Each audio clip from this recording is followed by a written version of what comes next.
Okay, dude, fuck it. Game Awards time. Once again, when there's like one thing that's going on, there is absolutely 0% chance I could do anything else. Everyone is being cringe and cancer as fuck. It's Game Awards time. Sorry. We are going to watch the Game Awards, okay? I can't deal with it. I know there's 20 minutes left, but they're already showing stuff, and nobody, and I mean nobody, wants to miss out on a single second of my fucking soy-facing ad! Oh, Bob! That's it! Game Awards!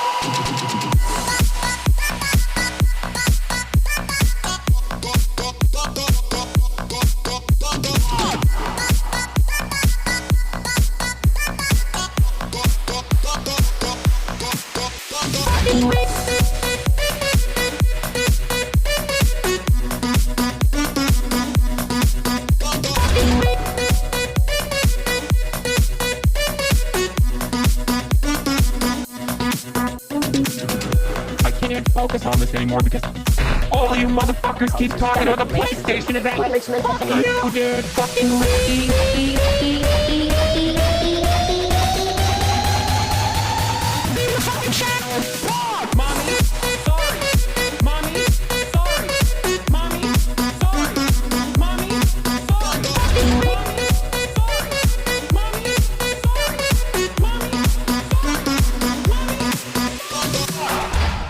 Dude, Megaphonics is literally just like hitting the levels of parasocial. What's going on, everybody? That previously people had never heard of before.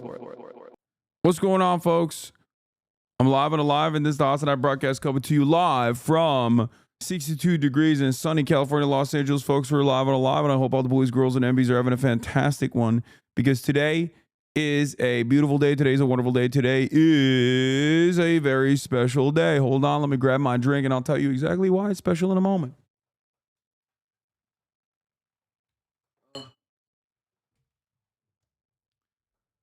"62, why am I cold?" 62 in California is cold. Is it a very special day because it's the 13th day? I don't know, maybe. Why would you say that? Well, I think it's a special day for some other reasons. Not only because it's the 13th day, but also because it's the Friday the 13th. Ladies and gentlemen, you already know what it is. Let's freaking go. It is Friday, December 13th. Friday the 13th. A moment of clarity. A moment for all of you to feel like human beings once again. Once again, oh Lord. Friday the 13th, baby. We're live. It's Flatfoot Friday. Your forefathers fought long and hard so you can have this moment of joy, this jubilation. Feel the fucking beat. Feel a sense of autonomy, a sense of purpose in your life. It's the freaking weekend, baby. You already know. Work starts getting slower. It's holiday season that is upon us. Regardless, you already know. Megaphonics is in here trying to fucking flex so goddamn hard, bro. Look at this. Look. Oh my God, that's an antique ass intro that I did. Okay, that's fine. Megaphonics says that. That's okay. But immediately he has to go. I literally met my wife and married her in the time since making the song. Like, we get it, bro. We get it. We get it, dog. You got a wife. Okay, fucking stop flexing. Stop flexing. Stop flexing that you have a wife, dude. We get it. Oh my God. Oh my God. Oh, look at me. I'm a fucking wife guy. I'm Wife-a-phonics. Why don't you just change your name to Wife-a-phonics, dude? Megaphonics, more like mega wife guy. Jesus Christ, dude. Anyway, cheers, everybody.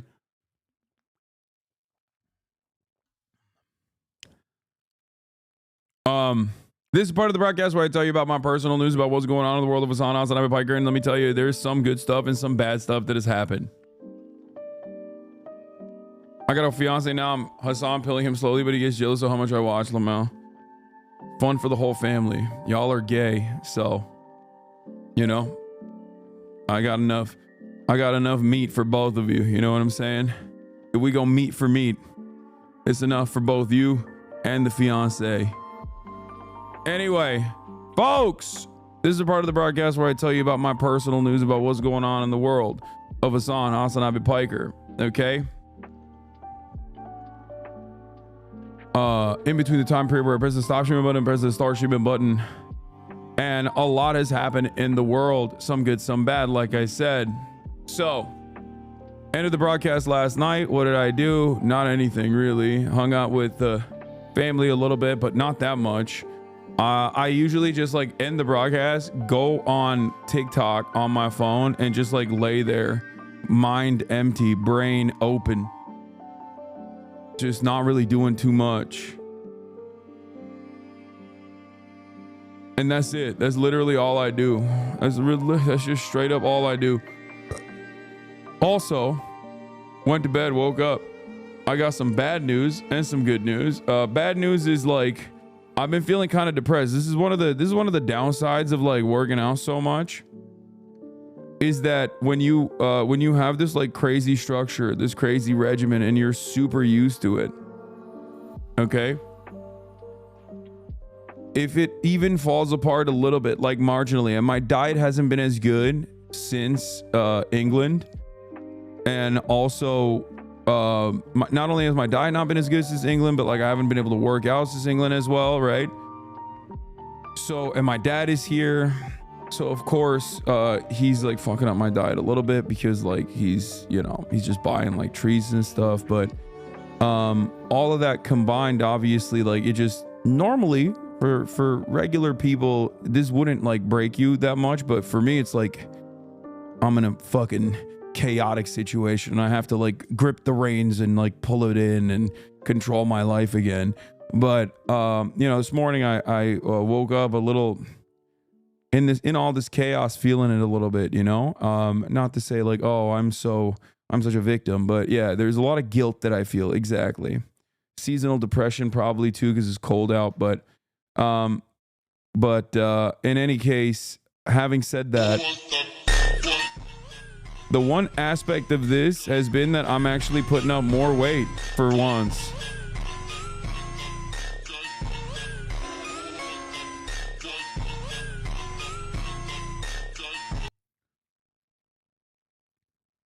So I've been putting up more weight on the incline bench press in general. How do you find the tracks to put on your stories? I don't know. It just shows up. But yeah, I'm doing like I ripped 205 for 10 like it was nothing. And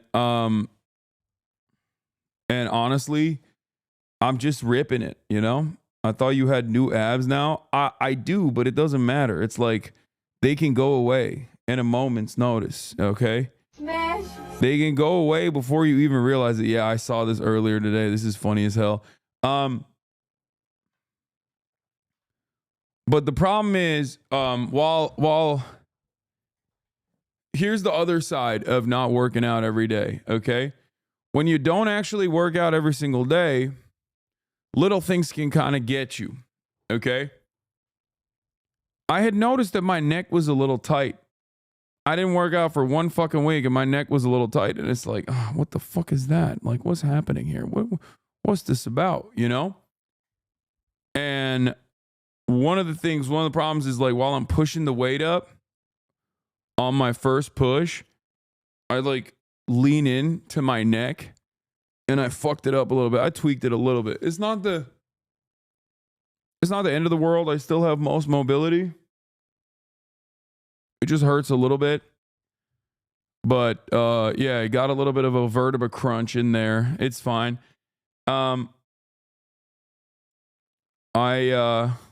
It's all good. It doesn't like impact my lifts that much because I kept lifting bench press afterwards. It's actually the neck tweak is because I'm a freaking boomer, and also because I was like pushing it up. When I was pushing it off, I was like crunching it off of my neck, and it's like decent amount of weight to just like put on your neck. Obviously, it can't hold on to that much, so it's fine. Back pain is a bitch. Luigi knows. Yeah, no, I've been able to overcome my back pain by basically work on all of the other complementary muscles that play a big role in stabilizing on my bench press. Back in the day, I could not do a single Like when I would do flat press, like a barbell bench press, I would fuck my shoulders up. My rotator cuffs would just like take way too much stress and it would cook me. And now you can see this is like perfect form. You know what I mean? Look at that. Maybe a little bit too fast on the eccentric, but yeah, putting that weight up. So rotator cuff pain is gone, but I haven't had like any sort of serious severe injuries in a while. And I guess this is like the closest I've gotten to like somewhat of an injury. Yeah, Red Pill Sain's like Dan Bilzerian's fucking clear, uninterrupted, insane Holocaust denial. We'll talk about that in a little bit. You don't get that worse from dumbbells. I find them much more intense on joints. No, dumbbells are so much better because you can do a natural grip. Dumbbells, you can control the grip. You can have it, you can put it up like this, you can put it up like that, you can put it up like that. But in a barbell, there's a straight path on the barbell. So you're cooked. You have to, you can just like push it straight. You have to push it straight. So having it locked in like that, not a natural grip, a neutral grip. What am I saying? But in any case, folks, that's neither here nor there. It's the fit pick of the day. You already know. Just posted. You can get even more range of motion with dabs. It's not huge, but I did 500 push-ups in an hour last night. I felt pretty proud. That's an insane number of push-ups, dude. Are you out of your fucking mind? Yeah, I already watched this yesterday. But yeah, like even this like little bit of fat right there, mostly skin, but a little bit of fat right there and a little bit of fat here and mostly skin, that in and of itself is like very frustrating for me because I have body dysmorphia. I see like all of these like minor things that most people would not pay attention to, but that's the way I see it. That's just, I see all that and I freak out about it.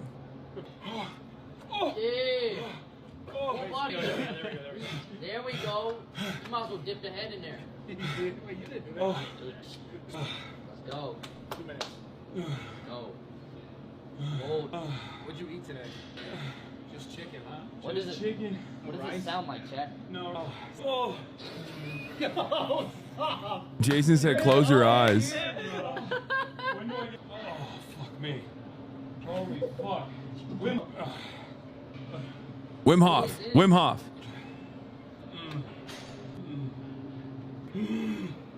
Oh. Oh.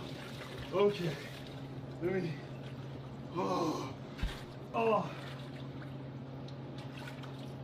Okay. Oh. Side profile looks good though. Back muscles look good. Side profile looks pretty good regardless. You know what I mean? I'm not even flexing there. You know what I mean? I'm just getting out of the goddamn ice bath, right? How much shrinkage was there? A decent amount. My Kurdish dad beat my ass because of you. Wait, what? Why? I am no better than a man. Like, look at that. Damn, you're a big burly boy. Look at you. That progress is impressive. Yeah, I mean, I'm happy about it. Yeah, we got the Pelosi fall. Also, there was this. This is funny. I reposted this already. It's crazy how viral this shit goes, man. It's crazy. Yeah, I reposted it. Every third post I see of Hasan is reposted by him. Yeah, I see the fan service. I like the fan service. Okay. I see the fan service. I like it. Oh, there's an update on the conservative mom who subbed to Hasanabi. Uh-oh, let's see. I'm day 3 post-op for my surgery and I'm incredibly swollen and a bit bruised. And now I'm really embarrassed because I wasn't expecting my mom and my account to get as much attention as it did yesterday. So hello to all the Hasanabi heads watching me. And frankly, I don't want to show my face because of the potential of Hasan seeing my account. And this is just not the look that I want to present with. Why don't you just wear a blue surgical mask like Luigi? So this is her. This is Karen. Not Karen. Hi. Karen, I'm because Karen. she's from England. I'm out here to take care of my daughter who just had surgery. I'm flying back to Laguna today. She's an OC mom. But we got her. She's subbed. She used that Prime subscription. She's Yeah, you guys should do that too, by the way. Just like Karen. OC Laguna British moms. Rise up. Subscribe for $7 now, apparently, because Brandon's America, brand inflation, or for free with a Twitch Prime, or by getting gifted a sub. You already know what it is, baby. Oh, yeah. She stole my Prime subscription, actually. So now I'm not subbed. It's actually my Prime subscription. Okay, it's a family account. That is pretty funny because, like, that is the meta, right? That's the joke. I used to always say, like, use your mom or dad's Amazon Prime account and connect it to your Twitch account to use it on your favorite broadcaster. Hopefully that's me. And many of you listened. And I love that. I love that so many of you listened and were like, yeah, I mean, what is this?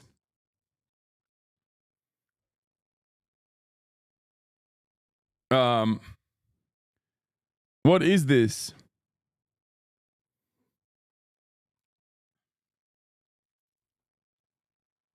I told my mom I was going to get rid of my Prime because I'm trying to save money, and she said we could technically share it and sub to you. Yeah. It's $7 on mobile for Apple, Google's cut a mobile app sale, $6 on desktop. Oh, it's $6. Okay. So I'm going to be in chat today using her account since I don't have a subscription anymore. We've been watching him all morning. I think we're going to watch his interview with the FTC commissioner next. So, Karen, so far, what makes you like him? Well, one, he's very cute. Yeah, it doesn't hurt. Deny that. But he's interesting. It's fascinating reading all the comments and all his followers. It's so varied. It's all across America, which is not what I expected. The world. Is it the world? He's global. I didn't know that. I'm new, brand new to this. He's very funny. He's entertaining. Alexandra made me look at his Instagram page. And, oh my God. But I love his dog, and the poor dog is always being twirled around up in the air. But Kaya. We love rescue dogs, so. yeah, we're a big dog loving family. So she loves. Look at her. Look at this bitch. Oh my God. I love her so much. Listen, no more mom jokes. You do be twirling her around. I do. But listen. It's kind of funny. It's interesting. Like, she is very unique. She's unlike any other dog I've ever been around, where she loves laying on her back. It's crazy. Like, she'll come up to me, okay? She's 100 pounds and she got an extra chunky, but like, she'll come up to me and she'll be like, I want cuddles, right?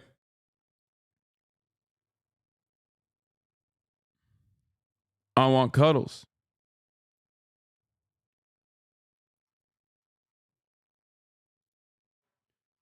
And as soon as I start, when I give her uppies, okay, when she wants cuddles, she just flips around, and then she's just laying like this on my lap. It's just like a very strange thing that this dog does. I've never seen, like, dogs normally don't like being on their back. They sneeze when they're on their back. She's just always on her back. I don't know. Anyway, car size lap dog, yeah. Okay. Other than that, Megan Kuniff saw my shout out. She said, you still have hella people who are going to go there and report on themselves, like Megan Kuniff. A friend sent this to me today. Appreciate the shout out, Hasan the Hun. Yeah. The one who from like the Law and Order YouTube account or whatever. The one who was like really. Nah, they're gonna cover it because they're fucking because.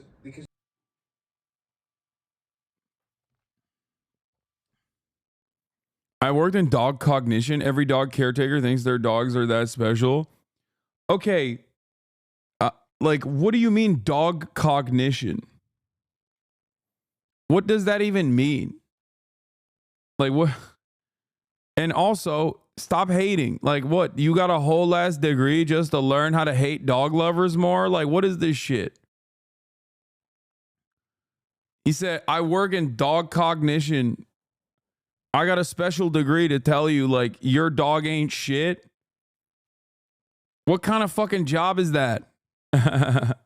Is it too early for woke of the day? That's not a woke of the day award. I need you to elaborate. Hasan said he debates in his dreams and then writes what he says down when he wakes up. There's nothing to elaborate. You dream about stuff that you see. You dream about stuff that you experience daily. And yes, in my mind, I'm working constantly. I'm always on my Sigma grind set. You're sleeping 8 hours a day. That's wasted time if you're not also using that free time to craft better arguments, to craft better narratives. Okay? That's it. There ain't no off switch on this. Anyway, that's all. Let's blast off. That's all I got for now. All right. It's Friday. We have a lot to cover. UHC CEO shooter updates. New York Times op-ed from UHC. Draws controversy. Peter Thiel fails to defend CEOs. Sicko watch later for sure. We haven't been able to watch freaking Sicko. It's crazy. I write down my dreams all the time, especially if there are family members in them that are no longer around. Oh yeah, Nancy Pelosi in the hospital. Pelosi in the hospital. AOC sends her regards. I don't know what the fuck happened. Not my Pelosi. No. Not my Nancy. She has good health care. She'll be fine. All right. Yeah,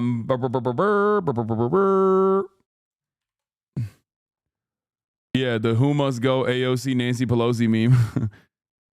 Doctors are confident the damage can be repaired with a routine operation, they're saying. She fractured her hip after she fell.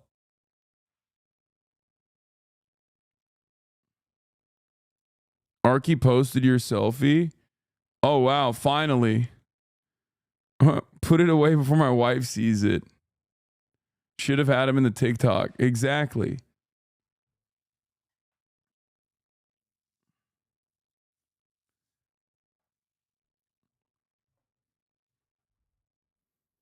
I hereby give you my Oscar nominated documentary for killer health insurance companies like United. Michael Moore made Sicko free. My goat.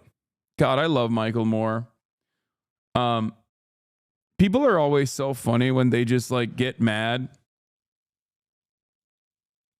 People are so funny when they get mad at like Michael Moore or all these like old school people that have been at this game for a very long time.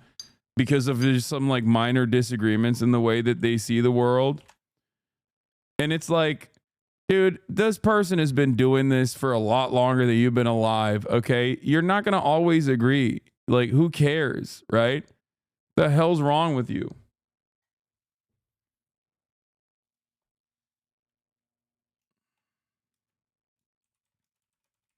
Yeah, we're going to watch party it because Michael Moore is my goat. More mad that veterans getting healthcare in Cuba documentary, right? Yeah, that's the documentary that we're gonna watch.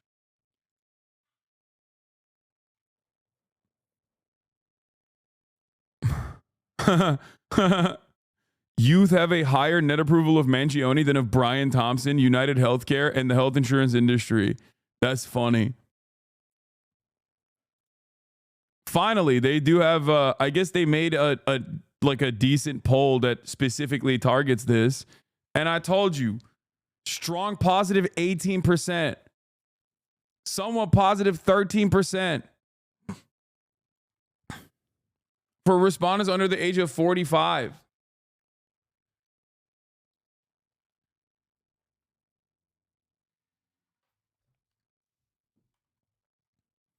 Brian Thompson, who under the age of 45 has a strong positive for Brian Thompson? Like I don't, or United Healthcare. Like it's just so weird. It's a fake poll. Check the account.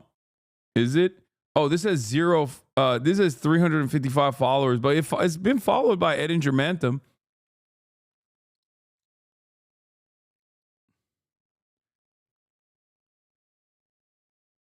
No, the poll is real. Unk is at it again. Oh my God. I know. Unk is making it really hard for me to avoid talking about him with his whole like right populists are going to save us shtick. You know what I mean? Oh, we're doing an alliance. There's a real coalition that we can build on. Like I see the method. I see the vision. I don't agree with it. I don't think it's a successful strategy. But it's just hard. It's hard to. It's fake. It's a Dirk Fuckner account. What?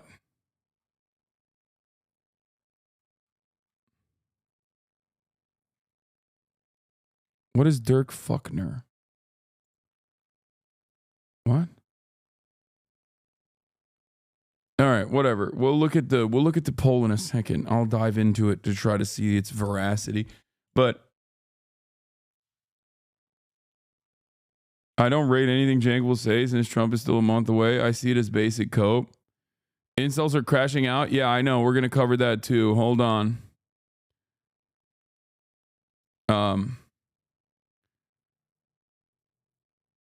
Yeah. Video Game Awards draws incel ire. Sicko watch later. Sicko watch party later. Okay. Sicko watch party meme. Hasan, Piker, Sicko bowling for Columbine, Fahrenheit 9/11. Yeah. All right. Watch My Cousin Vinny. No. Maybe later. So here, let's blast off. Got an update from my friend on the dog cognition. She says she can go to school for it, and she basically studies of dog behavior, intelligence, and skills. She said it's basically a fancy way to say dog training somewhat. Okay. Great. Maybe your friend shouldn't be spending all of this time and this degree that she got making people feel bad about saying that their dogs are special when their dogs are special, okay? I'm blasting, okay? This is an insane blast off meme. Autism of the year, TISM, instead of time, 127. I'm super autistic. I got the best score in the autism test. Way higher than Biden. You can ask my doctor. He said he's never seen a score that high. Y'all are crazy, man. Y'all are crazy.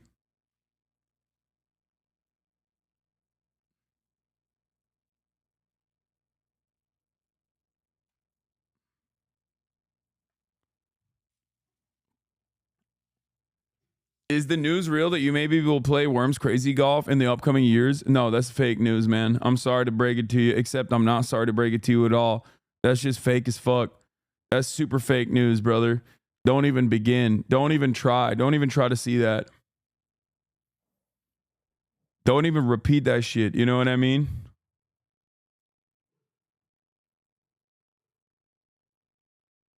Highly recommended Alex Capel's video on the healthcare system if you haven't watched that. Can we get a W Japan? Honestly, W Japan, dude. That was my favorite comment because, like, obviously we weren't just doing a watch party for the Woke Game Awards, but we were also watching Asmongold's chat react to the Woke Game Awards, which I think made it so much more fun. Because, like, anytime I saw a woman on screen or like anytime I saw like a non-white woman on screen, especially, or like a woman with blue hair, they would just like, they would go nutty mode over it. They were like, L, L, L, L, L, L, L. Oh no. Like, it's like, oh, I need eye bleach. It's like, how do you go about your day?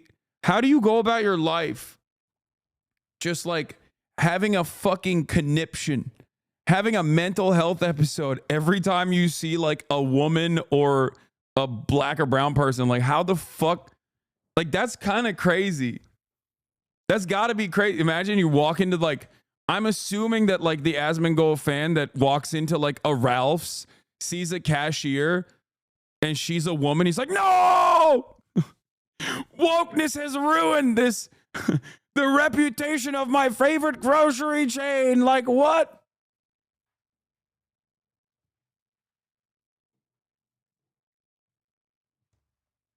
How the fuck does that work? You go to the DMV, there's a black lady there. You're like, no, the DMV is ruined because of wokes.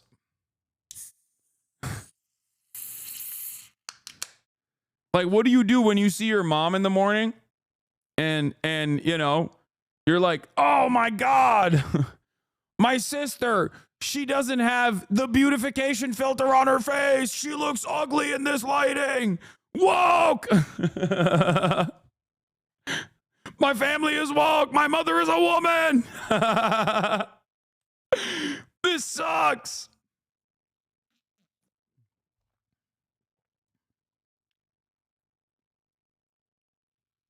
This chat has been begging us on to post his fit pics for weeks. Wait, what?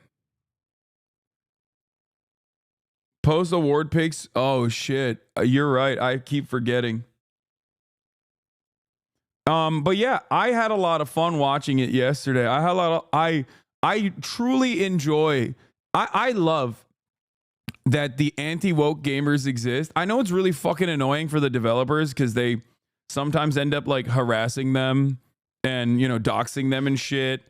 And then they just like dookie all over their lives' accomplishment. And I totally understand how frustrating that is because you're like, you're working for this massive corporation. You have these creative initiatives that you want to put into this work of art.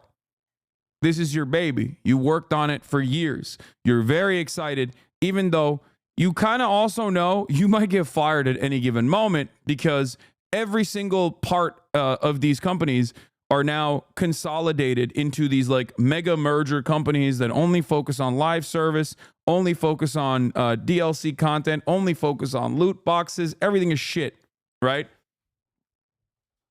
And you're over here just like, I am trying to exist in this space to the best of my ability. This is my life's dream. I wanted to make video games. And then some fucking basement dwelling, neck bearded loser comes in and is like, you're gay. You made this video game gay. Fuck you. You're responsible for everything that sucks. Why doesn't it feel like I'm 12 again when video games used to hit and I didn't have any of these like adult responsibilities? And it's like, dude, that's not the developer's fault. So I get how shitty that might be as a developer. But also on the other side, it is pretty funny to watch these guys fucking mauled, you know? Like, they have turned not being able to fap to a teenager into a political movement, okay? Unironically, because that's what the whole Siri conversation is. If you play Witcher 3, you know, one, the Siri segments were a lot of fun, and two, the entire game is supposed to be like gearing up for Siri to be the main protagonist, right? And these guys are like, they made Siri ugly. They made Siri ugly. I can't jerk off to the teenager. And it's like, it's fine. I mean, she's, you know, she's like in her 20s by the end of the game. Okay. But I'm just saying, it's like, why are you so mad? You know what I mean? What, like, why? Like, this isn't a political movement, man. This is not a political movement. Okay. You should be more embarrassed to be like, I want goon material. I want fat material. Like back in the day, we weren't so goddamn porn brain. And I say this as someone who's like pro sex work, who understands, you know, Yeah, if you want to jerk off to porn, that's great. That's fine by me. I don't give a shit, right? But it's so strange that these guys have turned gooning into a shameless political movement that is at the forefront. That's on their banner, dog. They're card-carrying gooners. They got the fucking NRA for gooning over here, where they just straight up are like, if I can't jerk off to this white woman that is the main character, I will firebomb your publisher. It's like, you should be embarrassed to say this. You should be more embarrassed to openly be like, my desires, my sexual gratification is what matters in this process. Okay? And I don't understand it. Like,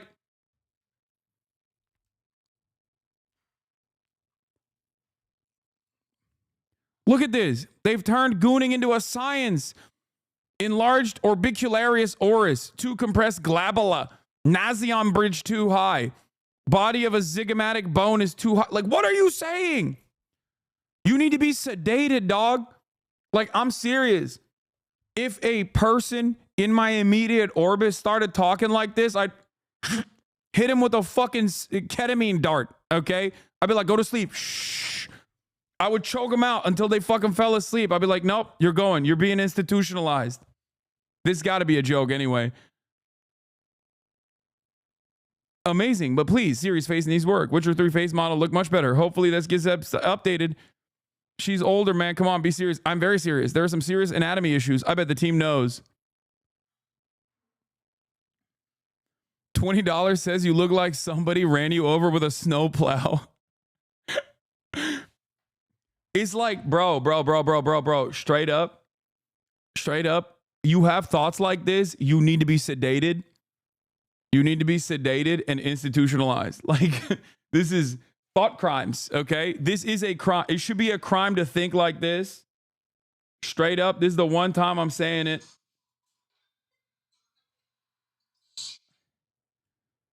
Like, this is madness, dude.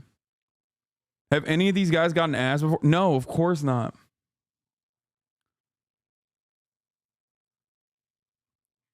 Like, first of all, CD Projekt Red, if you come after CD Projekt Red, you come after me, okay? I'm telling you right now.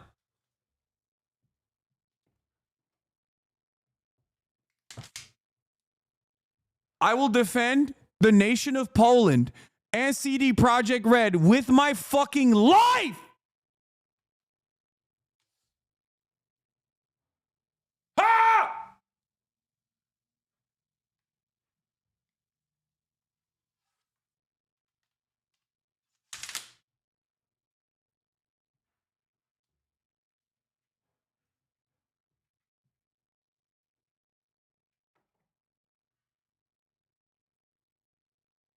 Ah!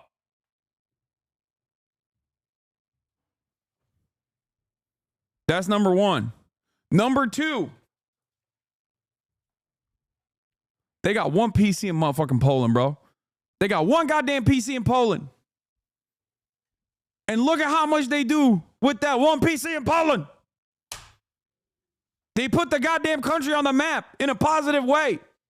They're like half the fucking stock market. They're half the country's GDP. So that's number one. Number two.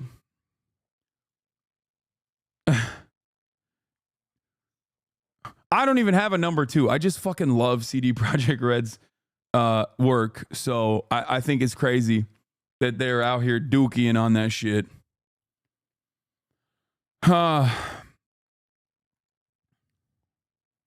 Maybe it's just me, but I feel like the market for masculine, non-conventionally attractive female leads in games isn't as big as the video game industry thinks it is. How do we feel about Ciri in the cinematic? Ciri looks fine. Geralt looked quite different in the CGI trailer versus his in-game appearance, so I would reserve judgment for now. The post is more so about the Naughty Dog game. So I will admit, there were a lot of like, not masculine necessarily, but like there was a lot of non-white, non-traditional looking women as leads in a lot of these games, right? or even white traditional looking leads in a lot of these games.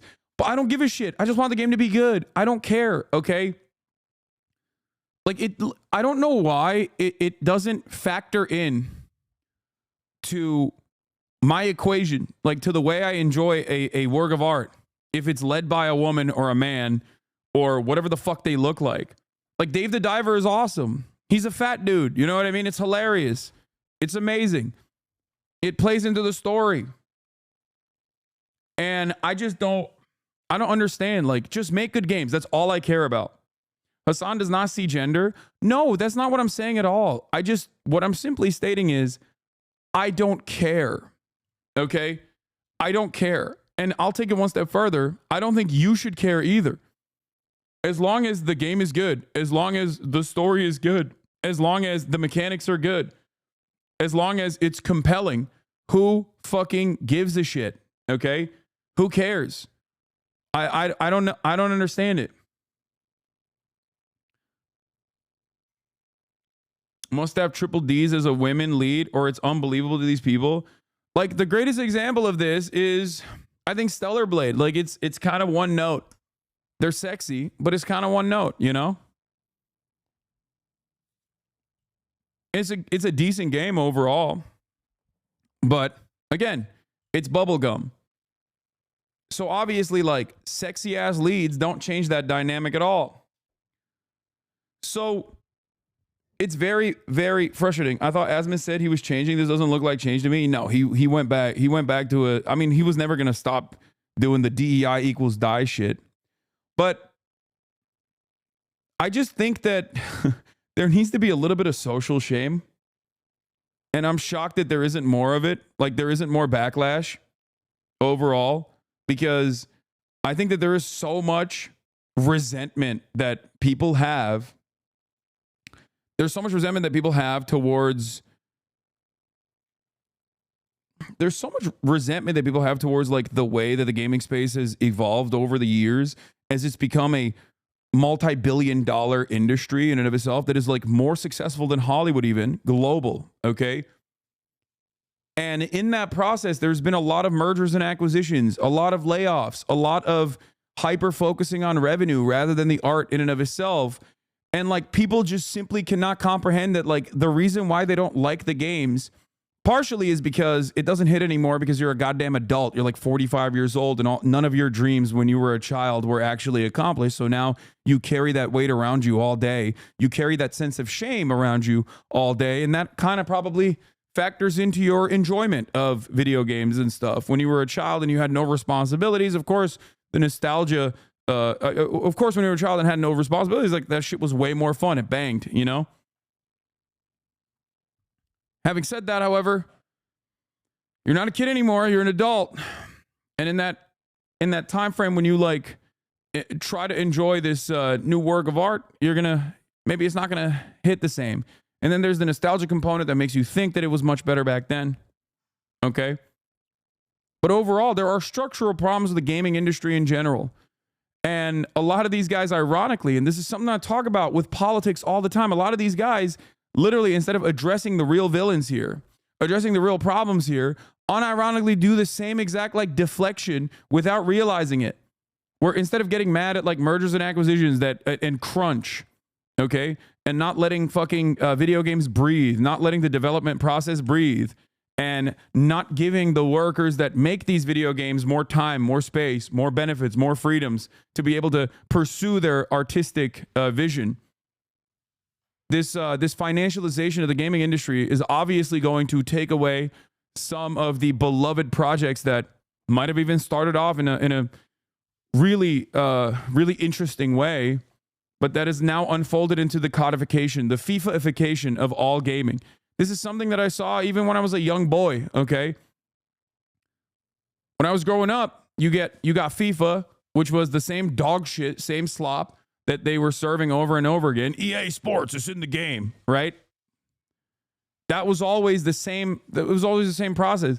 Now, as many publishers have folded into developers themselves, as all these developers merge and become these ginormous corporations, there is this EA-ification of all gaming, okay? And all games are turning into Madden. All games are turning into FIFA. Same game over and over again, restructured a little bit, tweaked a little bit, same engines, and it just doesn't hit the same. But getting mad at that requires for you to have a better analysis over the situation, to understand what's really, truly changing the space. But it's much easier to just simply say, I see women, it sucks. And for the record, this isn't to say that there isn't diversity for diversity's sake in video games, as there is in every single medium. Every single visual medium does this. Okay? It's the same principle behind Ghostbusters, but all women, right? And many of those things become box office flops anyway. But hyper focusing on every single fucking new work of art that comes out of this goddamn industry, on specifically the virtues of woke or not woke, is going to lead you astray. It makes you look like you just hate games across the board. Okay? That's it. And it's so weird. And it's so entitled. And it's so selfish. It's this notion that, like, no, this is our space. You have encroached upon my space, my good madam. How dare you? No, all video games need to appeal to me. Me, only me. And it's like, okay. Well, no, it's not going to happen.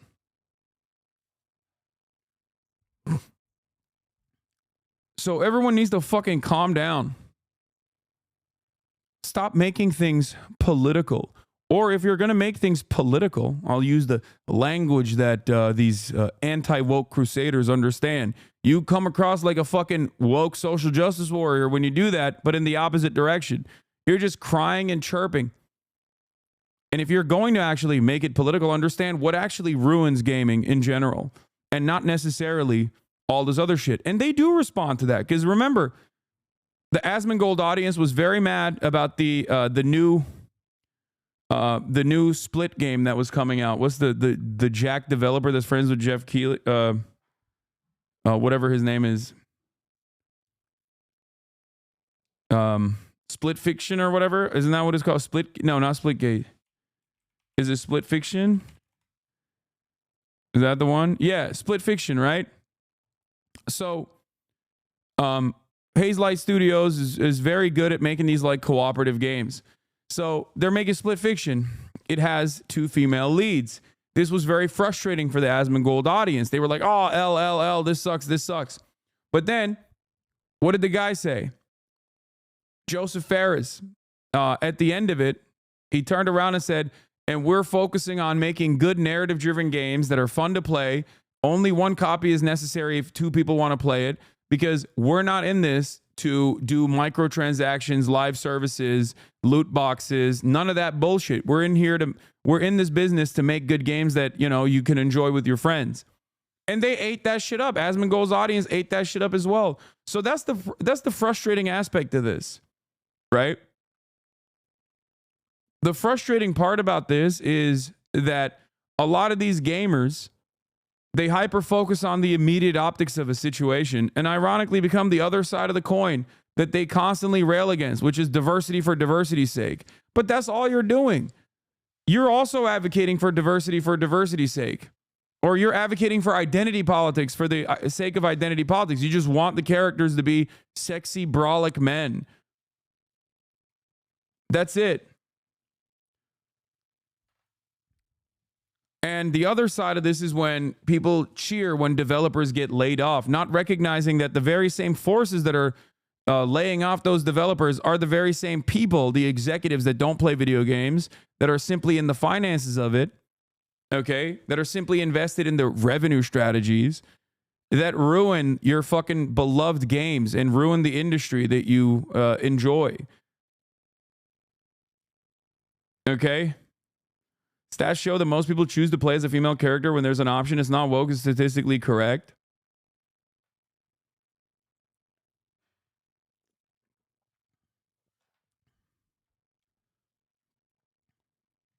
I find the casual anti-gacha discrimination problematic. Okay, well, good luck. I'm not going to ever fucking defend you because I think gacha in and of itself is also horrible. I don't understand it, but you know, to each their own, but I do feel like that's just also streamlined gambling.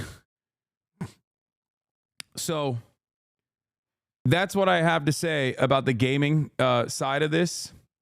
And also, you have drank too much of the Mighty Keith is like one of the fucking last remaining like anti-woke gaming crusaders out there. Respect to Mighty Keith as always. He's been tackling the fucking weirdos that have just been talking about like how Siri is not fuckable enough or whatever. Which is crazy because it's like, dog, you do not have to jerk off to every video game. You know what I mean? Like you don't have to. Or maybe, just maybe compartmentalize the masturbation part.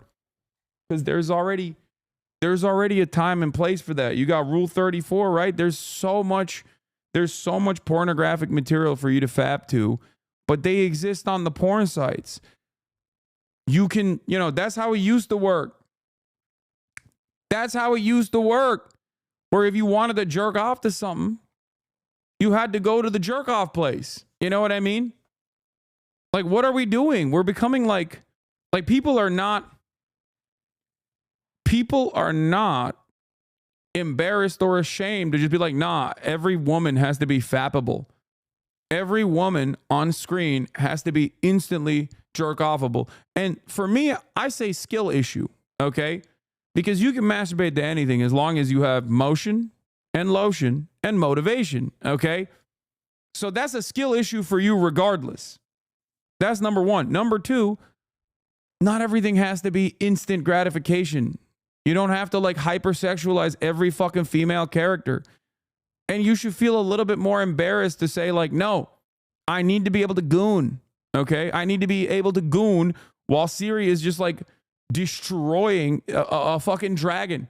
While Siri's like cutting off the head of a fucking werewolf, I need to be able to fap to that. And it's weird. That's a weird thing. That's a weird thing that you should not. You should be ashamed to just like even have those thoughts. Okay? Anyway. Them boys are calling Witcher 4 woke. Lamau, they are never to be trusted. I can't imagine being a video game enjoyer and thinking that everything comes out sucks. That's got to be so depressing. Why would you even continue to play games? Siri looking fine. They are so weird, lol. That's the other side of it. Like, she looks hot. Like, the fuck do you mean? Ironically, people want diversity, but making everything the same because of so many options and this and that needs to be in the game. The reason games become all the same. Yeah. It's just like there's a time and place for everything. There's a jerk off space online. You know what I'm saying? Oh, yeah, I saw this. Speaking of the jerk off space, Parable of Saviors by 5-star F word for the creator chose not to use archive warnings. Luigi Mangione, Hassan Piker, Hassan Piker X Luigi Mangione, prison Mpreg alpha bisexual Italians fanfic. Y'all need Allah, okay? You need the Quran. You need to pick up a copy of the Quran if you're writing stuff like that.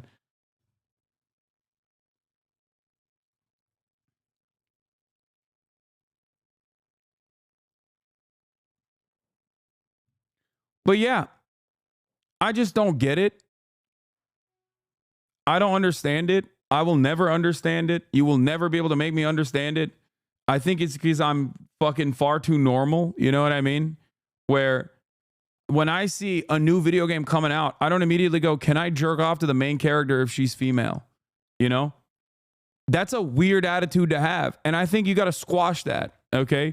If that's the attitude you have in your mind, you got to fucking erase that. You got to be like, man, this is a weird opinion to have, I think. Maybe I shouldn't think this way. Zylax, thank you for the 100 gifted subs. Dynamic Jap, thank you for the 5 gifted subs as well. Okay? I feel like gamers are gamers, capital G gamers, hard R gamers. They just like slot certain things. They see the optics. They're like fucking lizard brain. They go, is the video game's protagonist a sexy white man? If no, is it a sexy black or brown man?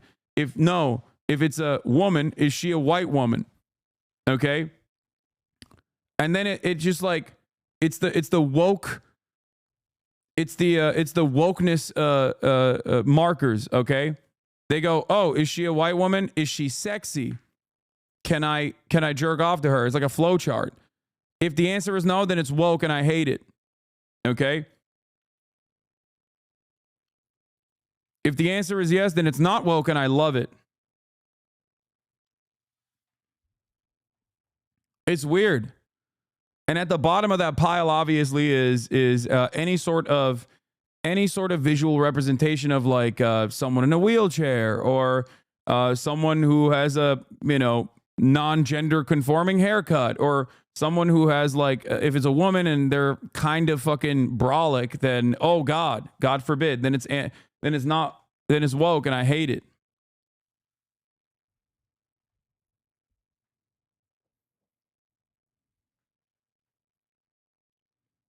Bro, people is just dumb, and that opinion is weird as fuck. If they're complaining how it looks is the dumbest thing ever at the end. What stays is the gameplay and mechanics, not even the graphics. They're just weirdos that won't spend a dime and are complaining about it. Yeah.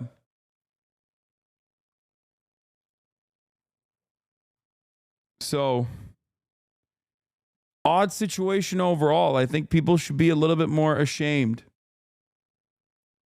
But yeah, people are very mad about the Intergalactic Heretic project, or the new project from Naughty Dog, not thinking about it like, oh, what a joy. Naughty Dog finally made a fucking new IP. And they've done a bunch of great IPs in the past. Like, they've done a bunch of great fucking games. Naughty Dog makes a new fucking game and people are like, well, there's a bald Asian woman as the main character, so automatically I hate it.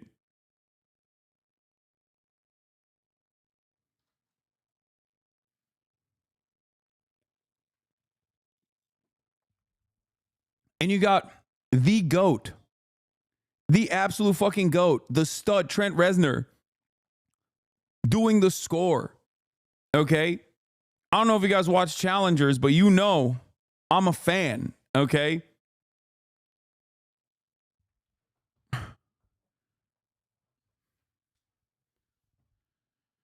Oh my God. Oh my God, you like Trent? Yes. I'm not Mr. Music Listener, but I can appreciate a good score, okay? It's time I got bored of jerking off computer games, ended the moment I could go out and get real women. These guys are just 14-year-old virgin brains. No, that's the problem. The problem is they're not even fucking 14.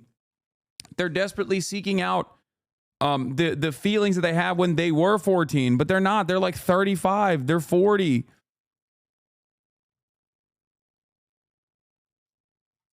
You know what I mean? Part of the reason why I loved Wukong, which many of these guys considered to be anti-woke, ironically enough, and that's why they liked it. But the reason why I liked Wukong was because it was the format of something that we've seen before. It was God of War, right? It was God of War with the mechanics of a Souls-like game, right? Now, there are a million games like that, but why did I like it? I liked it because it actually featured a mythology that you don't usually see that much in Western media. You see remnants of that mythology that has been very impactful, like Dragon Ball Z, One Piece, and numerous other works of art that make its way to the Western world. But like the very fact that it was Chinese mythology, it hyper-focused on Chinese mythology, like I think that's unique. That's when diversity is good. That's a perfect representation of diversity being good, okay? That's it. That's why I liked it.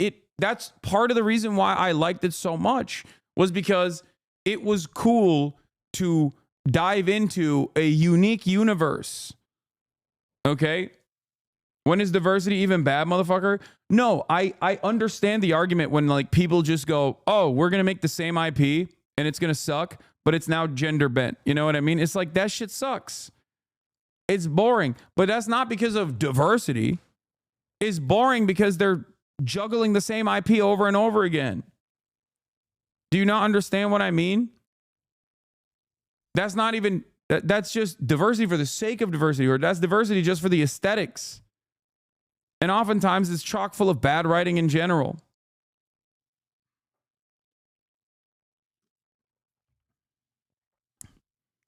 But I think these guys are so one note on this issue that they just don't like give any, they don't give anything room to breathe.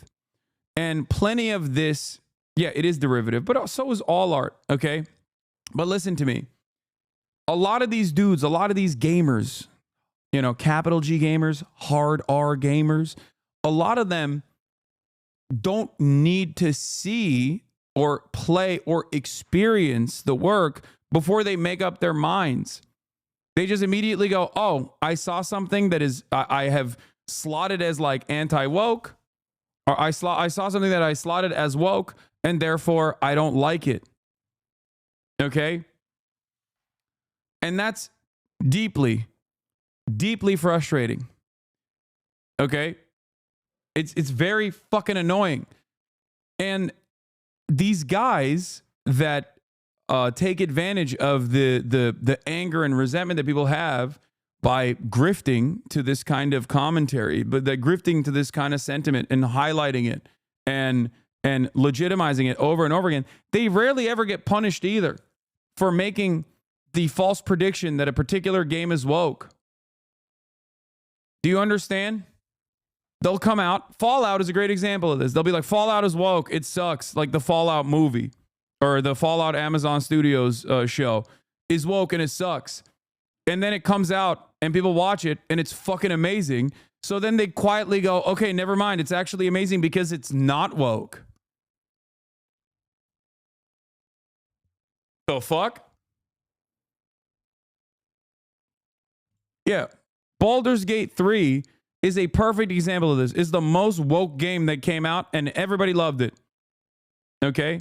Everybody loved it. Why is it not woke? Why is it not considered woke? Because everybody fucking loved it. You could fuck a goddamn bear in it. It's the gayest game of all time. It's the most trans game of all time. But everybody liked it. So now it's not woke. We don't have to talk about it. We don't have to talk about how woke Baldur's Gate was. They just move the fucking goalposts. And then they take advantage of like other games that are shitty. Like, what was that game? Concord or whatever? Concord wasn't shitty because they had them looking characters or whatever the fuck people are saying. It was just shitty. It was just not good. It was not a good game. Okay? Like, that's it. It wasn't shitty because it was woke. And I saw something about going back to the obvious ridiculousness. The Witcher is really about Siri, which is why it makes sense as to why it is her leading the game. Siri is bisexual. Read the books. This is a weird comment. Also, your username is giving loser. Feminazi Killer Knight 6233 says, disgusting and a big disappointment. We lost Ghost of Tsushima first, and now Witcher as well, making women as protagonist. Really, all Western gaming industries failing with shit woke agenda. Gay and women. Fuck that shit. CD Projekt Red. Thank you for ruining this game. Hard pass. I'm imagining the mindset of this guy, bro. I swear to God. I'm imagining the mindset of this fucking guy. He's walking in. If he ever leaves his goddamn basement, he's walking to the DMV and losing his mind when he sees like a black woman behind the counter. He's like, ah, this is DEI. It's woke. Why can't I jerk off? And if the DMV lady is white, they're like, why can't I jerk off to the DMV lady? Your titty physics are not up to par, ma'am. I'm going back to Unreal Engine 5.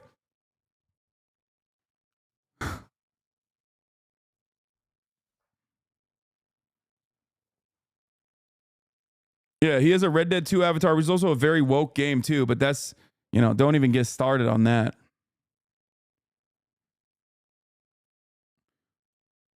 Arthur Morgan is like the woke hero. The entire game is about how fucking woke he is.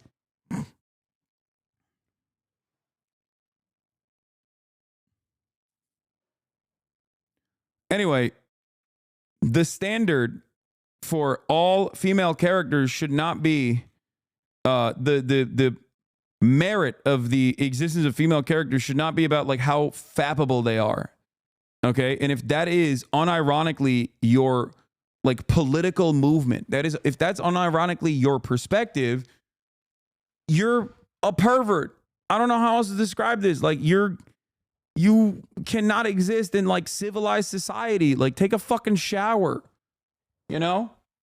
And Tectone is the perfect person to say this to. It's like, bro, like this is not like something that you should be openly advocating for. You know what I mean? Like you should be ashamed to be like, oh, the video game industry is not appealing to my jerk off fantasies.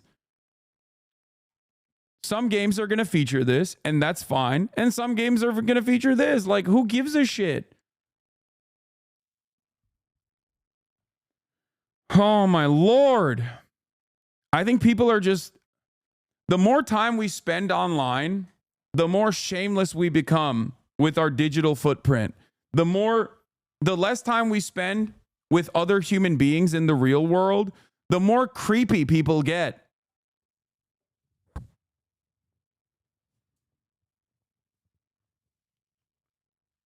And I think this is the final stage of that creeper-like behavior where you're just like not only unashamed of these desires, but you have turned this into like a political movement in your mind. Okay? Because on its face, this right here, on its face, this statement right here literally is like, every fucking video game female lead has to be a female lead that I can jerk off to. Like I'm porn brained. My brain is broken. I need to be able to coom. It's very weird. It's a very strange way to exist. And it's extra strange to like openly admit that this is your desire. And it's even stranger to say like, this is at the forefront of my political movement. This is at the forefront of my advocacy. Okay? And there's a real world example of this as well that I want to point to. Sydney Sweeney. Okay? As you guys know, we're big fans of Sydney Sweeney. The problem is, Sydney Sweeney is a real human being. And when you're a real human being, sometimes you're not going to be under horrible light. You're not going to look the same as you do on the cover of a magazine. Sydney Sweeney shows off bikini body lounging outside a $13 million Florida Keys mansion. And this guy actually responded to this, and I didn't even like his response either. But he's referencing like all of the people that were like, what the fuck? Like all women are catfishes. Like what the fuck? Like this is crazy. It's really crazy how like 85 to 95% of men can't seem to figure out that 80% of what they find attractive is painstakingly, carefully curated presentation, 10% plastics and filler, and about 10% base model female. As soon as the presentation isn't carefully curated, they get turned off and confused. And Emily Sears is correct, by the way. This is broad daylight and absolute most unflattering lighting possible. Give her a break. Like, Sydney Sweeney is incredibly attractive. Like, she is fine as hell. Like, I don't know how else to describe it. Awooga, you know what I mean? But the way that like people respond to this shit, is so fucking crazy. Like we need to sedate the masses. You know what I mean? Like you need a sedative immediately. If you look at this photo and you're like, this is all women are catfishes. The question is to what degree? Like you look at these photos and you think, oh, gross. You're a freak. Okay? Do you not have mothers? Do you not have sisters? Have you never been around a woman? Do you not understand that, like, of course, people are not going to always look their best, their very best? And she still looks fantastic here. I don't understand it. Like, have these guys forgotten what real human beings look like? Now, the reason why I'm saying, do you not have a mom or a sister or a cousin or something, is because I know they don't have girlfriends. Okay? I know they do not have girlfriends, because if they ever had girlfriends, they would know that, yeah, of course, someone being dolled up is going to look different than when, you know, they're waking up in the morning. And it doesn't even matter. It's not even saying, I'm not even saying that, like, oh, when you're not dolled up to your very best, when you're maxed out with the best lighting possible, like, that's the only time you look fuckable and great or whatever. Like, you're a fucking freak. Just be a human being. Be a normal human being. What the hell is wrong with people? And obviously, the real academic, not to get super like academic on this, but the real reasons as to why people feel this way is because, one, their society just like automatically slots women, patriarchy, automatically slots women into objects of desire who are fuckable and only good for that, or completely worthless. And it's insane. It's fucking insane. It's an unrealistic depiction of Sydney Sweeney here. She's obviously catfishing. Where's the lens flare reflecting off the perspiration on her titties like that Korea sword game? Yeah. I feel like most men who act like this, I've never been in a position to wake up next to a woman in the morning. Have never been in a position. Yes, that's what I'm saying.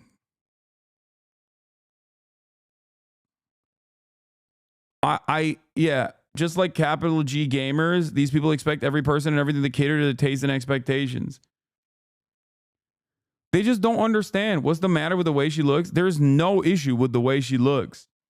It's just that she doesn't look like the last time this guy jerked off to her. That's it. That's the thing that they're frustrated by. They're like, they don't understand how like a physical body works. They don't understand that like you can bulk up for a specific role as an actress. They don't understand that like, you know, a creep shot in broad fucking daylight is not going to look the same. But this works in every facet of our lives. This is why so many people at early ages develop body dysmorphia, because they see airbrush photos of like fitness influencers, or they see how people look and they think this is how I'm supposed to look at all times, when that's not how it works. Okay? That's not how it fucking works. That's not, you're looking at an unrealistic expectation. Now, I'm not advocating to I don't know, stop Photoshop or anything like that, or I'm not advocating to abolish the way that the way that magazines work or the way that media works and where every frame is supposed to be perfect. I'm not saying that at all, but I hope that people can understand that is not how that's not how the real world works. And for me, it's like you have to be a complete shut-in. Okay? You have to be a complete brain-broken shut-in who is so far removed from having any real-world experiences that you think, well, I don't understand. Like, where you're like, I don't get it. What's going on? She's being a catfish, I think. It's craziness. It's actually fucking nutty. I feel like there was some semblance of social pressure that used to exist where if you had attitudes like this openly, other people would check you. In a group of friends, if you were like, yo, you see that Sydney Sweetie photo, dude? Like, she looks busted in it. Other friends that you used to have in the real world would probably be like, yeah, dude, that's normal. I don't know if you've ever encountered a woman or whatever. Or just a human being, not even just a woman, just a human being in general. Like, that's normal. They're not always going to look the way that they do in a fucking photo that you jerked off to. Stop being gay, dog. That would be a normal conversation to have in this situation. You know? I'm not saying I would exhibit this homophobic tendency, but like, you know, that's how it would work in a normal situation. But because people are only online nowadays, yes, there is this social degradation. We have become more degenerate. As someone who works on and edits photos all day, there's been this big shift outside of the modeling industry to embrace the imperfect. I think fashion and movies and branding is slowly following suit, but these coomers stop the momentum because they are the dumbest consuming whales. Yeah.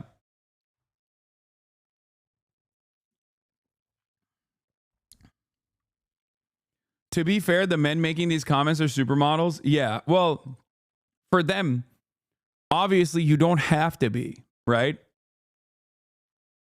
Obviously, for men, they don't have to be. They have to just be successful. And even if they are not successful, that also doesn't matter. Even if they're fucking shut-in losers, okay, with no discernible footprint, and the only thing that they are doing, is just like yelling into the fucking wind,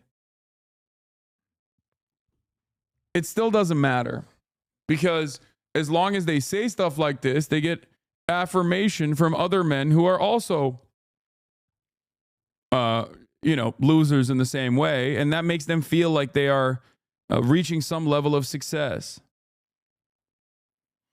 This is the model for the Naughty Dog game, by the way.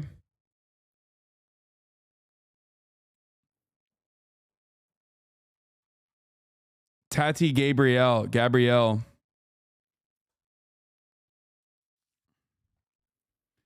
But here's the other side of this, okay? Here's the other side of this. A lot of this stuff stays online. The problem is we are all becoming more online. We are losing sight. We are losing sight of what it means to not be online. We're losing sight of like what it means to exist in the real world. And things online are increasingly changing the real world as well. So I am very fearful of what this spells for the future of interpersonal relationships, culture, societal attitudes broadly. Because in the past, like, there was a level of shame that people could enforce upon you, a little social shame. There's another point you're not bringing up, and it's that men will focus on women's appearance as a form of control. No, absolutely.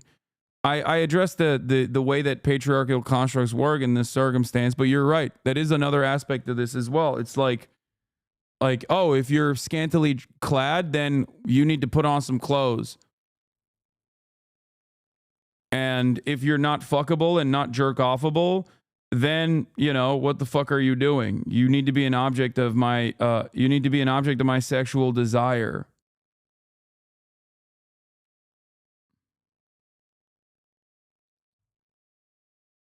It's gross.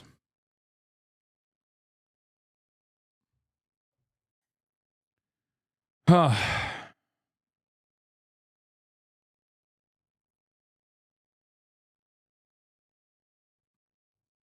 1000% Skyrim modding created these incel losers. They want to mod women in real life too. Holy fuck. What the hell is this? KS Hairdo is a hair pack that contains 983 hairstyles. The Eyes of Beauty SSE, official port of the TOB SSE with permission from Logram. 66,000 upvotes. 5.3 million downloads. 6.8 million downvotes. 6.8 million downloads.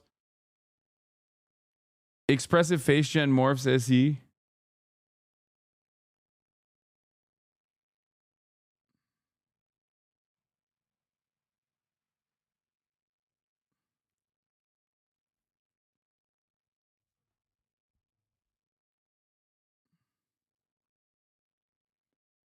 No third places in the US has all of us isolated. That's why these takes aren't just instantly shamed into oblivion, because now instead of shame, they give retweets and upvotes. Yeah. By other like-minded fucking losers. And also, that creates a permission structure for this kind of sentiment to thrive.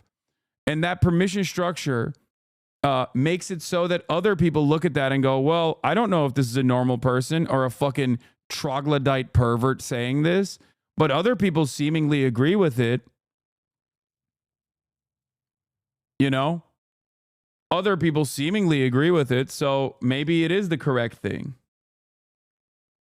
What is this? They are DEI gender swapping. Thank you for sending me your rubbish.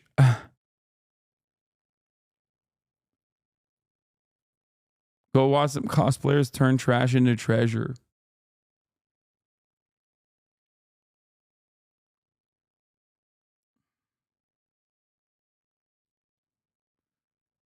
Wait, have you never seen a mod site? Instead of cool improvements like we used to get modders, just add tits lol.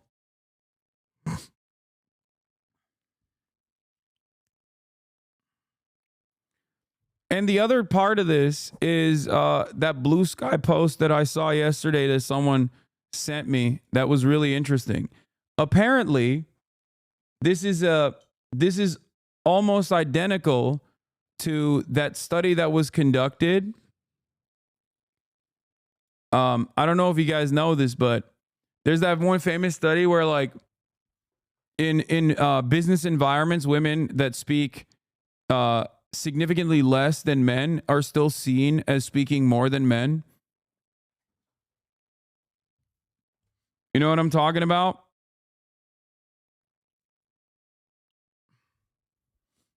And it seems like there is like women are almost always seen as getting more time to speak, even if they speak significantly less than men. And that's because, like, it's the idea is that women are not supposed to speak at all, or at least, like, you're trained into thinking that they're not supposed to speak at all. So when they do speak, you're like, oh, okay. It's not even like this outward bias, right? It's implicit. It's something that you don't intentionally lean into. You just kind of feel like it's the truth.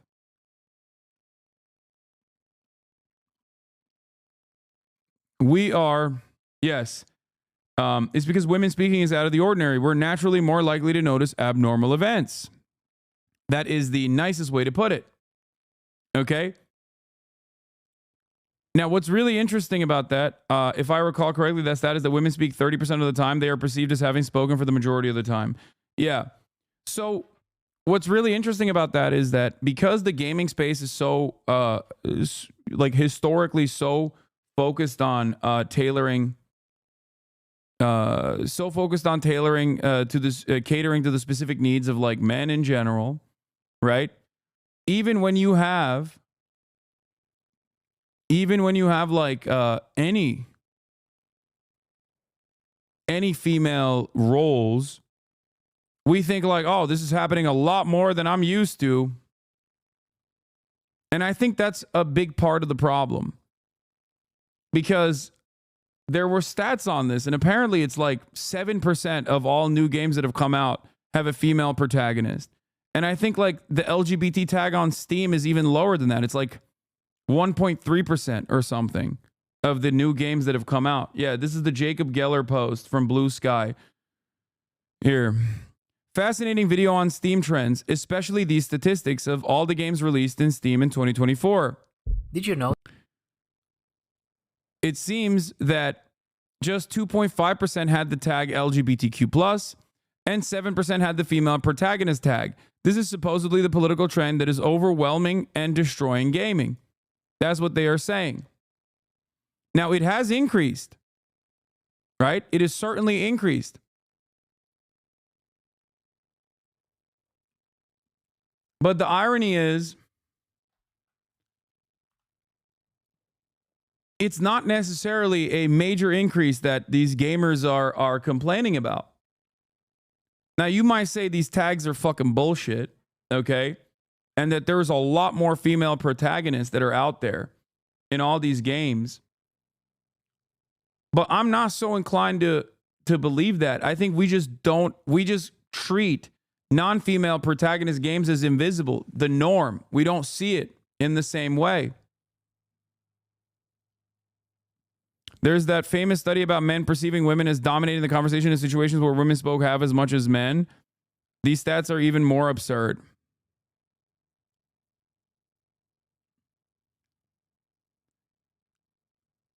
Can you explain this by referring to the fact that men and masculinity lack subjectivity? Performativity has rendered men a lost identity.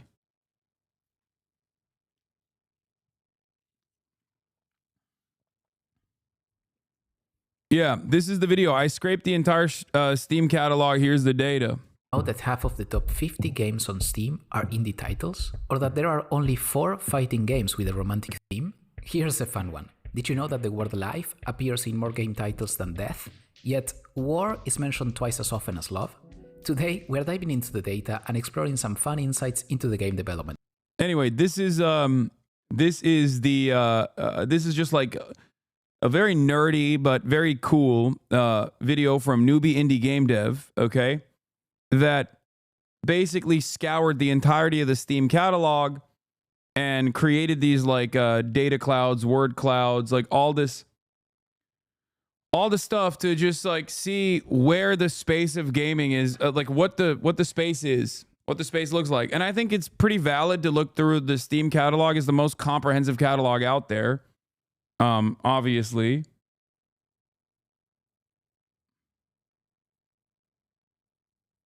You know?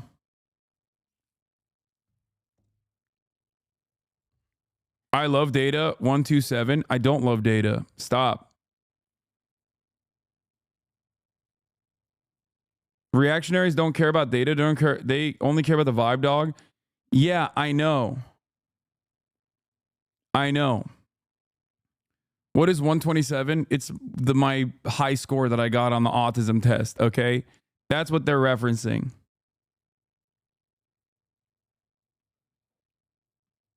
But I think this is the most interesting aspect of it, you know? The notion that only 2.5% had the LGBTQ plus tag and 7% had the female protagonist tag means at least like the female protagonist one is the most important one in my opinion. That means that games are still overwhelmingly featuring male protagonists. Now, the argument here isn't to fucking be like, no, it has to be 50-50 or anything. I don't give a shit. Okay? I don't give a shit at all. I want games to just be good. And if games are bad and you're feeling like games are becoming bad, when I don't even necessarily agree with that, I think the space has grown and absolutely ballooned in size in comparison to where it was when I was younger. Okay? As an old man at the age of 33, like, I never would have thought that gaming would get to the positions that it's gotten to, where you can have like a singular developer make a fucking multiple award-winning game like Balatro. Like, that's crazy. Okay? I'm 33 years old, and when I was growing up, you got once every fucking decade, you got like this world-changing game. You know what I mean? Now you can get it in a week.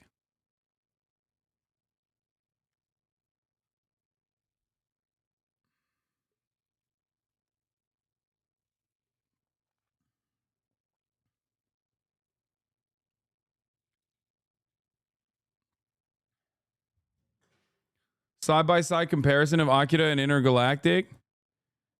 Yeah, that's pretty sick too. They just completely ripped the Akira vibe, which I love.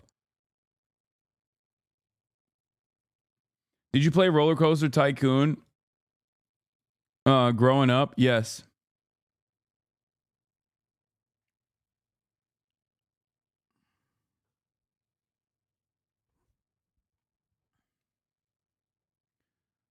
Anyway, I don't know, man. Back in the day, we had Ocarina of Time, Final Fantasy VII, Mario 64, GTA. So many ghosts so close together. I know, but my point is, wait, I wasn't saying that there aren't like incredible games that came out back then. I'm just saying that like they would come out in a big blast sometimes, but overall, there was a lot of time that took place in between. And gaming since then, like the industry since then has grown so much that there is seemingly one of these like AAA titles or quadruple A titles or world-changing games with incredible technology backing them, coming out with regular frequency. At least that's the way I feel about it. Maybe I'm wrong.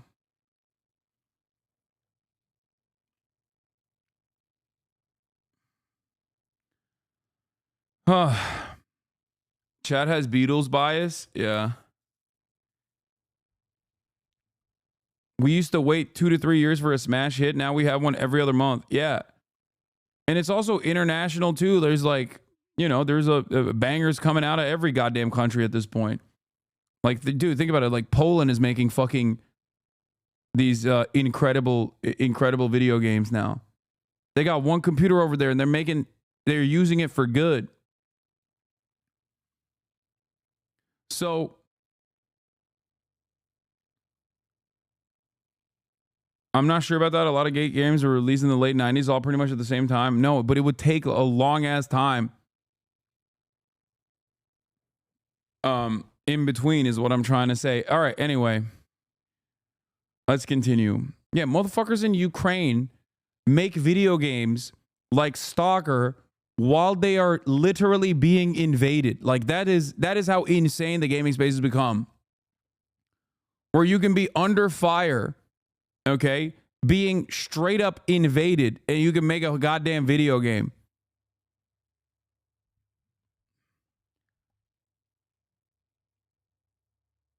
Anyway. Chatter's thinking less good games come out now. Have no idea how many more games in general come out now than in the 90s. Exactly.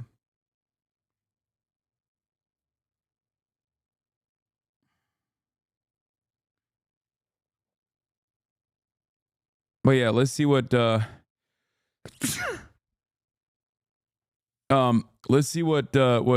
Squeaks was doing. As a little child, because there weren't games jobs. He was doing the same shit I was doing. I stayed passionate about it and broke through in basically my late 30s. Blue hair, pink hair, wrap it up. Get laid off before Thanksgiving, and I said to my wife Jess, like, this is unacceptable. Hi everybody, it's Amir, and I'm here to help support you as you look for. I do appreciate Asmongold's chat existing though, honestly, because it at least like improved my video game award experience. You know? It certainly improved my video game awards experience. It was like content, how fucking cancerous it was. But also simultaneously, there were some brief moments where it was hilarious. Like that one guy who said, honestly, W Japan. That was a very earnest moment from at least one Asmongold chatter who just fucking saw all of the awards that like Japanese developers were winning. And he said, honestly, W Japan.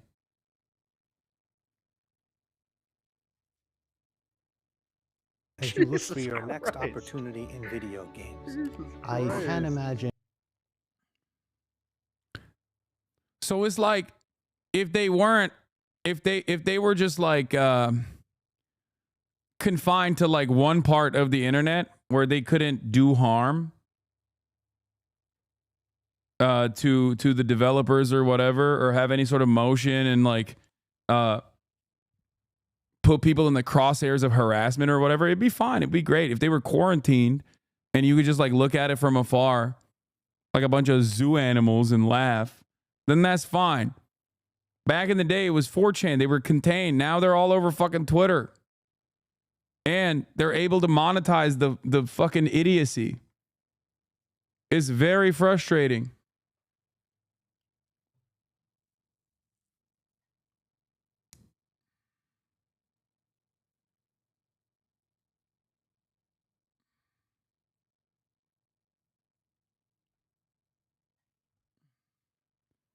Also, this is the last thing I'm going to show. Wait. Huh? There's Kojima, look. Ooh. Did you know that Jeff Keighley's friends with him? Yeah, but does Kojima know that? He didn't like it because he's like, I don't know what the fuck these guys are saying. Put some respect on it, bitch. You don't mention the GOAT.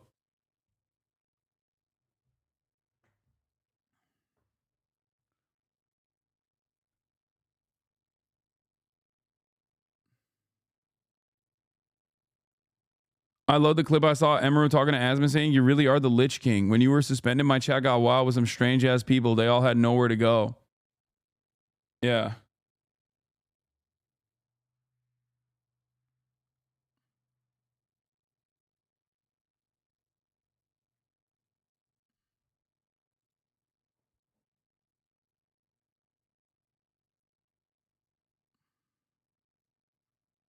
They are more famous than he is. In that room, they are not more famous than Kojima. Kojimbo is fluent in English. He just doesn't speak it because of insecurity. It's Kojima Sensei. What did you think of the award show overall, bro? Is a little bit long. I will admit. I feel like every year it gets longer and longer, and I don't know if it's like my bias or if it's actually backed by hard data. I'm sure this would be very easy to figure out, but it's a lot, dude. I also think it was rigged a little bit for Astrobot, but that's neither here nor there. You know, that's just how I feel about it.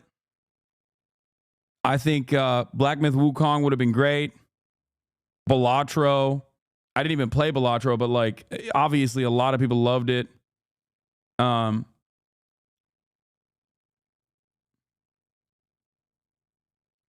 know, it is what it is. We'll do Greta Thunberg on Gaza in a little bit, but let's get to the news. I'm done with the fucking silly gaming space. Let's do some real news now. Even though many of you that white knuckled through this 1 hour and 45-minute segment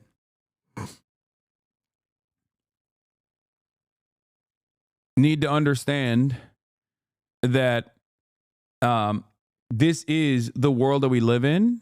This is the world that we live in. Okay? And these guys do dominate the online sphere in very meaningful ways. And they are breaking the brains of your younger brothers, your younger siblings, maybe your sons. Okay? And it's important to address it sometimes. Like a lot of these, the hobbies that young men have online are completely dominated by right-wing sentiment.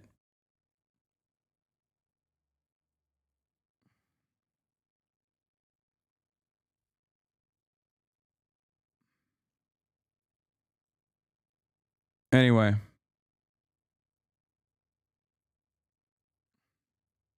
We're going to begin, though, with this. We've got newly revealed evidence in the murder of the United Healthcare CEO, Brian Thompson. Police say they are learning what his accused killer, that would be Luigi Mangione, knew before the day of the attack and what he allegedly did right after that terrible shooting. Lilia Luciano is following this story and has the latest. Investigators say they have discovered evidence suggesting Luigi Mangione knew United Healthcare was hosting its annual investor conference in New York City before the shooting. The NYPD tells CBS News there is no indication that Mangione was ever a client of United Healthcare.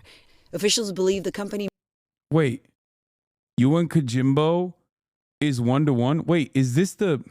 Oh, no, it's not a... I fuck with fat bitches. Bitches scrolled out. Ladies, there's no way this is real, man. Shut the fuck up. My goat would never. My goat would never. Okay, we got to move on from the gaming. Y'all are so stupid. That's his Instagram profile pic.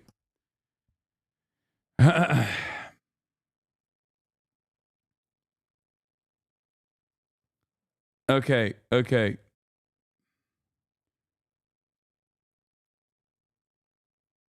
Let's get back to it. We're doing news, okay? Calm down. We're doing UHC United Healthcare CEO shooter, okay? There's new updates. No indication that Mangione was ever a client of United Healthcare. Officials believe the company may have been targeted due to its status as the largest health insurer in the United States. Meanwhile, the Manhattan District Attorney's Office has begun presenting evidence to a grand jury as they try to extradite. Yeah, this was really funny because people were like, it doesn't mean that like United Healthcare, he wasn't even a UHC client. And it's like, okay, sure. Would that have made it, would you be defending it if he was? Like, I don't understand. It's all these people that are like desperately trying to grab on to anything to be like, no, this guy is silly. This guy is stupid. This guy is wrong. This guy's insane. And you shouldn't feel like, you should feel angry that he did this. Okay? You should feel angry that he did this. You should feel resentful towards him and his actions and not, the way that United Healthcare and many other for-profit healthcare industry leaders have destroyed your lives. Okay? Forget about that, please. And I think that like a lot of people are just trying to like finger wag. A lot of people in the media are trying to finger wag their way into.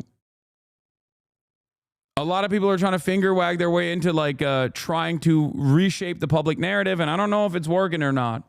I'm sure it has some play for a lot of older people that get their notes from mainstream publications, or maybe some dumbasses who get their notes from like right-wing content creators in general. But having said that,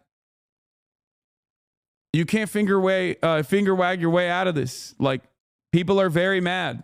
Understandably, they're very mad. Mangione from Pennsylvania to New York. The delay, a possible strategic move by his defense team. Not waiving the extradition does buy them a little extra time. They now have to wait for Governor Hochul to issue that warrant, and it just gives them more time to prepare their defense. All this while Mangione remains detained more than 200 miles away. Luigi Mangione is being held in this state prison in Huntington, Pennsylvania, under maximum security. Prison officials tell CBS News that he is in a cell by himself, but not in solitary confinement, that he does not get to interact with other inmates, and that he has not become violent. Also, the NYPD tells CBS News that during his time in detention here in Pennsylvania, he has not made any incriminating statements to investigators. After biking through Central Park and taking a cab to the George Washington Bridge bus terminal, authorities say Mangione didn't leave the city, but actually returned via subway down to Penn Station in Midtown Manhattan, just a mile away from the crime scene. Now investigators are looking into whether then he traveled by train to Pennsylvania. New York. I don't know why people are saying this is a new surveillance tech that they figured out to create a parallel narrative as to how they found him. Like, I'm inclined to believe the mainstream narrative on this. Like, I'm inclined to believe that, like, no, there was definitely like an old lady at McDonald's who was like, I think that's the killer. You know? They do have mass surveillance. It's in every part of our lives.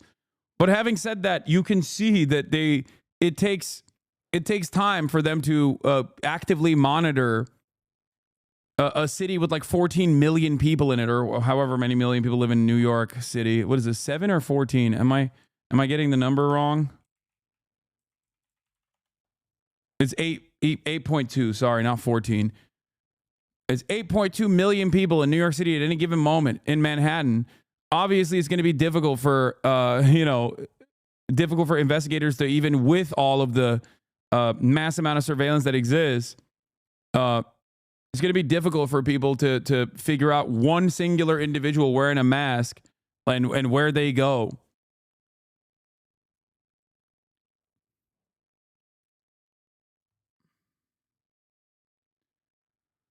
So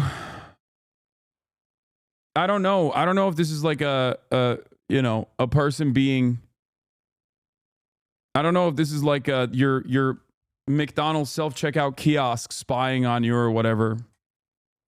Hasan is running D for the NYPD. Yeah, that's what I'm doing. I don't know how true, but allegedly the CEO of Peak Designs ratted Luigi out to the police by looking up the serial number in the backpack they found. I can see that. They are creating a parallel narrative for the NYPD data. You have not seen the tools NYPD Fusion has, however, not for the arrest.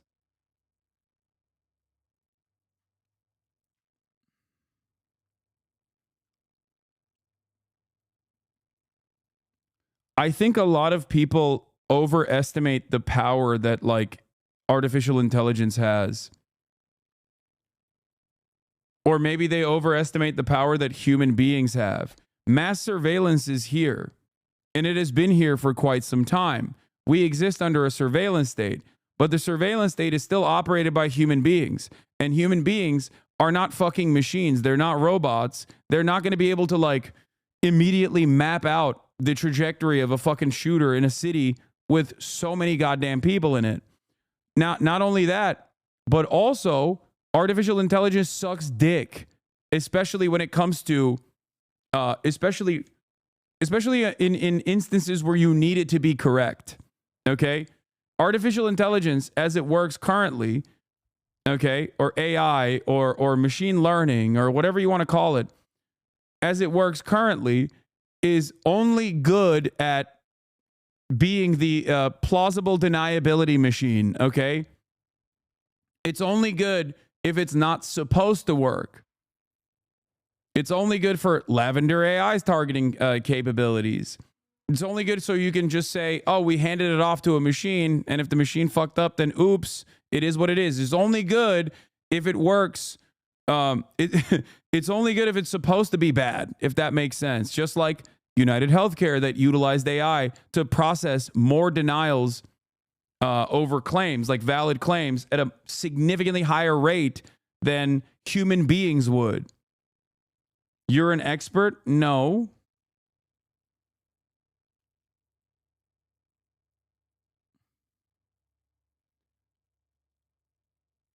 I don't think you guys understand, like, the current, everybody wants to feel like these super powerful machines are just they're better than human beings at like tracking, and they're more accurate, not realizing that the data input into it is oftentimes inaccurate, and that causes super basic hallucinations in like even something like ChatGPT. Like AI is amazing, but it's not as amazing as you think it is my point.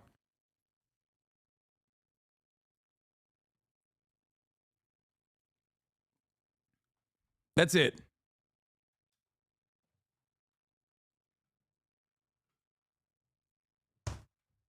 And it will continue to get better unless it keeps working off of other garbage AI, and they don't figure out a way to clean it of its imperfections.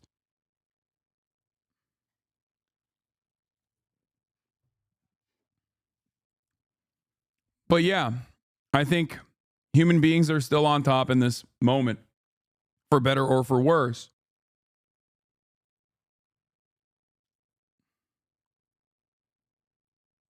We are in a surveillance state. We are not in a Minority Report future. Exactly.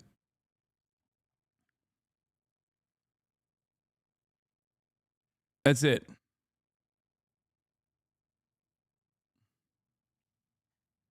Like, the level of access that people have once they identify someone is expansive, it's vast, it's unimaginable to the normal human's mind. Okay? That much I agree with.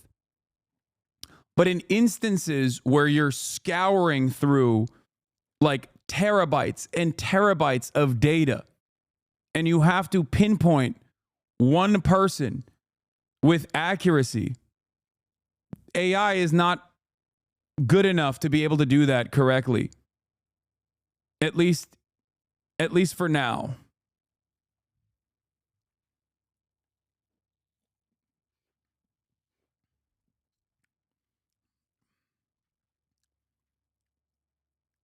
Especially if I think,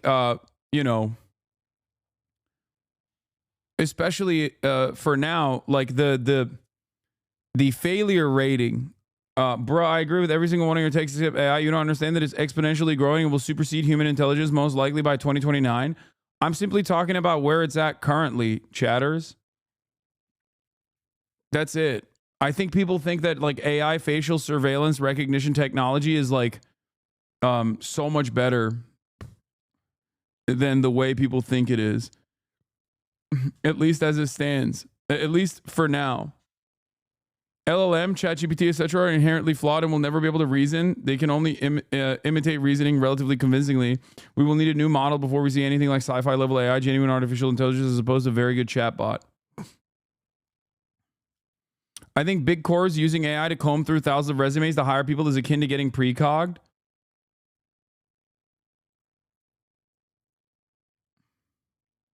Getting my master's in data science and data policy, and you're not far off. Do you really think the U.S. government isn't working on mass AI surveillance tech? You are maxing. Did I say that? Did I say that the United States government is not working on this technology? Did I say that AI is not already here in terms of surveillance technology? How many times have I talked about this fucking asshole? What do you think he does? What do you think his like signature achievement is? What do you think Palantir does? They're working on it for sure. I never said they're not working on it. I'm simply stating that as it stands currently, it is nowhere near as good as you think it is. It's not capable, in my opinion, of scouring through like terabytes and terabytes of visual and audio data to accurately pinpoint in real time where a certain person is in the city. You still have to do old school investigative reporting, or you still have to do that classic like $50,000 reward for a human being that recognizes the shooter, please. Way out of your depth here, dog. Okay.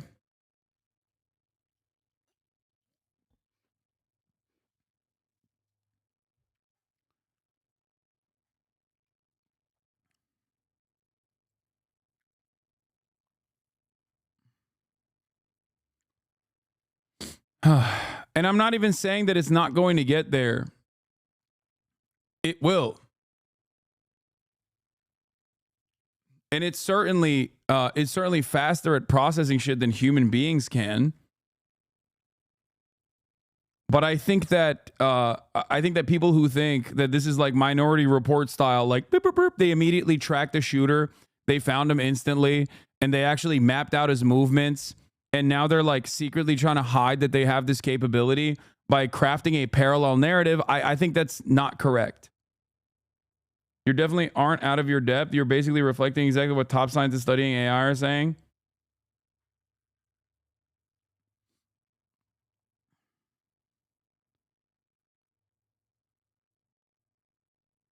Yeah. Now, make no mistake, every day is the worst that AI ever will be. Okay? Today is the worst that AI will be. That is the case. It's only going to get better, and it's going to exponentially get better. I think that is the case for sure. You literally have to be listening to AI salesmen to think it's there already. But there are still issues. As far as I understand, there's issues with the data being processed. I've always maintained this position. And I think people that work with AI hype it up quite a bit for their own personal financial interests. Like they make it seem as though it's already there, it's done, is it going to kill the world? Like what's happening? When in fact, like, no, AI is used as currently to basically cast aside certain subsects of the labor force. That's it. That is the primary purpose of it. And if it's like shittier and shittier output, it doesn't even fucking matter. Because these guys only care about their bottom line.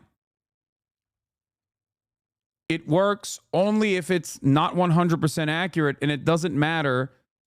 It doesn't work when it requires 100% accuracy. Pinpointing a person, pinpointing a needle in a fucking haystack requires basically 100% accuracy, and the AI is not there yet. That's it.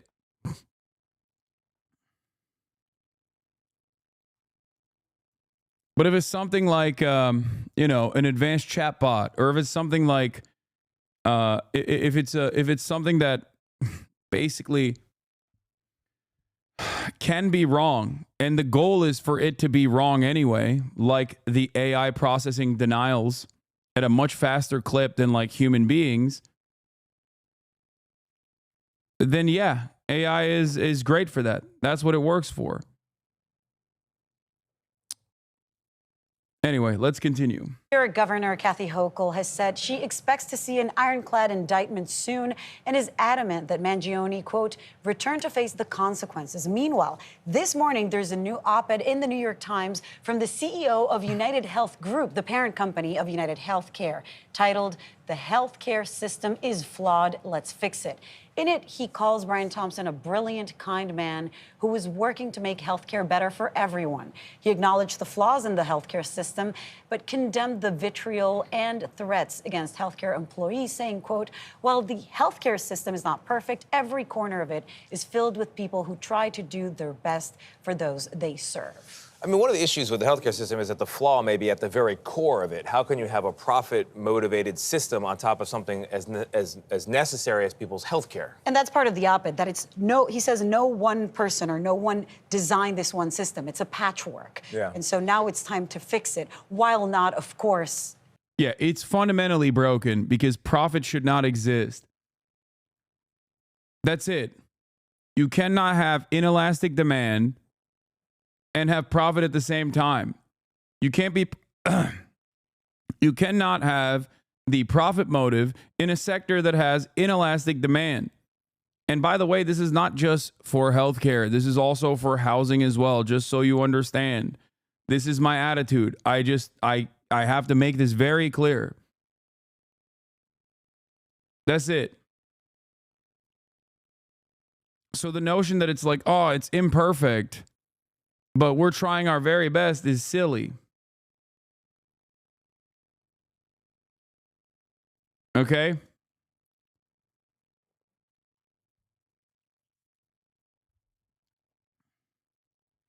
That's dumb, not you. Sure, the system is broken, but if you want to be the CEO, you have to be willing to represent the corporation in every way. No, they do, and they get paid for it. They get paid to represent the corporation in every way. They get paid for those inhumane decisions that they sign off on.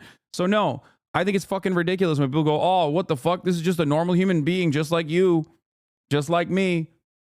Like, I have a lot of charity for the average person who's just simply trying to exist. I have a lot of charity for the average person that's working in this corporation because, like, everyone is working in a ultimately, given the way that capitalism works, every single person is contributing to this fucking death machine.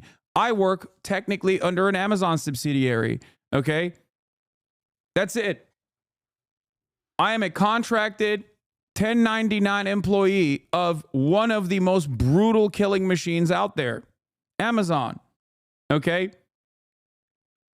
When virtually every single person is working for the brutal killing machine, then yeah, technically no one is. Okay? Having said that, however, and I have to repeat this position, like, I don't think adventurism is the solution here. Okay? I don't think that, like, a direct violence against CEOs is going to solve this problem. I don't think so at all. But I think it's important to examine where this frustration is coming from. What leads someone to take this act? Okay?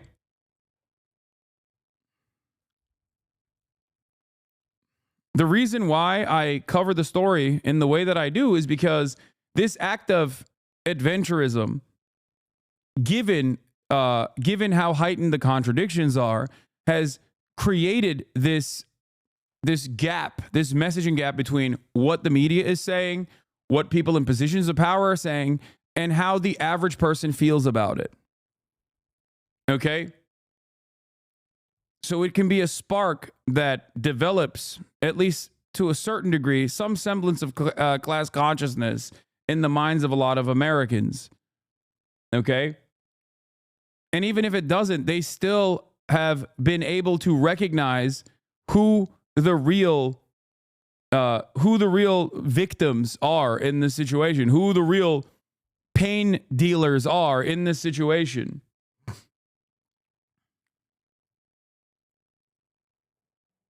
It's not. You get paid blood money. I guarantee these dorks are the same dorks that want to invade Mexico to stop cartels. You got your own vultures feasting on Americans. You just legalized it.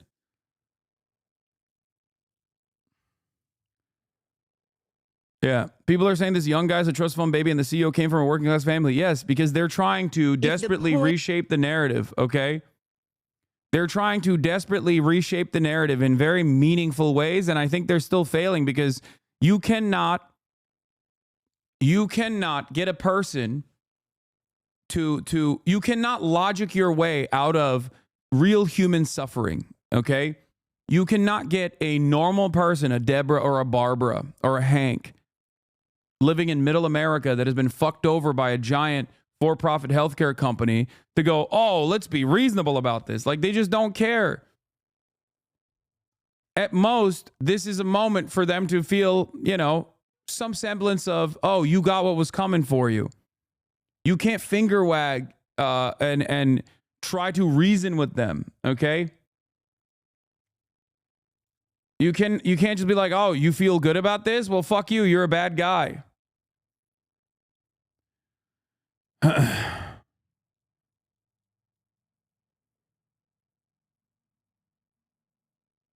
When most of us don't pay for insurance because it's too expensive, it should be clear which side we're on.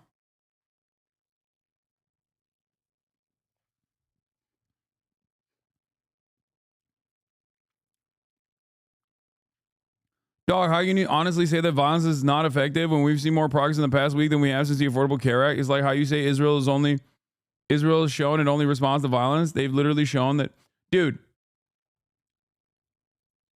I don't think you understand this, okay? Appalachian Soviet.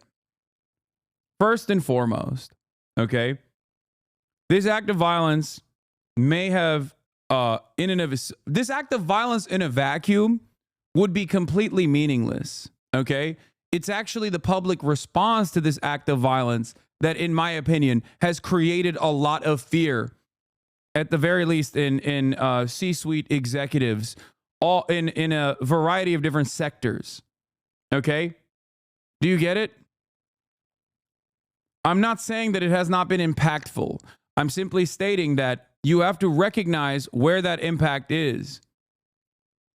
Because if this had happened and every Tom, Dick, and Harry, every Barbara, Deborah, and Hank turned around and was like, this is gross violence, how dare you? There is no place for vigilantism in American society. This is a wonderful CEO. And that could have very well been the case because of the American predisposition towards crime and punishment. Americans are very one note on this. They go, crime, I see crime, death penalty. This is a very draconian culture. You must understand. I still was very shocked to see the groundswell of support for Luigi Mangione even before they knew who he was, even before they knew what he looked like. They saw a guy in broad daylight dome a healthcare CEO and everyone was like, I know exactly what happened there. They didn't know a single damn thing. They had no information whatsoever. And they immediately were like, I know what happened. How could people be so united? How could people understand exactly what was going on without any of the details whatsoever?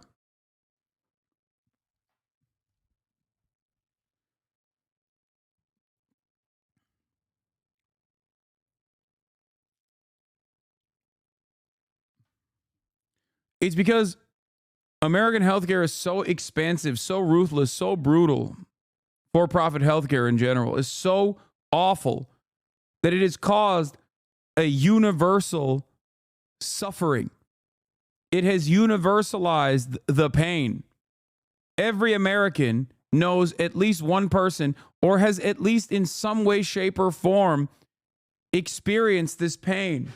Whether it is a massive fucking check that they have to pay in the aftermath of one of their most vulnerable moments, or something far worse than that, like an immediate family member dying.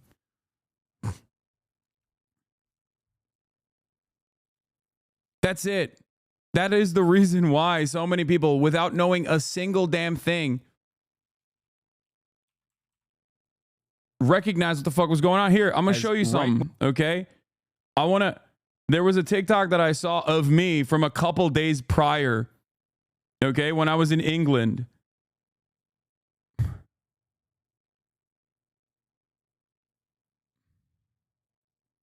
This morning, a frantic manhunt for the man authorities spotted on this survey. So this dude, big homie over here, okay, Mr. CEO, walking up to his hotel. Oh, this one got like 1 million views. Having a dude, but this isn't the one. Hold on. Policing.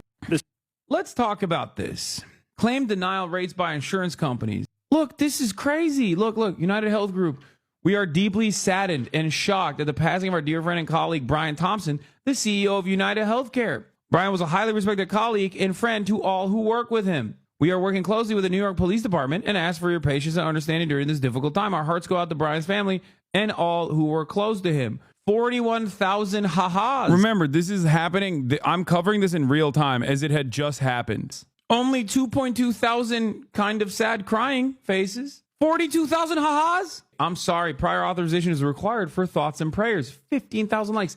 Sending prior authorization, denied claims, collections, and prayers to his family. 16,000 likes. Was his trip to the ER really emergent? According to his own company, my husband's heart attack wasn't an emergency, and we were out $3K, full deductible. 5,000 likes is crazy. What my first thought was, and then I look at the comments and realize I'm not alone in my thoughts. 1,000 likes. I just can't find the care. Maybe if they ask for pre-approval of my care, then after they care. Like, this is just, wait, hold on. Let me see if I can find the other video. I guess I didn't like it, but I saw it. There was something that I saw where I was like talking about it from that same clip where I'm talking about like if they find him. There was another TikTok where basically I was saying once this person is found, okay, if he's also attractive and he has this like profound message, this is going to be devastating for a lot of CEOs. I said something along those lines. And I can't remember where that video is, but that was before we knew what the fucking dude looked like. That was before we knew what his like actual motive was. We still don't fully know what his actual motive is. And look where we're at now.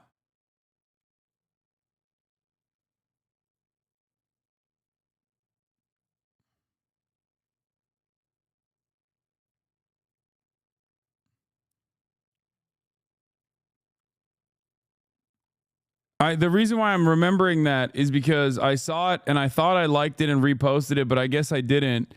And it's what do you call it? It's out there somewhere, but everybody was like, "Damn, this is so prophetic."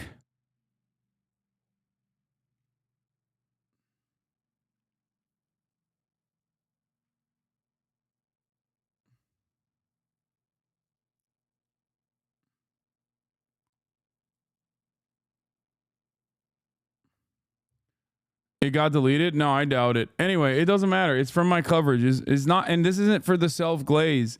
The reason why I'm bringing this up, the reason why I brought it up is not to be like, look how far ahead of the future I can see or whatever. The reason why I'm saying that is because like, I'm not a particularly intelligent person. I don't have the gift of foresight. Okay? I simply understood at that moment what everybody else understood, which is that this was a universal experience that people had, and even if they didn't know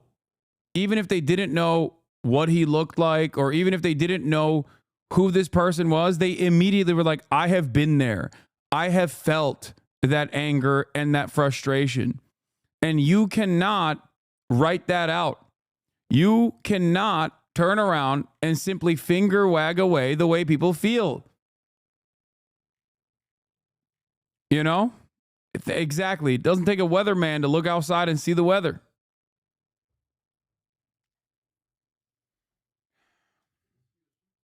Ha? 2. 2,5. Yo, 2,5'dan yaparsan yerim. 3 gibi işte. Oh, you found it here. Overnight, the shooter seen here about 20 minutes before the shooting. They're looking for a male about 5 feet. Oh, this is the one, height, yeah.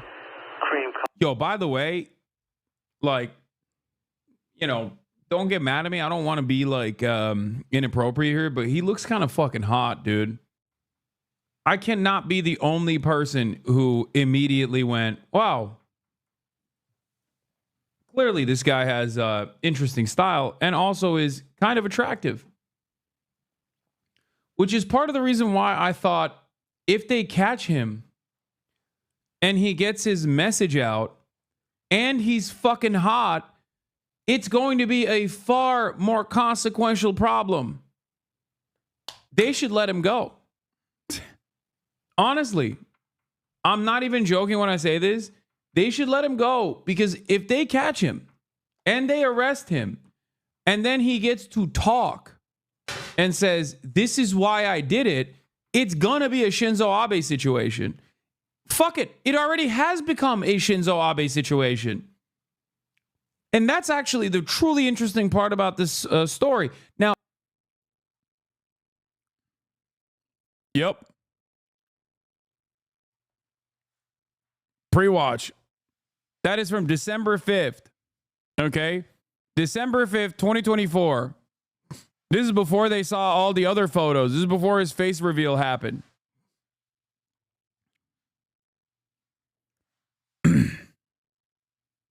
That was as it was happening. Yeah, no, this is before the face reveal. For those of you who don't understand the Shinzo Abe comparison, okay, Shinzo Abe was assassinated. And once Japanese society understood what the motivations of the assassin were, they were like, oh, we agree with him. It was a real propaganda of the deed moment. This is even worse than that Shinzo Abe situation, specifically because it's even worse than the Shinzo Abe situation because maybe a lot of Japanese people didn't realize that there was this Korean cult that had placed its tentacles in Japanese society. But they found out afterwards. And when they did, they were like, I don't like this. But virtually every single American has been fucked over by healthcare. Okay? In this circumstance, you didn't even need to know his motivations to recognize what it is. Because people have a direct experience with this. They have a direct experience being wronged. And it's more consequential than being wronged, like that Ben Shapiro commentator said, being wronged by your barista, fucking up your order. When you're wronged by your for-profit healthcare company, you're wronged in a really meaningful way. In the best possible outcome, you're still tasked with paying a massive medical bill. In the worst possible outcome, you have an immediate family member who dies. Okay? So all of these guys that turn around and try to tell people like you shouldn't feel some type of way about this, you're not going to be able to write articles that convince enough people, I think.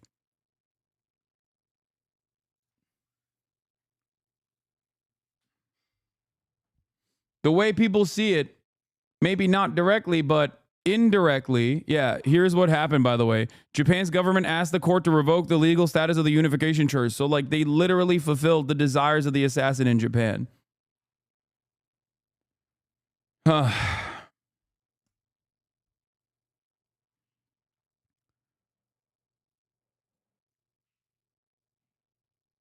Anyway. So I want to cover the guest essay from New York Times editorial board. United Health Group CEO, the healthcare system is flawed. Let's fix it. It's by Andrew Whitty, who is the chief executive officer of the United Health Group, the parent company of United Healthcare. This is the CEO on top of the CEO, the big dog. Just so you understand. And he wrote this article, and the article had 2.5 thousand quotes, comments, and they had to close the comment section because they didn't like what the New York Times readers were commenting. This person is the top dog, the person who wrote this article. Let's take a look. at what he said. They had to turn off the comments in this article. As Brian Thompson's family, friends, and colleagues mourn his killing, we are bearing a grief and sadness we will carry for the rest of our lives.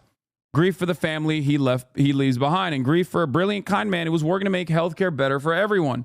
Absolutely no one believes this. We greatly appreciate the enormous outpouring of support for Brian, who ran our health insurance business, United Healthcare, as well as our wider company, which I lead. Yet we are also struggling to make sense of this unconscionable act and the vitriol that has been directed at our colleagues who have been barraged by threats. No employees, be they the people who answer customer calls or nurses who visit patients in their homes, should have to fear for their and their loved ones' safety. It's gross that the CEO is once again using regular working class people who also are ironically getting fucked over by their own healthcare companies while they're working for the healthcare company as a way to try and soften the blow. It's not the nurses, and it should never be the nurses, and it shouldn't be the customer service representatives either. This anger is directed towards the CEOs and the people who play a role. You're using them as human shields here. You're hiding behind them. We know that the health system does not work as well as it should, and we understand people's frustrations with it. I want to look up how much United Healthcare has spent on lobbying. Just real quick. Lobbying expenditure. I wonder if this is like something easy to find.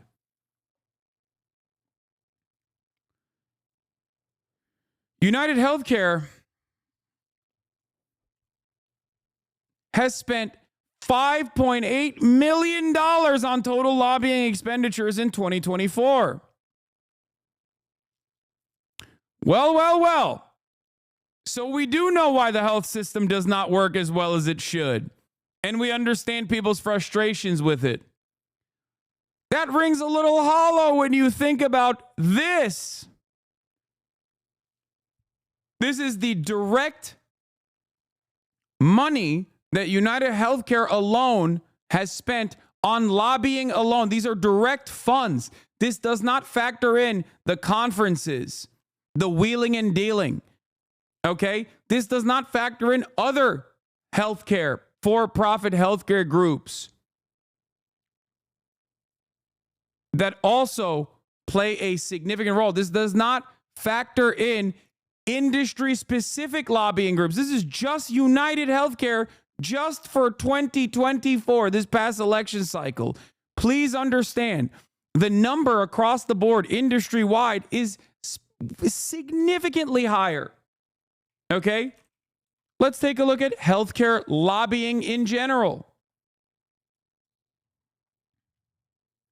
When you look at the sector profile for health, it goes up to $562,332,190.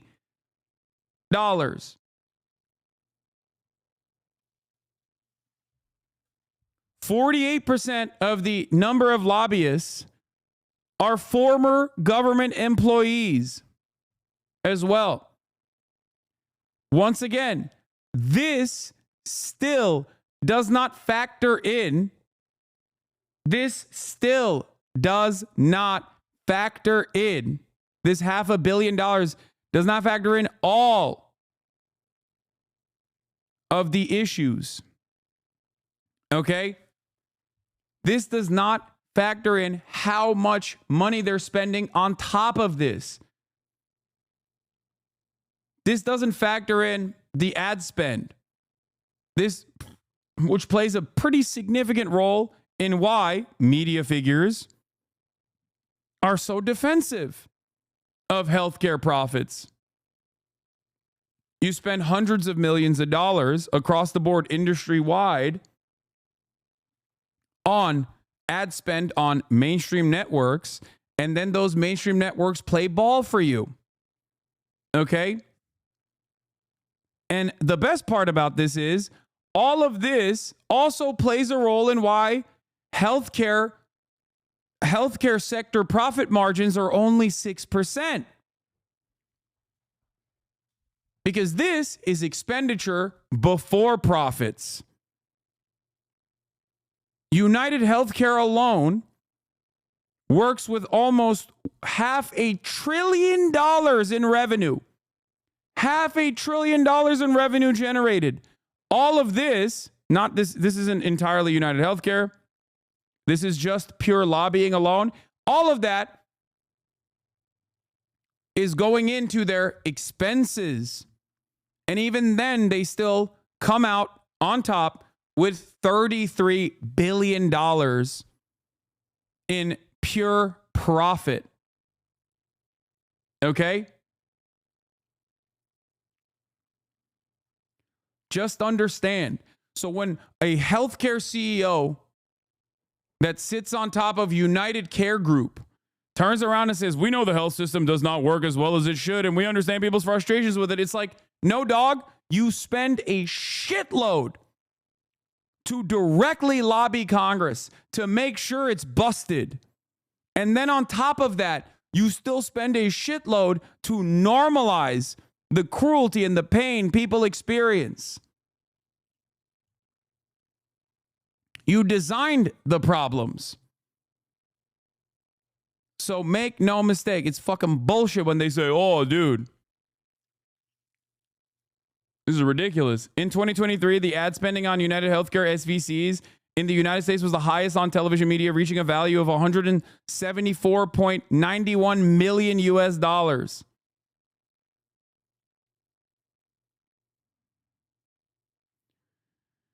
No one would design a system like the one we have, and no one did. It's a patchwork built over decades. Our mission is to help make it work better. No, it's not. We are willing to partner with anyone, as we always have, healthcare providers, employers, patients, pharmaceutical companies, governments, and others, to find ways to deliver high-quality care and lower costs. Clearly, we are not there yet. We understand and share the desire to build a healthcare system that works better for everyone. That is the purpose of our organization. Healthcare is both intensely personal and very complicated, and the reasons behind coverage decisions are not well understood. We share some of the responsibility for that. Yeah, dude. It's the lack of transparency. Yeah, no. You don't understand. There are good reasons for why we deny coverage. You're using too much healthcare, which, by the way, we're not even providing. Nurses, doctors, hospitals are providing the care. We simply are the shitty middleman that makes money off of making the process more costly. And the way we make money, by denying you the actual coverage that you paid for. That is the purpose. This is a parasitic force. They are fucking leeches. Just so you understand, their entire profit comes from getting your money in the form of premiums, okay, and creating this unnecessarily complex middleman, only to then turn around and not pay for the full coverage. Their whole reason for existence is profit. And as a reason for existence, the way that they generate that profit is by getting money from you and then doing everything in their power to not pay the entire medical bill. That's how they make money. Just so you understand. Together with employers, governments, and others who pay for care, we need to improve how we explain what insurance covers and how decisions are made. Behind each decision lies a comprehensive and continually updated body of clinical evidence focused on achieving the best health outcomes and ensuring patient safety. Yeah. That's why whenever there's no insurance industry, no for-profit insurance that plays this like incredibly expensive middle manager role, specifically for the purpose of, generating profits for some of the wealthiest people in society, everybody dies. Famously, in all other comparable OECD nations, people are just dying left and right. They have no safety for their patients. Why? Because the insurance sector doesn't exist or is not as fucking robust as it is in the United States of America. Except, no, that's not the case. But they will never tell you that. Americans are purposely shut off from recognizing that there are countries, both to the north of us and to the south of us, that have actually figured out this unimaginably complex situation that we simply can't figure out. And there are even far better systems as well. There are examples of wealthier countries, or at least like not as wealthy as America because we are the wealthiest nation on earth, but there are examples of countries that have far less than us, and yet they have been able to figure out a nationalized structure. How does that work? How does that exist? It's because in all of those other countries, no matter how tyrannical they might be in other circumstances, like fucking Turkey even, there is still a responsibility for governance. There is an interest in welfare, the welfare of the citizenry. That's it. It's not fucking magic. It's because somewhere along the line, somewhere throughout this history, leaders were like, yeah, we still need to, we need to make sure that we have a healthy society. In America, this does not exist because what matters most is not the overall welfare of the citizenry. What matters most is profit. What matters most is corporations and their welfare. We put profit over people every step of the way. While the health system is not perfect, every corner is filled with people who try to do their best for who they serve. Brian was one of those people. He was raised in the same Iowa farmhouse as his mom. His dad spent more than 40 years unloading trucks at grain elevators. BT, as we knew him, worked farm jobs as a kid and fished at a gravel pit with his brother. He never forgot where he came from because it was the needs of people who live in places like Jewell, Iowa, that he considered first in finding ways to improve care. I'm going to be really real with you. If I were to go to Jewell, Iowa, a town of like, 1,200 people, I could probably find like 300 people that got fucked over dramatically by their for-profit healthcare. Maybe not by United Healthcare specifically. But that's so funny to be like, this is where he comes from. This tiny town. Okay? I'm willing to bet if you went to that fucking tiny town and you found randomly, okay, the population is 1,183. If you went to that random town and asked like 100 people, you would find 90 people that got fucked over, or at least knows a person in their immediate family that got fucked over by for-profit insurance. Okay? It does not matter. When a colleague proposed a new idea to Brian, he would always ask, would you want this for your own family? If not, end of discussion. Brian was never content with the status quo. That's why he pushed us to build dedicated teams to help the sickest people navigate the health system. It's why he fought for preventative health and quality health outcomes rather than simply adding ever more tests and procedures. He believed decisions about healthcare should start with the individual and champion plans in which consumers could see costs and coverage options up front so they could decide what's best for themselves and their families. The ideas he advocated for were aimed at making healthcare more affordable, more transparent, more intuitive, more compassionate, and more human. That's Brian's legacy, one that we will carry forward by continuing our work to make the health system work better for everyone. The amount of fucking profits that Brian brought in must have been great enough for this guy to fucking put his name on this article. Holy shit. Here are some of the comments from 4 hours ago. There's a watchword for the way people justify bad acts nowadays. Allied. Mr. Whitty elides many key facts in this somewhat sanctimonious essay about his colleague's death. The fact that no insurance executive has a primary obligation to any patient. The fact that no for-profit insurance company is incentivized by their policyholders' successful therapy. The fact that his company is notorious among healthcare providers for employing any and all means to obfuscate, distract, confuse, delay, and otherwise obstruct paying our benefits. Mr. Thompson's death was indeed tragic, but Mr. Whitty has offered no substantive plans to address the widespread outrage at the way his company conducts business. Mr. Whitty, the money talks, which is why you will not walk nor run to change a system that lines your pockets at the expense of your paying customers. As an outpatient MD, I can tell you that I know why United was the most profitable of all healthcare companies, because it denied the most. United made me get authorization for cheap medications like ACE inhibitors and tests like ultrasounds. No other major insurer did that. United had some plans that were good, that would cover tests that were not necessary, and their crappier plans would not cover more important tests.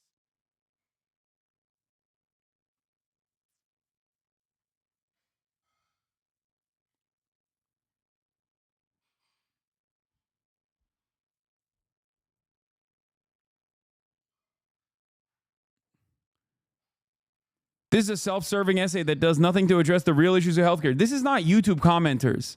Make no mistake. YouTube commenters are very right-wing in general. We know this. We see it. We see it every day. We look at fucking comments on YouTube on any number of different content creators. And they're almost always the dumbest shit you've ever seen. And yet, people seemingly are united on this.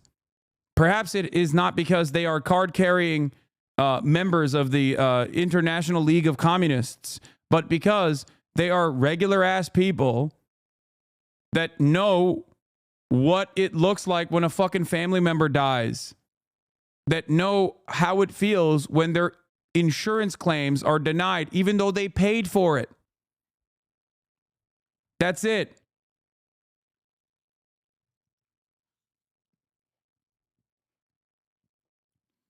These are the people that pay for the New York Times. These are the people that are most susceptible to this kind of propaganda.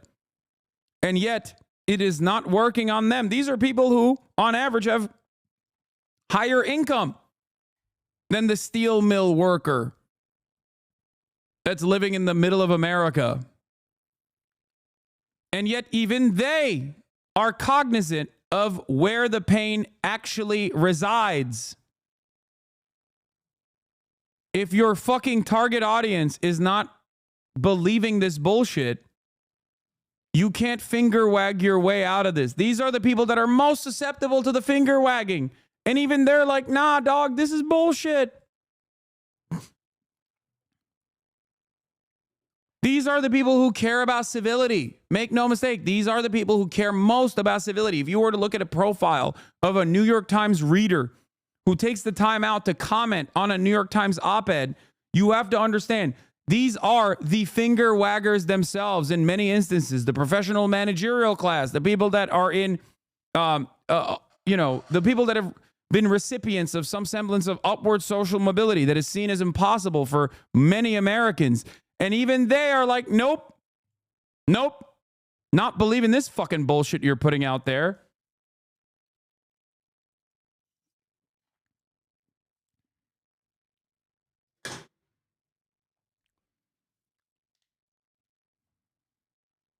This is a self-serving essay that does nothing to address the real issues of healthcare in this nation and seeks to justify the financial waste incurred by health insurance companies while their goals are bottom line profits for the shareholders. Like, you can tell these people love capitalism. You can tell these people have benefited from capitalism. You could tell that these people want to defend capitalism. Even in the way that they criticize it, they say, we are not even against for-profit insurance. Not every single person here that is chiming in is saying for-profit healthcare must not exist. But even they recognize, and they're wrong for the record, for-profit healthcare should not exist. It's fucking ridiculous. But even they recognize that, like, it has gotten out of hand. Okay?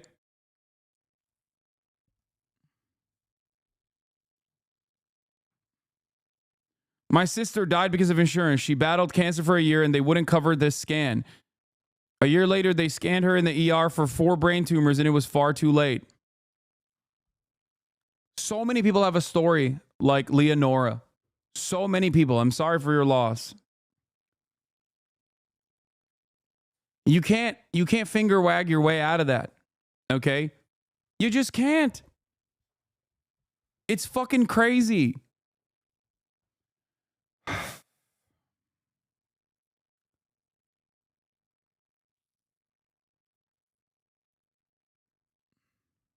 Anecdotal, but my dad is the most MSNBC Nikki Haley lib, and even he kind of shrugged at the assassination and talked about how evil United Health was as a company.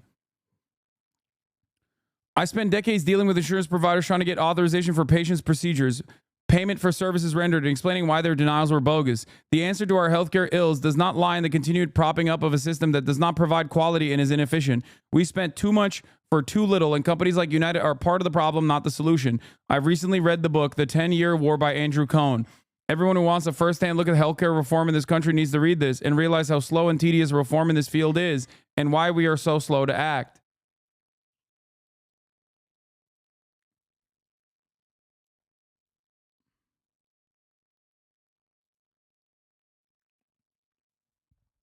We live in the wealthiest nation on earth. We pay for healthcare more than anyone else, okay? More than anyone else on the planet. And even then, we have to still continuously fundraise off of websites. Like, people need to resort to e-begging so they can pay the parts of the healthcare that they already paid for that the healthcare company refused to cover. It's fucking insane. And no one in a position of power with any semblance of influence or any semblance of authority takes a deep breath and goes, honestly, we got to fix this. This is like insane. Part of that is because they're getting paid by these people. They're getting paid in the form of lobbying. They're getting paid in the form of nice trips. It's completely fucking normalized. This cruelty is completely normalized.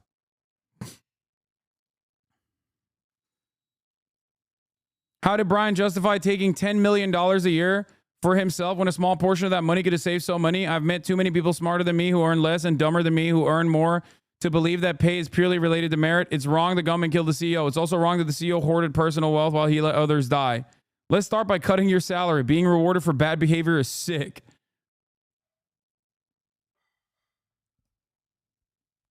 Just going to leave this here. In my brief time inside a giant law firm, I saw the inner workings of major insurance like UHC, including actions that unequivocally cause the suffering of seriously ill policyholders and intentionally deny coverage for medically necessary care. I also saw good people, including my colleagues, defend the indefensible and become true believers in the value of their work and that of their healthcare industry clients. And those utilization management medical decisions, when not being auto-denied with AI, decisions are largely made by unqualified and barely licensed medical, in air quotes, professionals. Insurance departments are where the disciplined fired and otherwise unemployable go to finish their careers. policies in general are often based on outdated literature and guidelines. Spectator, thank you for the 25 get this subs. Which insurance know very few patients have the time or expertise to challenge. This is, in many instances, a way, like the legal hurdles that you place upon the average American, the average person that doesn't have the money to be able to go into this legal battle or whatever, like that is a way to deny their coverage. Like that's the way that these guys make money. Because they know most people they don't have time to go after their insurance claims, and they make the claim adjustment or the reclamation process costly and troublesome on purpose. And it doesn't end there. When I was a kid, my sister passed away from a rare genetic factor in leukemia. She had 2 successful bone marrow transplants, but her body at 13 couldn't continue to fight. We were destroyed, but then got a medical bill of over $1 million for procedures that insurance wouldn't pay. My dad and stepmom had to file medical bankruptcy twice. My family fell apart after that, and I don't talk to my father much after I left high school. It really destroyed a lot of my life. Everyone has a story like this. Virtually everyone has a story like this. It doesn't have to be exactly the same. So yeah, that's the reason why people are fucking mad. That's the reason why people don't give a shit that a CEO got killed. Of course. This is why I describe the concept of social murder. The invisible murder that systems subjugate people to. The invisible murder that is done at the behest of the profit motive. It's normalized, it's systematized, it's streamlined. It's invisible. It's supposed to be that way. But it's not supposed to be that way. And especially when it happens to you. Especially when it happens to a loved one. You see that pain. So it's no longer invisible. But it's so apparent that even the least educated, even the most ignorant person in society still recognizes who is responsible for it. And no amount of deflection and no amount of, well, think about how your fellow neighbors are actually the ones responsible for your anger and your resentment. Focus on trans people. Focus on undocumented immigrants. Like, focus on something else. Please, not us. Is going to change that reality. You can clutch your pearls about the ways in which people have received this information, but it won't change the reality.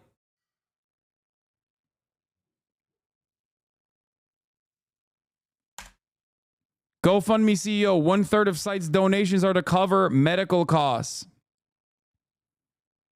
That was in 2019.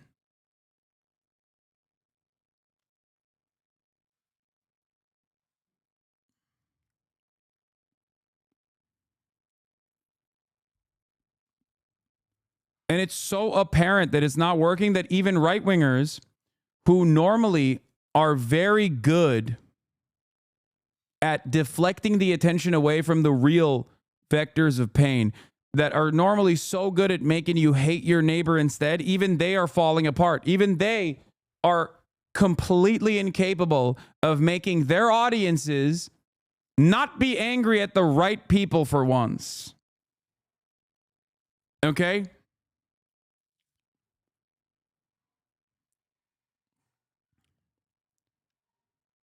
And what have we done? We turn. What have we done in this process? Instead of addressing the problems, those in positions of power are either too predisposed with finger wagging at those who don't feel like Brian Thompson was a victim because they feel like they themselves are victims of for-profit healthcare. And also on top of that, now they're looking at your posts, they're looking at your anger, and they're moving to apprehend those to make a point. They're moving to apprehend those who say something in anger to make a point. If you're angry, you still have to shut the fuck up. You can't say a single damn thing. And that brings me to this story. In the state of Florida, where another person who is not a card-carrying communist, but a simple mother and a wife, Brianna Boston, 42-year-old mother of three, was arrested for making threats to Blue Cross Blue Shield over a rejected medical claim. The threats were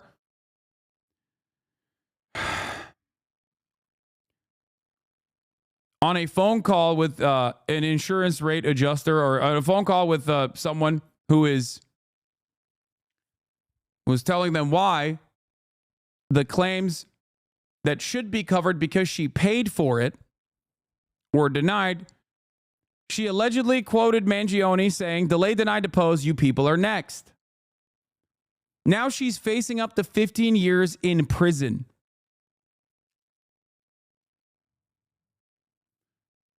The woman told investigators that healthcare companies played games and deserve karma from the world because they are evil. Her bail was set for $100,000. She was charged with threats to conduct a mass shooting or an act of terrorism. They're calling her a copycat. She was not a copycat at all. She does not even own a gun. The nature of the threats, we would also be asking for GPS with house arrest conditions to protect the community. With her head in her hands, Brianna Boston learned she would be held in jail on $100,000 bond. The Polk County judge adding the bond was appropriate given the, quote, status of our country. It's not like she's a child. She's 42 years old, so we're not dealing with a child here. She should certainly know better. Lakeland Police. Like, look at this. You know better. Yeah. Normally, this is a great point. Normally, our system is so broken. Our system is so broken, and yet it works in unison, and it works perfectly when it comes down to protecting capital owners and their interests, protecting the interests of the wealthy and corporations. We've moved on from corporations are people to corporations are the only people. You yourself are not a person. Only corporations are persons. That's where we're at in American society. One of the most insane things I have seen in the American news cycle is this level of punishment for someone expressing their anger. I tweeted, I said, in America, if you get mad at a corporation for not giving you what you paid for, they put you in prison. Because remember, she paid for this. She paid for her insurance. And then the insurance was like, yeah, we're not going to pay for your claims. Sorry. Now, what's really interesting about this is that I am a recipient of death threats. Okay? Credible death threats. Thousands of them on a monthly basis. From the random comments online all the way to direct death threats. Okay? And I'll reveal something that I haven't before. I've even had the FBI call me up and say, hey, you have credible death threats. To which I responded with, what do we do then? To which they responded with, it's all good. I don't know. We just wanted to let you know. Okay? And it's like, at that point, it's like, should I even, like, I'm better off not knowing then. What the fuck? Thanks for letting me know, I guess. Now, what's interesting about this isn't that I, as a content creator, have received a shitload of very credible death threats. Luckily, none of them have materialized. I am not that unique in this process. Okay? I'm not that unique at all. Virtually every other content creator has experienced this, but I'll take it one step further. There are a lot of normal people who aren't under a microscope that get stalked viciously. They receive death threats too. Victims of domestic abuse, victims in a broken house, broken household, victims that go to law enforcement and say, hey, these guys are threatening me. This person I know is threatening me. So many women. This person I know is stalking me. And in every single circumstance, cops just go, nothing we can do about it.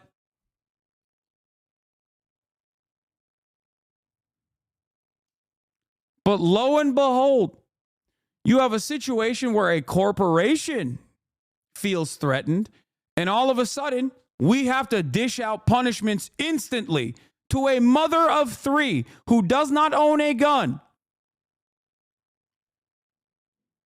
How does this not make your blood boil? You think she is a card-carrying commie? You think she's an anarchist?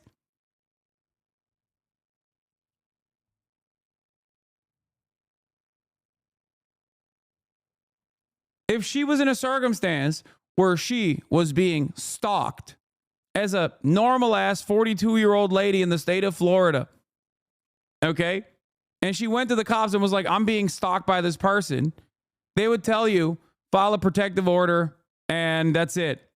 I just want to let you know, it's not like this, special bubble that protects you. It just means that the court files it. So therefore, if something happens, we know who was most likely responsible for it.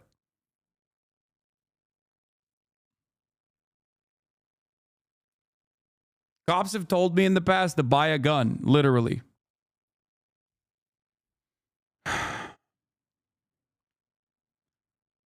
So just understand that.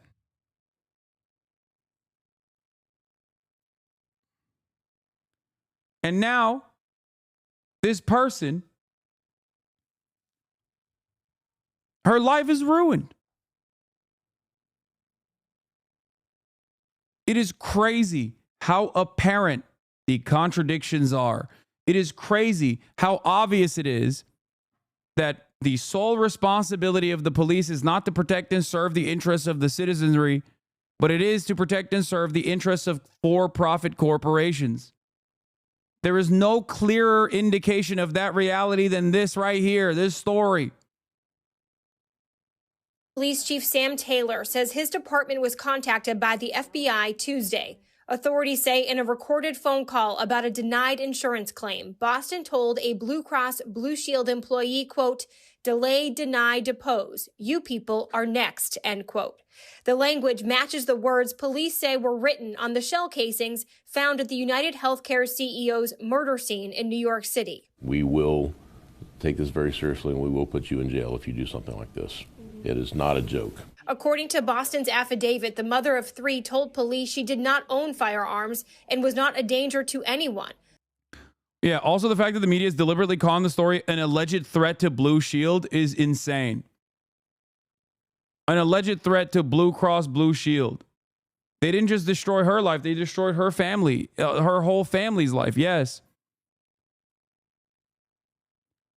The arrest of a frustrated middle-class mom is a real shot across the bow from the ruling class. Ryan Grimm says, also, this mom never said she herself was going to attack an insurance executive. She said that if they continue treating people like this, somebody will, which is just her prediction, not a threat. It's similar to what Warren said, that you can only beat people down for so long. It's not a threat, it's just a fact.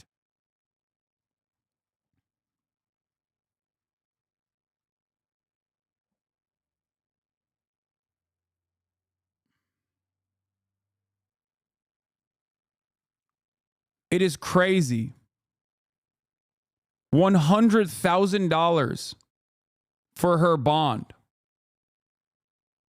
Because the judge said in this time and place, this is far too credible of a threat. But she added, healthcare companies played games and deserved karma because they are evil. Is this a real GoFundMe? Are we for Similar sure? to the accused shooter in Manhattan, Boston is getting support online from people who say that she was just sharing her opinion and should be protected by the First Amendment, but police do not see it that way. She's facing a second-degree felony of written threat to kill or injure, conduct a mass shooting or an act of terrorism, a serious charge that she could end up in prison for 15 years. Reporting live in Lakeland, I'm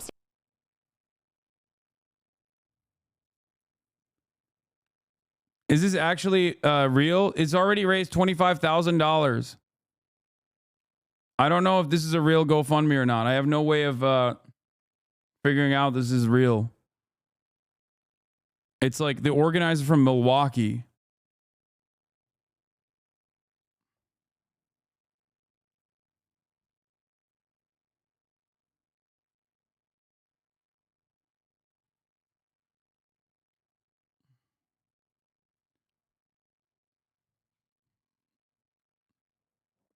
What the fuck are we doing, man? What the fuck are we doing? Use the commissary account if you want to donate to Breonna Boston's commissary. You go to accesscorrections.com/V2/send-money. You go to 1 Florida, 2 Polk County detention facilities, and then underneath it, you find Boston Breonna. If you want to give her direct money in her commissary.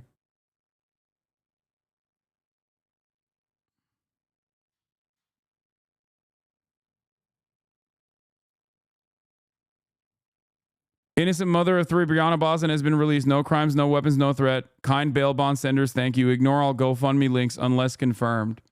Yeah. This is why I said I don't think you should give.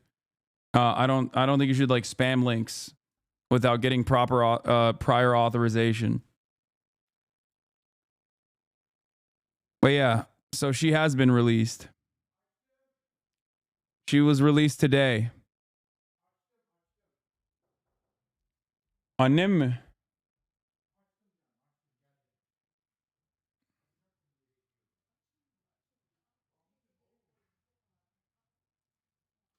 Anyway.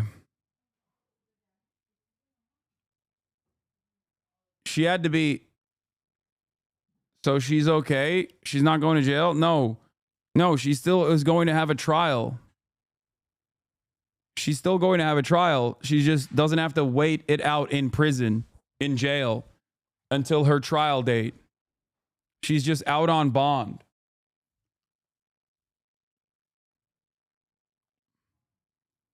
This will forever be on her record, though. $100,000 bond, dude. This is what the judge said. Based on Boston statements, investigators said they believe she meant to threaten the insurance company by using the United Healthcare CEO's homicide to her advantage. Boston was charged with threats to conduct a mass shooting or an act of terrorism. My client is 42, married, mother of 3, never had any criminal charges or convictions. May you release her on her own recognizance, her attorney Jim Headley said to a judge during her first appearance in court. However, the judge set her bond at $100,000, stating, I do find that the bond of $100,000 is appropriate, considering the status of our country at this point. This evening, a Lakeland woman is behind bars accused of making threats to an insurance company over the phone. The FBI says 42-year-old Brianna Boston used the phrase delay, deny, and depose in an outburst while speaking with a Blue Cross Blue Shield agent. Yeah, this is similar to the phrase police found on evidence. Luigi Mangione, copycat, arrested over insurance threat. Dude, the media machine is firing on all cylinders. To those who may not be tuned in to my broadcasts with regular frequency, to those who normally see me as a threat, to those who don't normally agree with me, okay? Listen to my words.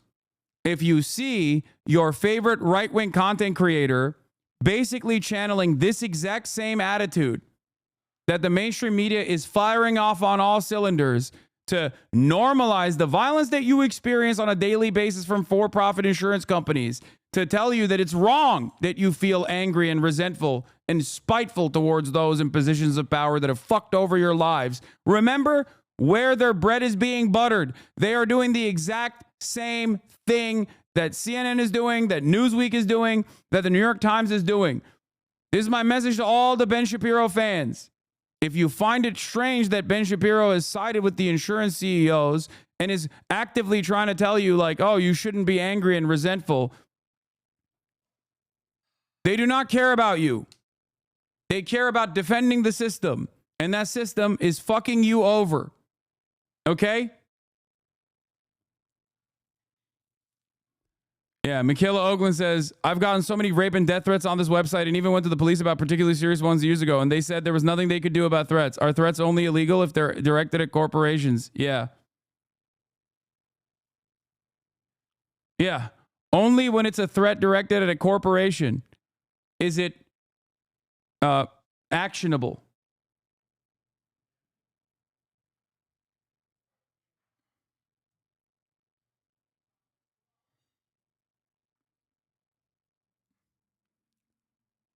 Jessica Burbank, the Boston police literally read the threats I got where they specifically said in an email they will find me in person. They collected evidence after my apartment was broken into and said, we have no way of knowing it was the same guy. But I'm not a CEO, so they don't give a fuck. Yep.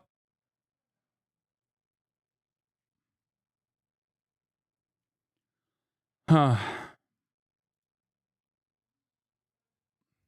At the scene of the insurance CEO's murder in Tampa Bay, Zaduri Achumba live with us in studio this evening. Tell us what we've learned so far. So those words found last week on the bullet casing in Brian Thompson's murder, and they're considered very serious.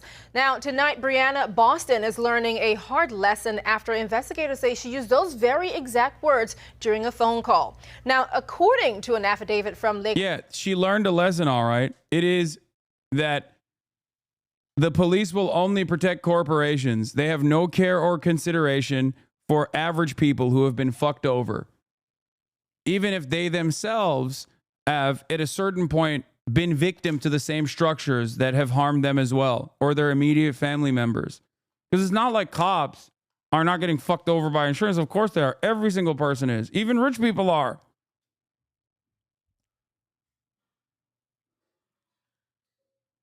And yeah, delay, deny, depose is a criminal threat if a civilian says it to a corporation, but if a corporation uses it as an actual policy that kills people, then it's fine. Yep. The lesson is things that you think exist in American society, like freedom of speech, for example, they are completely and utterly inconsequential if you actually are doing it at a time when people feel unsafe, when CEOs feel unsafe. These are the magical, mystical people that only they get to be secured and protected. Lakeland police, Boston made the threats on December 10 after being denied medical insurance claims. Now, the document quotes Boston as saying, "Delay, deny, depose. You people are next," to an agent on the phone just before the call ended. Now, Blue Cross and Blue Shield was alerted, or rather alerted the FBI. They in turn contacted Lakeland police, and Boston was subsequently arrested. She now faces charges of written threats to conduct a mass shooting or an act of terrorism. Now, in court today, the state requested elevated bond and very strict pretrial release conditions. Boston's attorney said the words from the mom of three with no prior convictions should not be taken seriously, as she doesn't own or have access to firearms. But the judge was not lenient. There is probable cause for the charge. The charge is written threat to kill or injure, conduct a mass shooting or an act of terrorism. That's a second-degree felony, punished by 15 years in Florida State Prison. I do find that the bond of $100,000 is appropriate, considering the status of our country at this point. This is crazy because this literally is like North Korea shit, or at least like how Americans imagine North Korea is like. But when it's happening to us, we still have this like weird sense of American exceptionalism that kicks in, where you're like, nah. This is it. What the fuck do you think is going on? While Boston may not have access to weapons, there are concerns about online rhetoric and copycats targeting other healthcare CEOs and business leaders. Now, here's what NYPD's Deputy Commissioner of Intelligence and Counterterrorism said about the issue, and it's a sentiment shared by law enforcement leaders. There are also posters that we've seen. Yeah, no, they are doing this to make an example out of her so that you hear that and you shut the fuck up next time you're angry. Okay? That's it. That's literally the only reason that she got clapped here, okay? That's it. They're using her to make an example out of her. Die quietly. That's what they want you to do.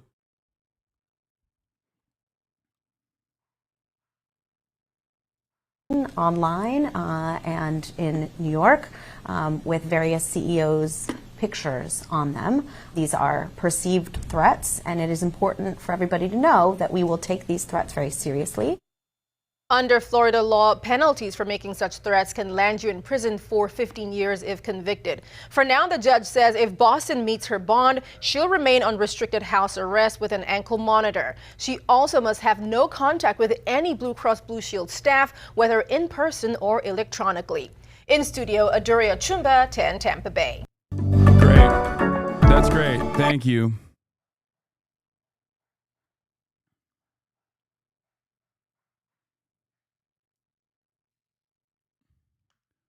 Like, you literally cannot say, this is the reason why people are fucking angry at you. This is the reason why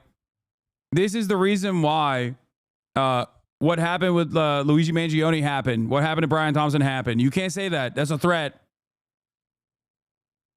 We'll punish you. That's punishable by law. Meanwhile, what is the governor of New York doing? Kathy Hochul is holding a therapy session with 175 corporate reps, CEOs, to calm the nerves of the New York City business elite in the wake of Brian Thompson's killing, promising state assistance to corporate security to combat domestic terrorism. Demonization of corporate executives is not new, said Kathy Wild, CEO and president of Partnership for New York, who's leading the outreach for the meeting. State Director of Operations Catherine Garcia is managing the effort, and Kathy Wild, the CEO and president of the Partnerships for New York City, has been the business world's point person. In an interview Thursday with MSNBC's Morning Joe, Hochul said the meeting will be proactive. State officials plan to show how they can provide law enforcement intelligence in case a specific sector is being targeted. We protect everybody on the streets of New York, not just CEOs, Hochul said. Everybody deserves the protection of our law enforcement. Are they holding a fucking holding council like this for every single person who's been denied their insurance claims? I guess you can't really do that, because then you would have to do it for like at least 5 million people.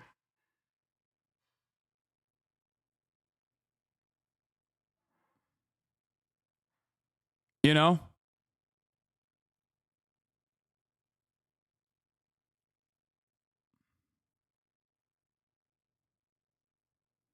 What a crock of shit. I mean, it's yet another perfect representation. They only care about CEOs, man. They don't care about you.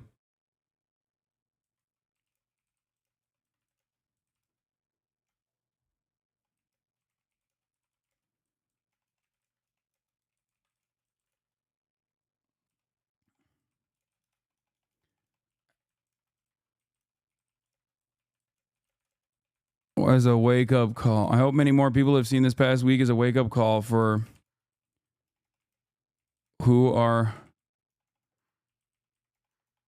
systems are designed to protect.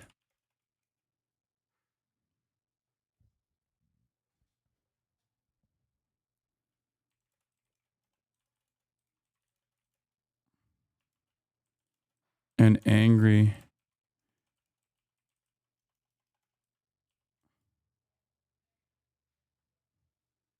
Don't tweet that. Holy shit. Wait, what? I didn't say anything.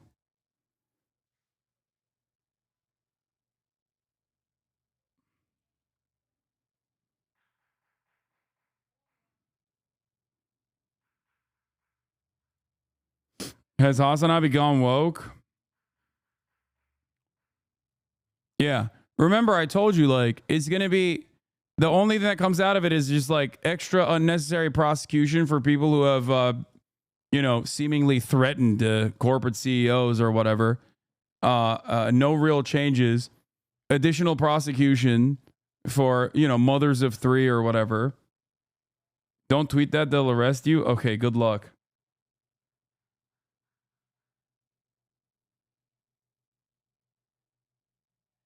Video about police priorities. For any woman that has attempted to report threats from a man and was told there was nothing that the police could do about it, I want you to fiercely remember Breonna Boston and know not only is there something they can do about it, they will do it, just not for you. United Healthcare CEO murder suspect was not an insured member, company says Joseph Kenney. Chief of Detectives for the New York Police Department said he had no indication that Luigi Mangione was ever a client of United Healthcare. No, I know. They covered that already. ABC News also reporting that, quote, law enforcement officials are worried that Mangione is being turned into a martyr as a wave of internet supporters donate to defense funds for the 26-year-old suspected killer, including one online defense fund that has raised more than $50,000. News Nation cameras even capturing this expression of support from inmates at the Pennsylvania prison where Mangione is being held.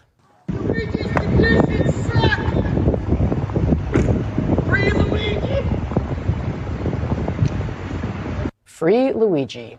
It's Friday, which means it's time for Michael Smerconish, CNN political commentator, host of CNN Smerconish. Michael, welcome. Always wonderful to see you. Happy Friday. Let's start with what we saw there. The News Nation cameras outside that prison, people yelling, "Free Luigi." That makes a real statement. So on Wednesday, I was in New York City to do my radio program at SiriusXM. And in the 6 a.m. hour, I walked on 54th Street between 6th and 7th Avenue, not because of some morbid curiosity, but because that's where I stay when I'm in New York City. That's my route. And what I found jarring was the lack of any kind of a memorial where this assassination took place. In other words, I'm walking on the sidewalk where 1 week prior in the... Wow.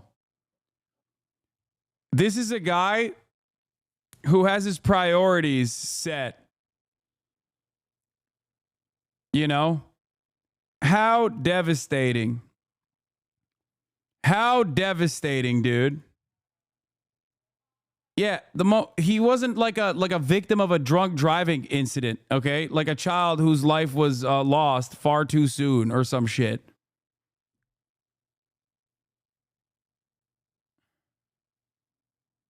Like, what is this argument? First of all, if anybody ever put up a memorial there, honestly, they literally would have destroyed it. They would have defaced it almost instantly. Exact same hour, the 6 a.m. hour.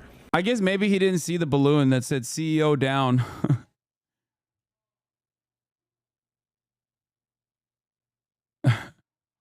because that was a bit of a memorial. This healthcare CEO, father of two, was gunned down in cold blood, and there's no remembrance. Why is nobody asking why normally Americans are supposed to be super anti this sort of thing, but it seems like they're not reacting in the way that we want them to? I feel like that is the real story. I feel like that is what deserves investigation. Those who are, supposed to identify and figure out why people feel this way are just not doing their jobs at all. Yeah, there was a memorial, dude. Remember. You will never convince me that this fucking Daily Wire TikTok or Daily Mail TikTok is not hilarious. With the zoom in, with the pause and zoom in, it's like, dude, they're flexing on them with the sad music.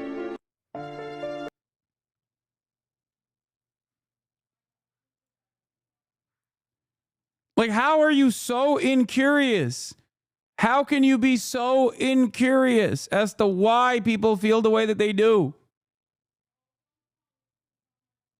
There's no recollection. There's like nothing. People are just going about their business and leading their lives. And I thought, this is so telling of the reversal of sympathies that I find appalling. And by the way, we can do two things at once. We can mourn the decedent, the man who paid with his life unnecessarily, and we can recognize the errors in our healthcare system and try and work to bring about change. I've never seen, Casey, in the 3 decades that I've been behind this microphone taking telephone calls from across the country, I've never seen the visceral reaction as I have in this case. My callers appropriately mourn the loss of life and at the same time say, but I've got a relative who can't get coverage, or I've had this issue of my own. We can do both things. I would like to think that change comes from it, but for goodness sakes, can we please be appropriate in how we recall what happened a week ago Wednesday? Because it was god-awful.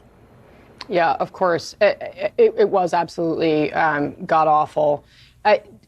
One kind of question I've sort of wrestled with a little bit is whether this may, because it's exposed all this anger, ultimately lead to some change, some political change, because obviously that would suggest that violence in this case affects political change, which is not a place we want to go in American politics. But that said, clearly there are millions of Americans, and honestly, I can't find anybody. I'm pretty sure everybody's sitting at this table. I have my own story about dealing with these healthcare companies, right, and how hard it is.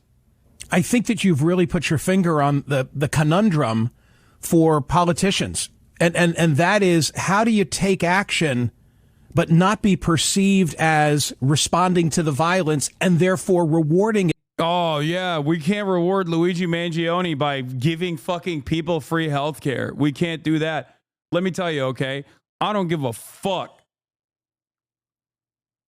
Like, what kind of stupid ass bullshit is this? This is the same Israel mentality.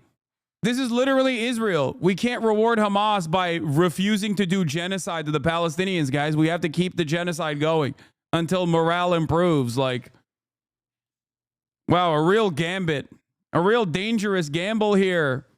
You are letting the terrorists win.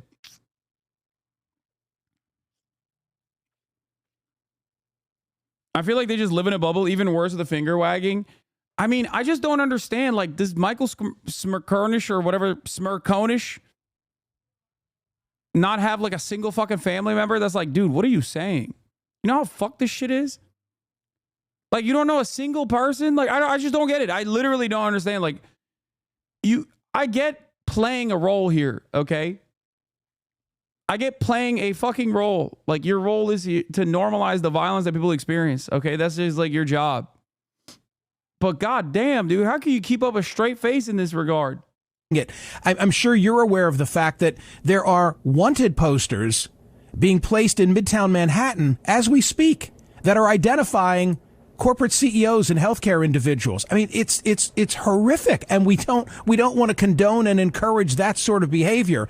So how you strike the balance and say this man's murder was horrible, and we're going to deal with it legally and through the law enforcement system, and at the same time be responsive to the concerns that so many have.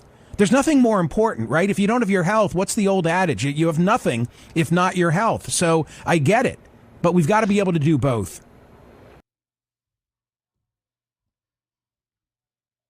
Do you worry that they will come after you for inciting violence/terrorism the way they did with Brittany Boston? I feel like it sets a very scary precedent. Sorry for sending it a couple times. I'm curious.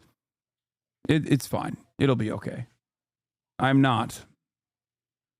Time and time again, I have said, I do not condone, I condemn, I disavow. Okay?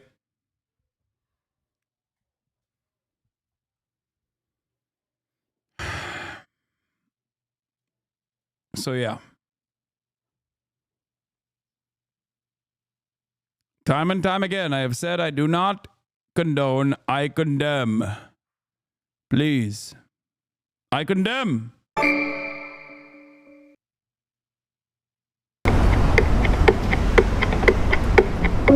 It's a wild time, right? To think that in a city like New York, that someone could disappear so easily. A manhunt is underway for the assassin who took out one of the most powerful business leaders in this country. One of the things that I think breaks through oftentimes. Like, dude, I need you guys to understand, like, the level of media coverage and the level of, like, immediate reaction. That in and of itself is a story, too. I think that in and of itself is like somewhat of a radicalizing moment for people as well. I saw so many people be like, dude, like, I didn't see this kind of immediate response from the police when, like, a family member of mine got fucking gunned down, you know?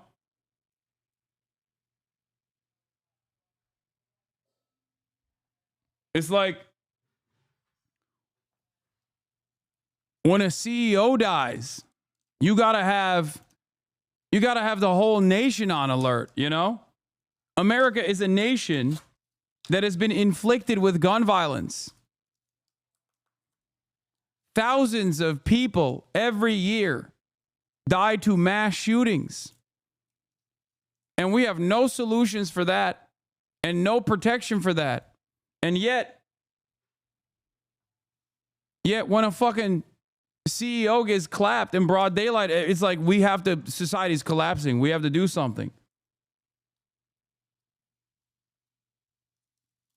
When your kids go to school and you worry about them possibly getting fucking gunned down, there's no solutions to that problem, you know? Nothing we can do about it.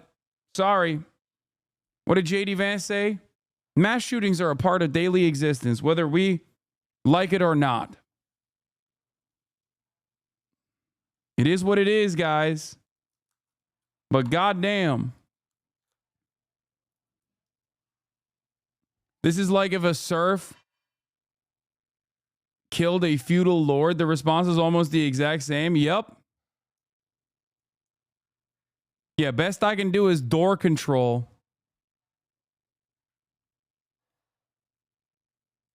CEO gets shot. It's like, if you even dare to think in your mind, you don't even have to, I will be judging your reactions.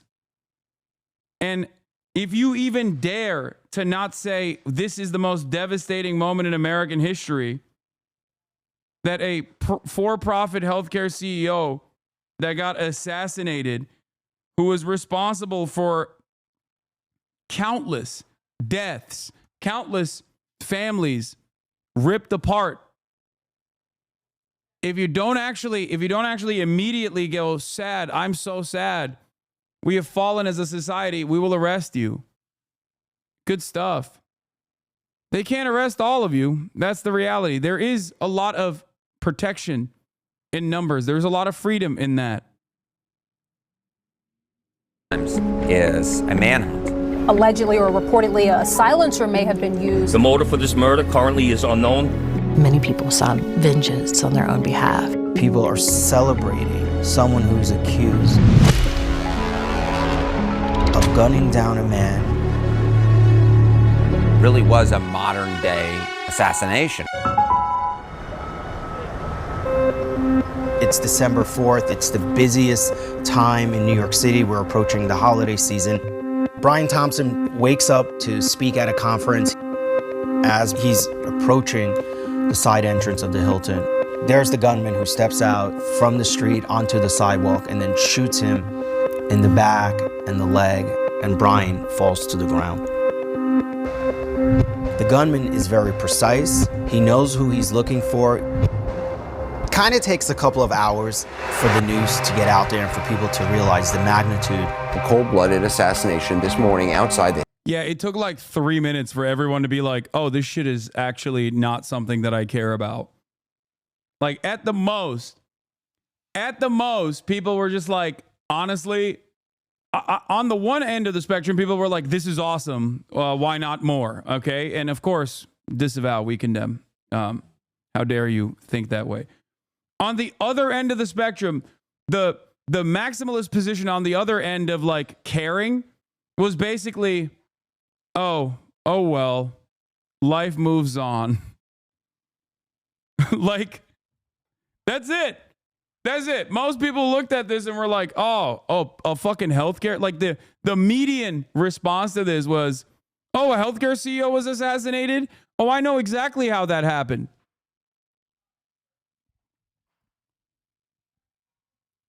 That was the average person.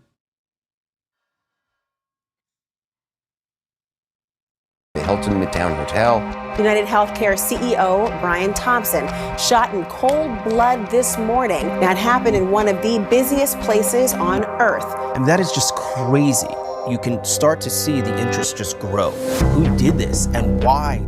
If he was truly targeted, I think somebody probably made a lot of money, and that's really terrible. It's so scary. It's to think that the shooter is still out there. Police launch a massive... Yeah, so scary. Don't worry, my lady. Your Scottish ass is fine. I don't think he's coming after you. I like that they couldn't find like a bunch of New Yorkers to be like, oh, I'm so devastated by this. They found a fucking random Scottish tourist. Manhunt. So after the shooting, from what police can tell, he gets on the bike and he goes a couple... They had to fly to Scotland to get somebody sympathetic to the CEO. No, a Scottish person that was there. Blocks. And enters the park at around 6:48 a.m. The next time police capture... They should have asked her how she feels that Americans have to pay for health care. Would have heard a very different opinion, I think. Him on surveillance video is when he's getting in a... Americans have to pay for health care? Are you out of your dang mind? Are you fucking joking? Never mind. A yellow taxi cab on 86th Street, heading towards, they believe at that point, to a bus station. As police are going through the crime scene, they find the shell casings and the bullets they believe were used in this crime. And what police say they find are the words delay, deny, and depose. Yeah. She was about to be like, you pay for health care? It's for profit out here. They should kill that guy. Whoever made it that way deserves the death penalty. Never mind.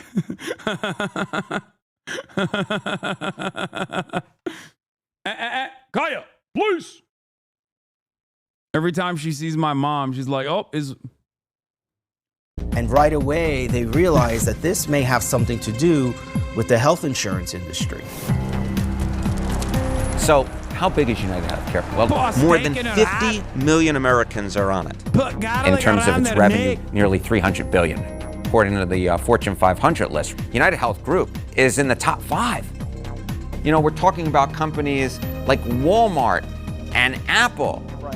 There's this corporate video of Brian Thompson speaking about all the great things his company is doing to help people get health care. Our mission and values are focused on helping people live healthier lives and making the health system work better for everyone. Most folks would have had no idea who he was.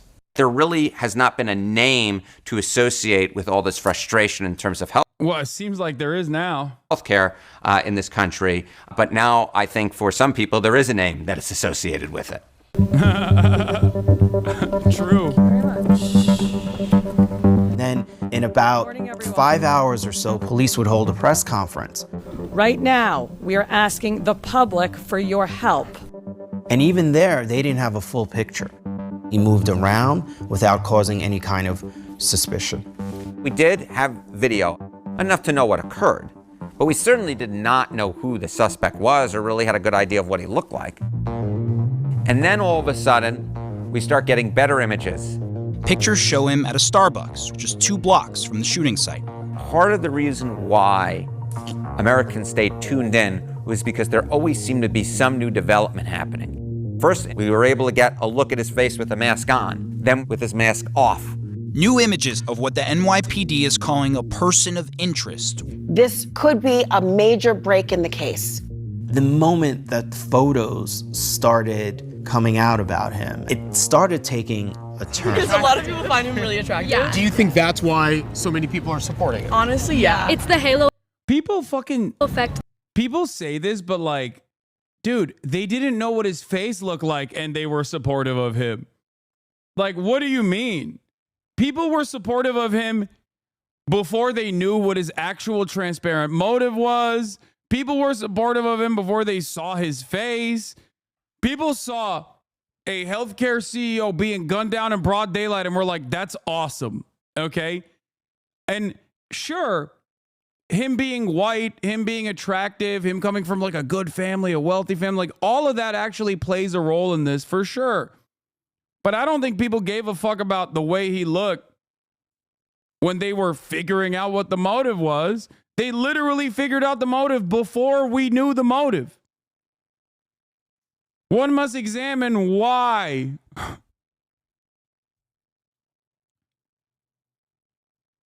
That's it.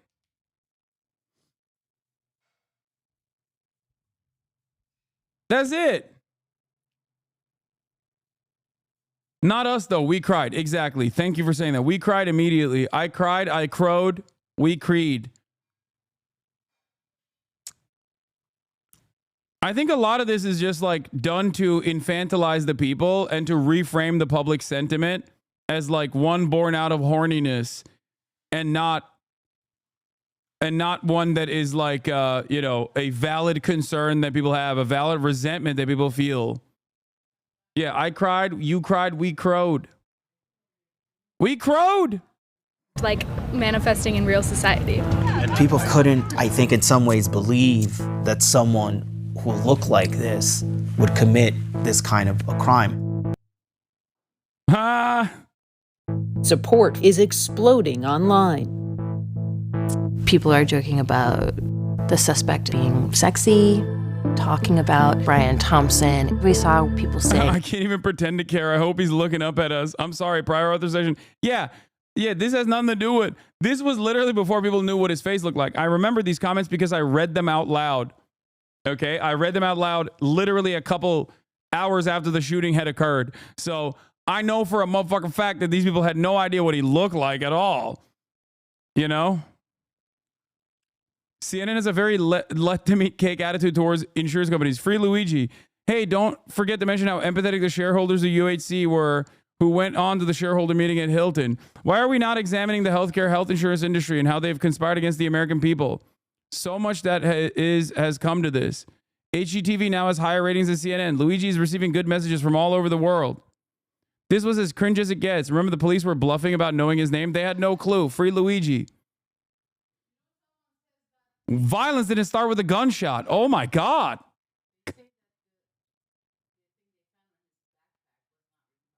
Yeah, I know.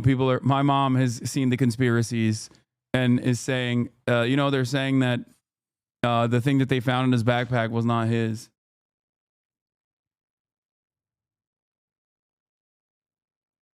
Yeah, look.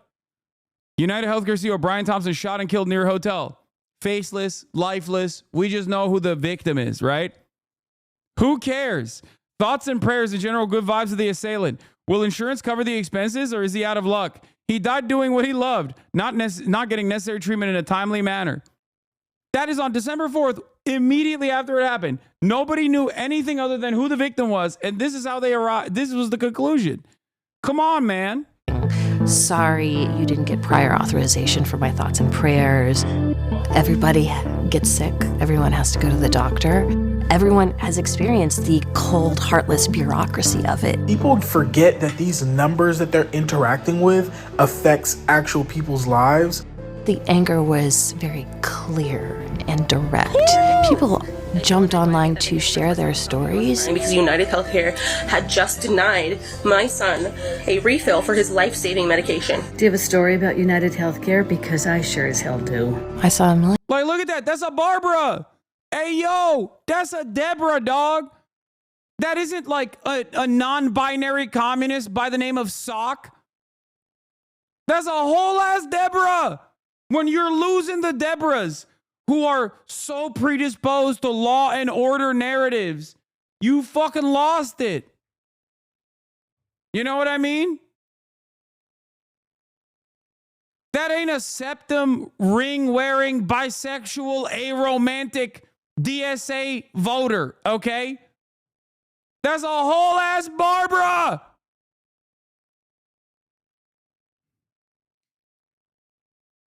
That's why you can't put the toothpaste back in the tube. You can't just like look at all these people who are like, yeah, this shit sucks. Like, the system is awful. A pressure valve has been released.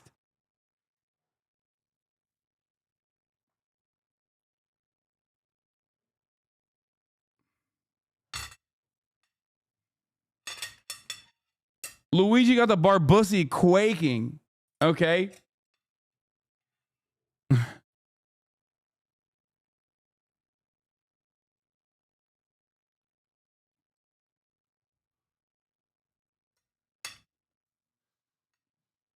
Million stories like that, having been denied care or their children having been denied care. If you were to ask Americans, whether or not the health care in this country is excellent or good, less than a third say that the coverage is excellent or good.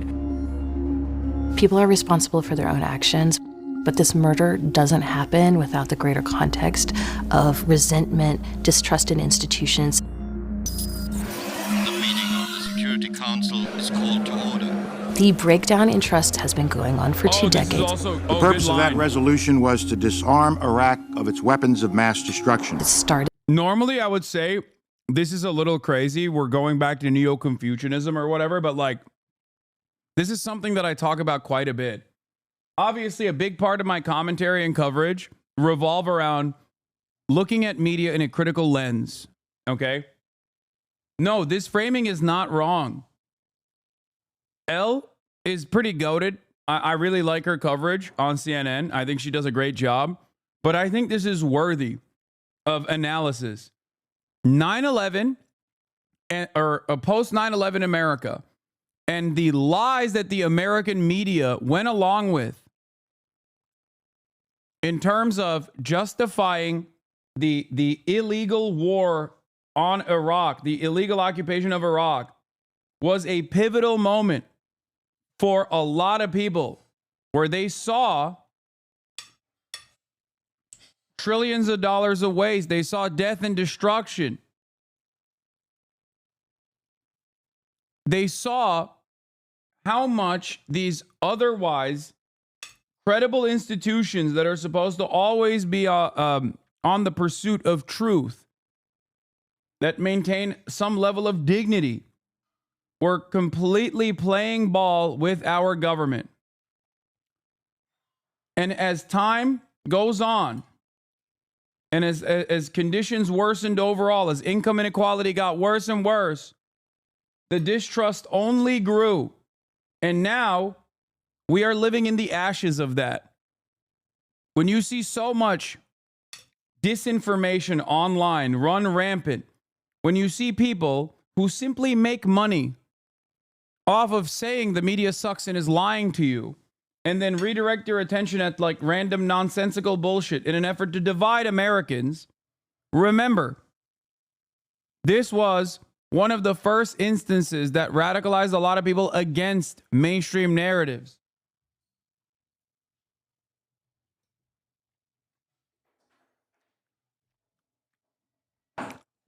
This is something that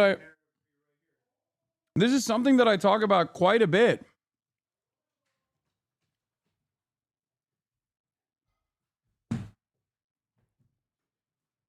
People just fucking straight up hate mainstream media in general.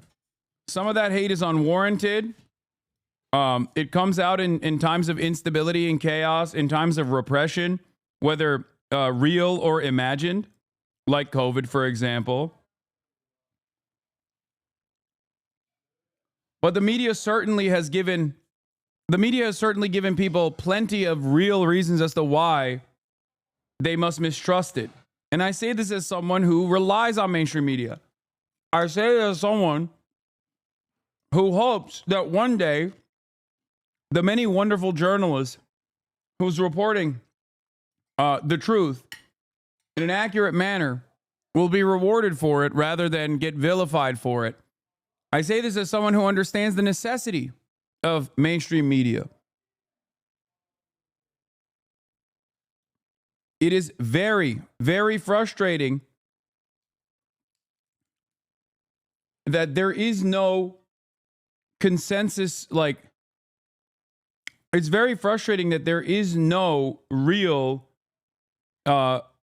unifying, trustworthy, credible journalistic outlet out there that people can rely on.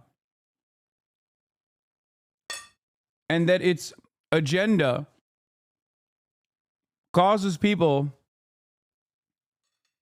to fucking hate it. And that creates instability and chaos. With the Iraq War, there were no weapons of mass destruction. It worsened with the financial crisis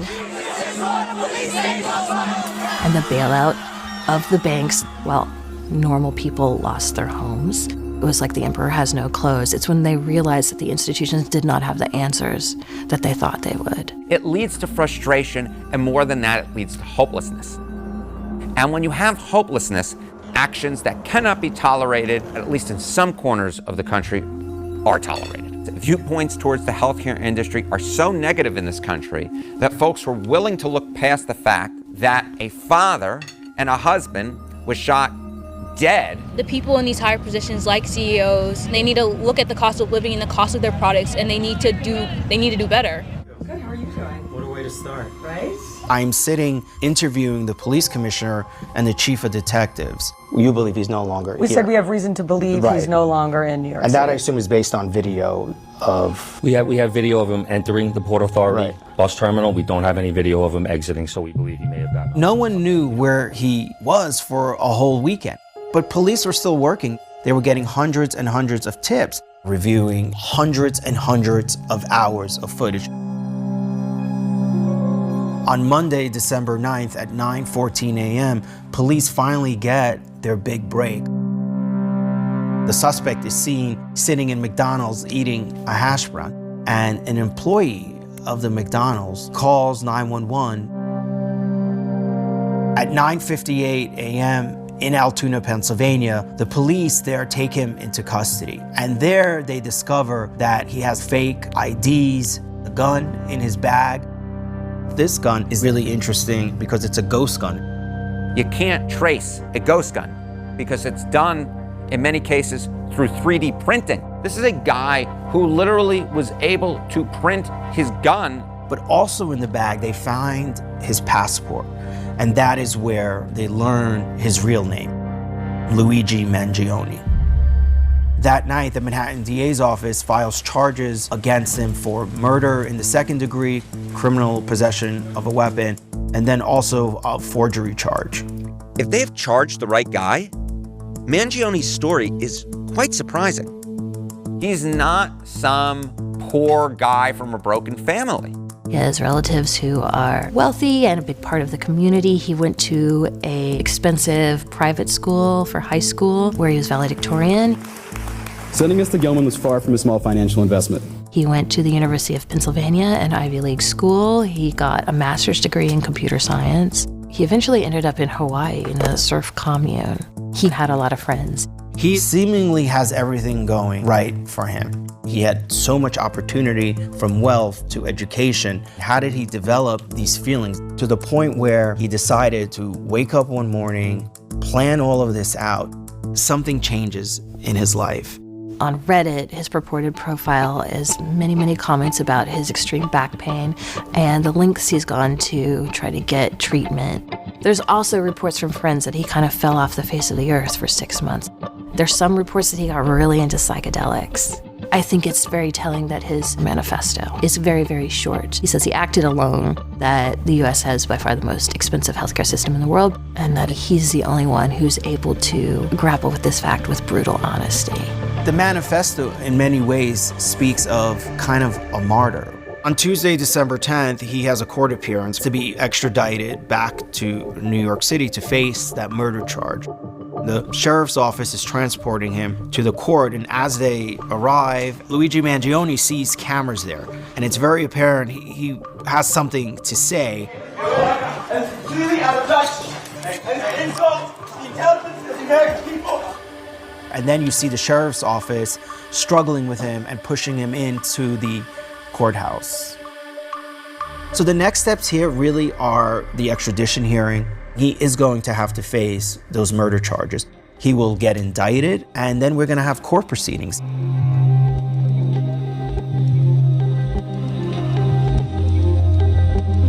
The NYPD commissioner tonight is announcing that the gun that your client had on him when he was arrested matches the 3 shell casings at the scene of the murder in New York. I still haven't seen that evidence. Lawyers need to see evidence. I saw someone tweet about jury nullification, that this would be like OJ. I wouldn't be surprised if it all ends with a hung jury, but who knows? I think we forget how sad all of this is, but this is a hit on something with so many people who think healthcare is so crappy. They have a hard time having empathy. He left a very powerful message, and he highlighted how terrible the healthcare. Here's the problem.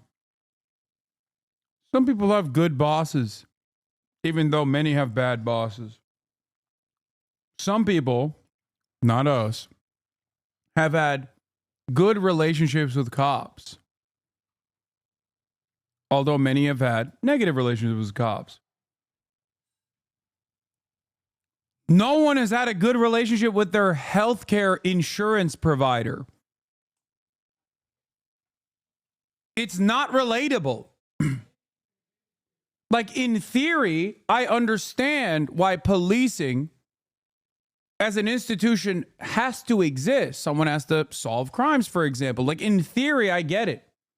So even if they fucking suck, people still go, well, what are you going to do? Let rapists run rampant?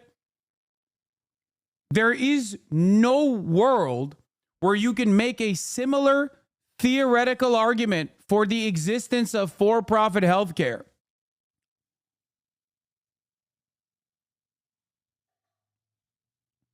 Do you understand? Huh?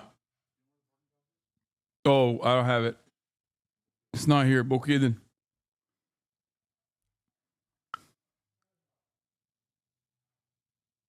Do you see what I'm saying?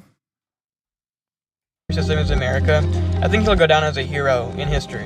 A modern day Robin Hood, right? The idea is that this guy is fighting for us before we knew anything about him, even before we knew his name. It's sad in many ways, but it's really, really interesting of where we are right now as a country.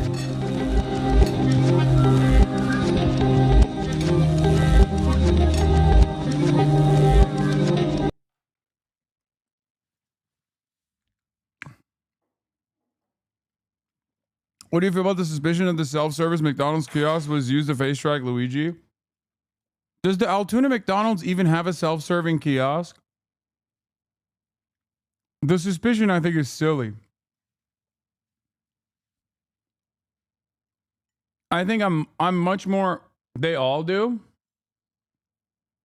I'm much more inclined. There should never be a discussion in regards to for-profit healthcare as a means to an end. It's inherently detrimental. I don't. A lot of people want to create like more convoluted narratives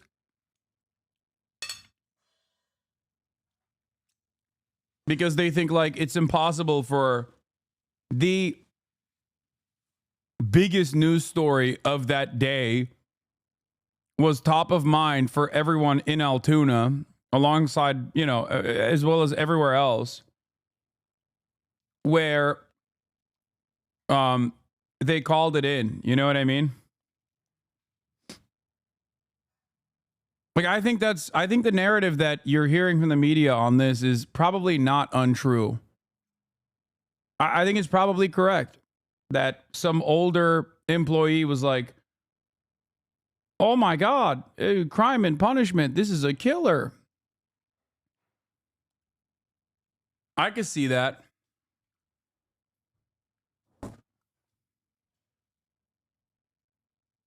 The issue, however, is like, I guess so many tips were being called in, like why this fucking random Altoona? But it also makes sense because how many fucking crazy things are happening in Altoona? I'm sure that there are plenty of cops that can just go to like a random tip like this because it's fucking Altoona. You know what I mean? Like if a tip like this is happening in a Philadelphia suburb, like a part of Philadelphia, I'm sure that like cops are probably not going to all of them.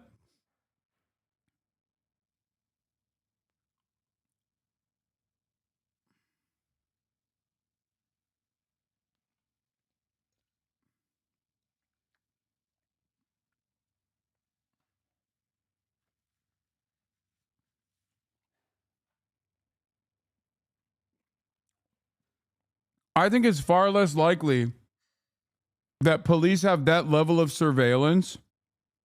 Like they do have this level of surveillance. The technology is already upon us. Like we live under a surveillance state, but that is so much data to sift through. The idea that they actually literally fucking sifted through all this data is ridiculous. Like they aren't just looking at CCTVs that they're tapped into, but they're also literally tapped into like the cameras at the fucking kiosks at McDonald's. Like, I don't know.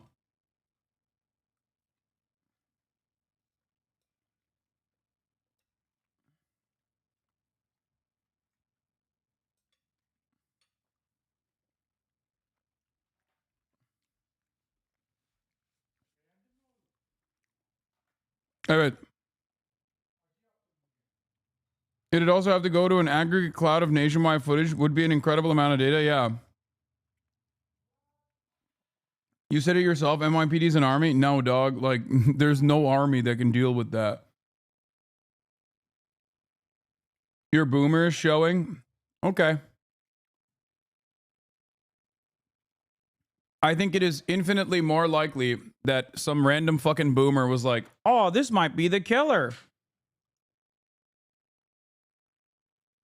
And also simultaneously, the Altoona Police Department, given that it's like not a fucking massive town, was more likely to go and entertain it. They sent a first timer.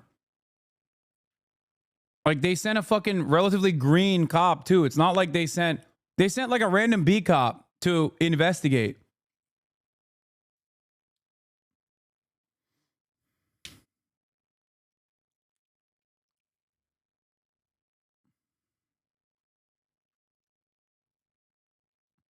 I don't know. They say that people don't have empathy when they're talking about the death of a CEO, but nobody's talking about the empathy for all those people that was fucked by this healthcare company. Yeah, you're not making a new point. We've been talking about it.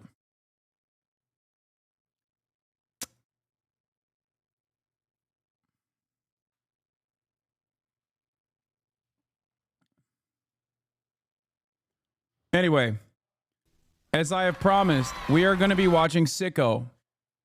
Finally, a film by Michael Moore. Michael Moore has written a manifesto against for-profit health insurance companies and has revealed his signature work, his Oscar-nominated documentary on the killer health insurance companies like United Healthcare CEO or United Healthcare Sicko for free. You can watch it for free now. Now, I'm not going to read this entire fucking manifesto, chatters, who are so goddamn boring. and so brain broken that they're like, no, you have to read this entire thing.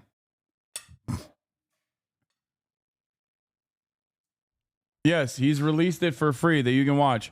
The reason why it's important is because Luigi Mangioni's manifesto actually covered lines from the Sicko documentary.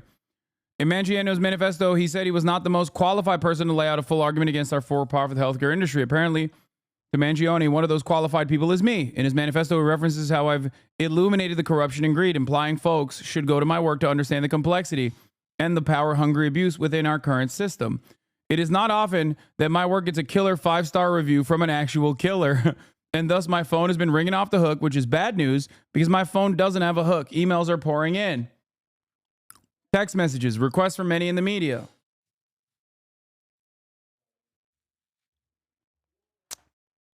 Luigi mentioned you in his manifesto that people should listen to you. Will you come on our show and talk to our reporter and tell him that you condemn murder? Do I condemn murder? That's an odd question.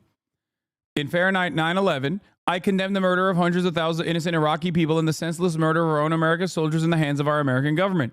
In Bowling for Columbine, I condemn the murder of 50,000 Americans every year at the hands of our gun industry and our politicians who do nothing to stop it. In my 35 years as a filmmaker, have I said or done anything that has implied I condone murder? As a teen, yeah, I mean, I love Michael Moore. He's right. Here's a sad statistic for you. In the United States, we have a whopping 1.4 million people employed with the job of denying health care versus only 1 million doctors in the entire country. That's all you need to know about America. We pay more people to deny care than to give it. 1 million doctors to give care, 1.4 million brutes in cubicles doing their best job to stop doctors from giving that care. Now, Michael Moore, don't worry. United Healthcare CEO Brian Thompson had a solution for that. An approach to streamline this process. He utilized AI to make sure that that number was whittled down, okay?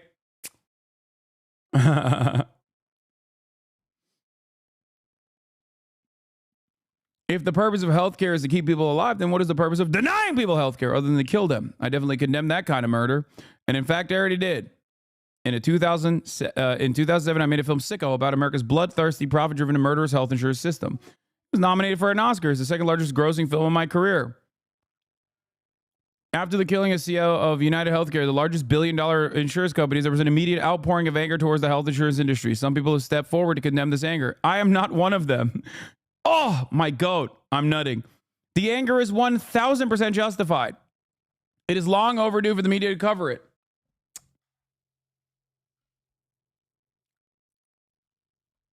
We crashed his website? Jesus Christ. Let me see if I can get Michael Moore on. Because I feel like... What's the best way to reach out to him? Does he have a Twitter? Does he follow me on Twitter? Damn, he don't follow me and I don't follow him. All right, I just followed him. Maybe I can get him through Adam McKay. Email? I don't want to fucking email him, dude. I'm sure there's like... I'm certain that I could get him through...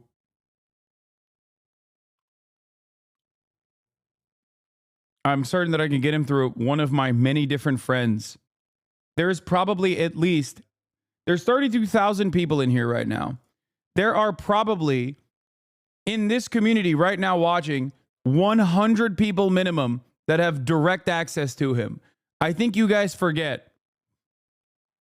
I think you forget how vast this network is.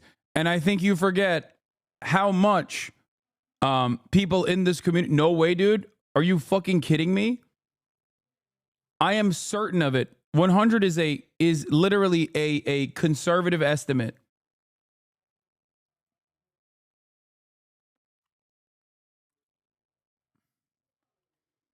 It's not just 33,000 people. It is 33,000 people who are all, you know, on the left.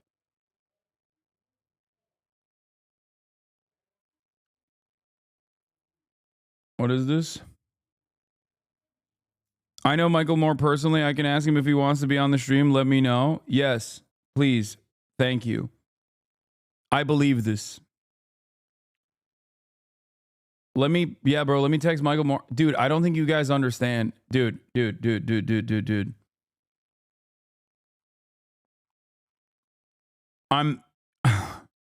Y'all are so dumb. I've done this before. I'm telling you. People forget that this is literally an entire stadium. People forget that there are New York Times journalists in here. There are staffers for prominent politicians in here right now. There are people who work at the Department of Homeland Security. And I don't mean like they're here tracking. Like straight up fans. Hasanabi heads come from very unique backgrounds. The one thing that unites them is how goddamn nerdy they are about politics.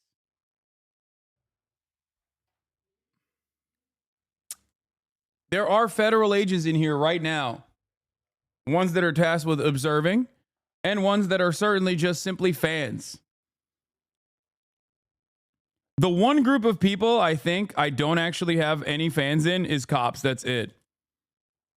Outside of that, I have fans from every different kind of background in American society, except for cops, I think. There are former cops in here.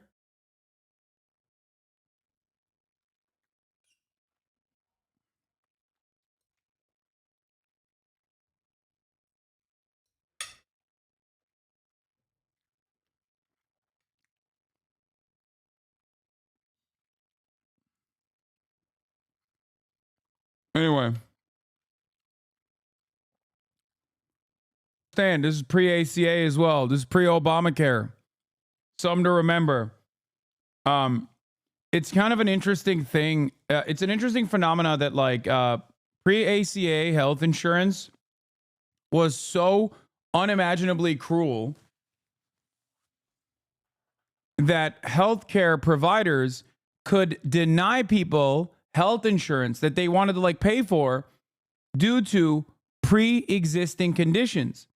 Now, this was such a uniquely cruel aspect of American for-profit health insurance that virtually every single Republican that is still in action aggressively railed against and aggressively lied against in an effort to defend the pre-existing structure, only to, once legislated away, turn around and act like it never actually happened at all. It is such an unimaginable cruelty that most Americans, even fucking new Republicans, probably don't remember a time where pre-Obamacare, people used to literally have to fight tooth and nail. It's a very interesting process. It's a very interesting process because it's out there for those who seek it out. You can go and find the very same Republicans that are still in action and the very same Republican content creators that are still in operation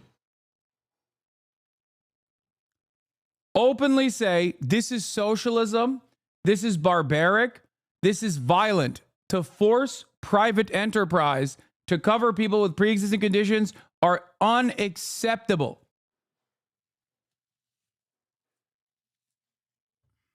Just remember that.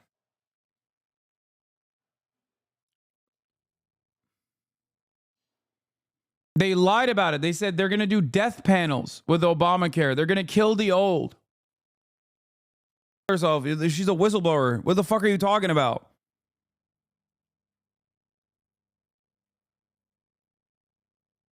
Like, what do we always say? What do we always say? It does not matter what you do. If you are brave enough to take accountability, and even braver to go speak in front of fucking Congress about the actions that are not only normalized, but also expected and celebrated and rewarded, you should be charitable to this person. Jesus Christ. Holy shit, Americans are so goddamn draconian. Even a murderer can be rehabilitated, okay?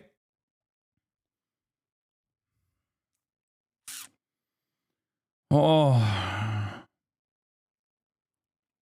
You need to be normal. You cannot lean into this reactionary attitude you have. You have to understand, in this time and in this space, people like her, there were hundreds of thousands of people like her that did not exhibit the bravery to go out and speak in front of Congress, to throw their lives away.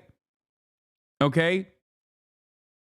There is no systematic change that takes place if there aren't brave people like this. If you do not believe that people have the capacity to reform and actually fight against the awfulness, the awful things that they subjected others to, then why the fuck are you a leftist? We are all victims of social conditioning. You cannot overcome things that you learn as norms as a byproduct of your material conditions. So when someone actually does overcome that, you have to celebrate it. You have to be understanding. This is a person in the process of atonement in a system that many never even reach. Okay? Half the chat screaming at her weren't even born in 2003. Yeah, it just doesn't. It's very frustrating that we already have a structure designed to kill the poor. Okay? And it is so normalized.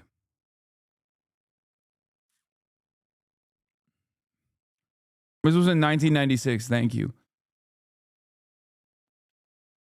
It's not even from 2003. It's from 1996. And you guys are out here fucking yelling at a person. Oh.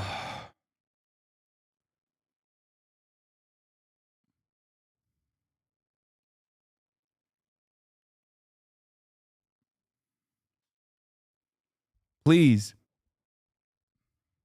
Some of you are more predisposed, not with justice, but with vengeance. This is the most American mindset.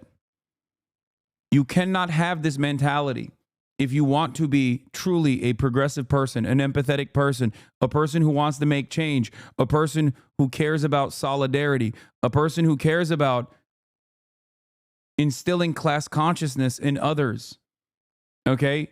You must always remember that just like you, everyone is on their own personal journey. The system is designed to churn out results, not like hers here, but results such as what she did in the past leading up to this moment. That's the reason why so many people, there are still plenty of people who look to Brian Thompson as a fantastic individual, as someone who gave back to their community.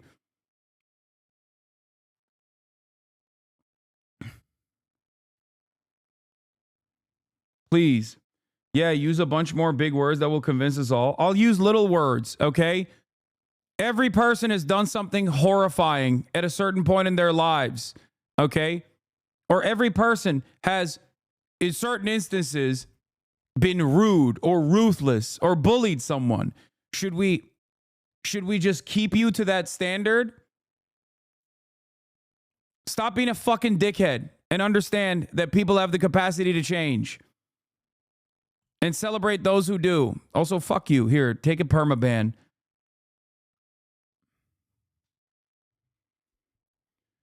There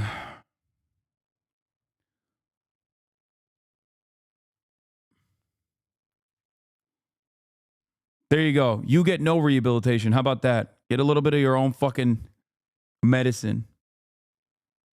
Funniest parts about like this anger and resentment towards socialized medicine, or like people saying like Canadian healthcare sucks, is that it is literally underfunded. The solution to that is to give it more money. Okay, that's it. Not only are they greatly exaggerating the horrifying nature of Canadian healthcare, but it's literally because like aspects of Canadian healthcare that are falling short happen exclusively because of underfunding. This is a mechanism to bring about privatization. They do this in the NHS in the UK as well. 2.5 decades, almost two decades of austerity led by the fucking Tories have crippled the NHS. So what happens when the NHS is crippled? Because it's underfunded. Okay? Then you're like, we got to do private substitutes. We got to do private substitutes. We got to bring in some private healthcare. Then, slowly but surely, private healthcare takes over socialized medicine, national healthcare.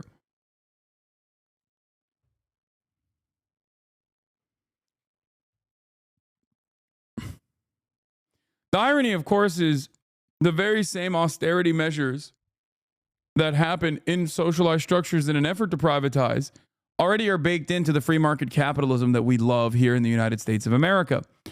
Because when healthcare is for profit, it is not. It doesn't exist in certain places. That's why, God forbid, you actually get into an injury in like a rural part of the country. In many of these rural parts of the country, when you get injured, you just don't even have a fucking hospital to go to. Because they closed. Because it's not profitable. Because there's no profit. Even though the damn near entirety of the American hospital system is also pretty much backed by voluntary contributions. And also a shit ton of local and federal subsidies. So we have the exact same problems that they do, and we pay more. What do you say about the fact that specialists are flocking to the U.S. because salaries are way higher, and I think that contributes to why specialist wait times are longer in Canada than the U.S.? And to be honest, I don't know how to fix that for Canada. Or on the opposite, I don't know how to bring about single-payer healthcare with the U.S. without drastically reducing the salaries for specialists. Yeah, no, it's going to happen. The AMA will be the final fucking step in that process. But it's the same principle behind the housing market. No, that's not even true. No, it is true. It is true to a certain degree. There is, like, American specialists do get paid a lot more. It's like very unique shit that America thrives on in terms of healthcare. Like, they'll say, oh, if you have like a unique type of brain cancer, America is the best at dealing with that, right? And that's it.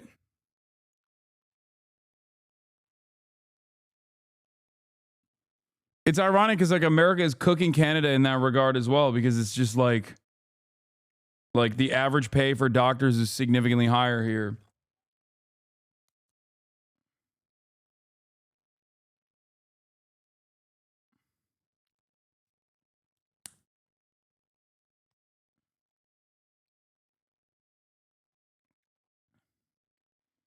My argument always has been that Medicare for all works alongside, like socialized medicine works alongside socialized education. Because if you didn't get saddled with like $1 million of debt to go to medical school, then you don't have to justify such higher salaries to begin with. But of course, that's, again, there goes Hasan advocating for more socialism on top of the socialism that he's advocating for. And it's kind of funny because, like, that's just how it works. And on top of that, wait till I tell you about the additional incentives that must exist. When there's need for more doctors, for example, a competent government is supposed to not only offer subsidies, but also incentivize people by paying them to go on an educational journey to become doctors. That's normally how it's supposed to work, and it does. In other countries, that's how it works. The government understands that there is need for certain sectors, so they pay you to go and get the education to work in that sector. And once you get paid to get this education, and you have to work in that sector.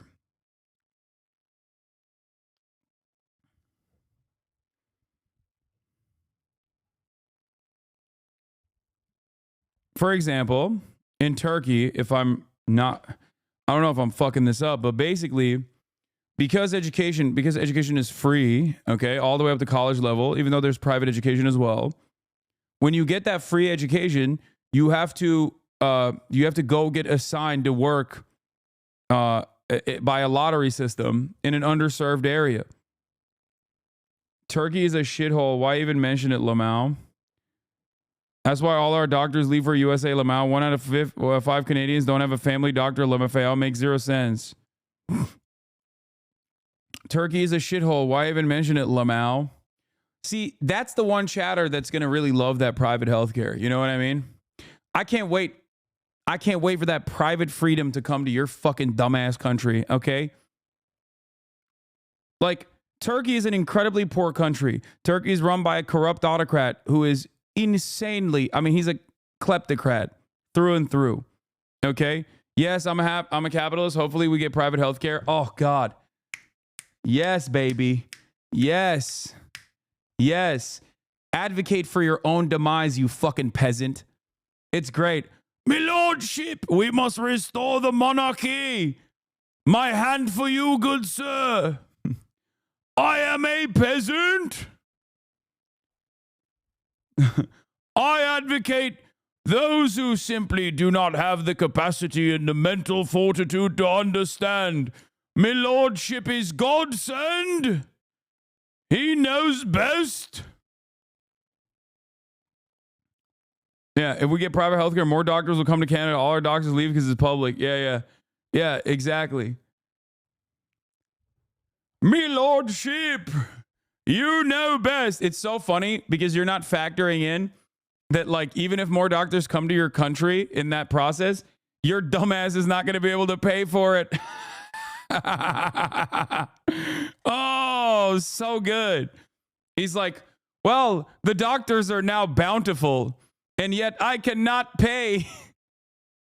The doctors are more bountiful, and yet healthcare is now no longer given to people by need, but instead by those who can pay for it.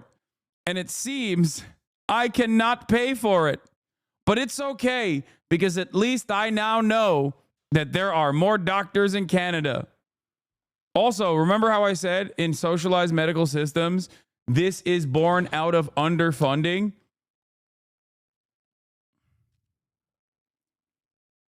I didn't say to get rid of public health care. I just said it would be nice if we got private health care too, as more Canadians would have access to doctors.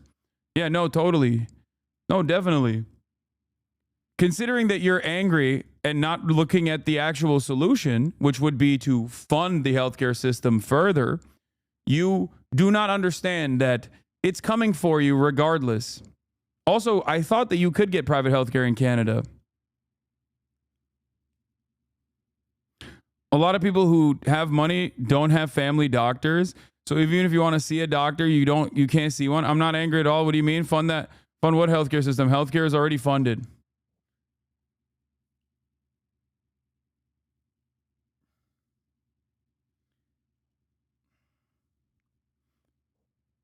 There it is, dude. Yeah. There's only a finite pool of money that healthcare can be funded by. It can never be increased. The smartest private healthcare enjoyer in Canada. The smartest private healthcare demander in Canada. I don't understand. Healthcare is funded already. Don't you know? Finite? How is it finite? I'm being sarcastic, dumbass. It's not. It's not finite. That's my point. You can put more money into the system. Also, I'm pretty sure you guys already have fucking private healthcare as a substitute as well. I don't know if you've ventured into that territory.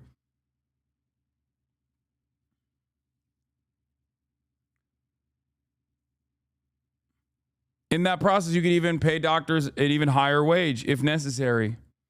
Or hire more doctors. Or hire more nurses. It's ironic because as someone who's in the pocket of big registered nurse, I am very aware that these exact same problems exist in America as well. One of the most common things that nurses go on strike for is the very fact that hospitals refuse to hire more nurses and instead whenever people go on strike, they'll just hire fucking nurses that traveling nurses instead to make up for the work stoppage. They pay them a lot more than the actual nurses that are, full-time salary staff too. So don't worry. The very same problems with socialized medicine that could be solved through more funding of these government-offered programs very much exist in the United States of America as well. We can't because they all leave Canada, make more money in the USA, only for certain specialties like plastic surgery and dentistry. What are you saying? Oh. It's so funny because every Canadian in the chat is yelling at this Canadian for demanding private healthcare in Canada, and instead saying, no, just fucking put more money into the healthcare system that exists.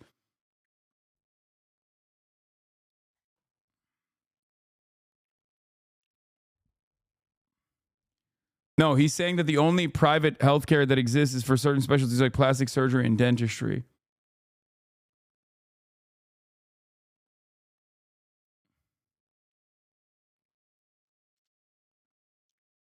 What part of Canada do you live in, chatter?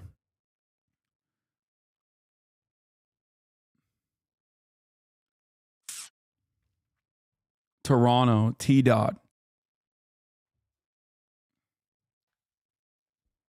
Let's look it up. Private practices in Toronto. Here, I'll do this Googling for you. Top 10 private practice doctors near Toronto, Ontario.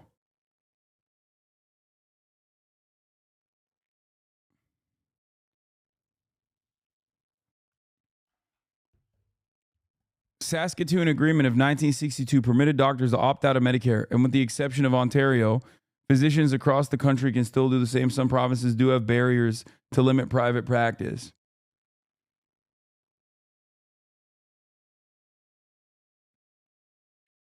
As of 2024, the median salary for a doctor in Toronto is estimated to be $143,000 per year. However, the salary range for doctors in Ontario can vary widely from $72,000 to $336,000 annually. The average salary for a doctor in Ontario is $166,000 a year.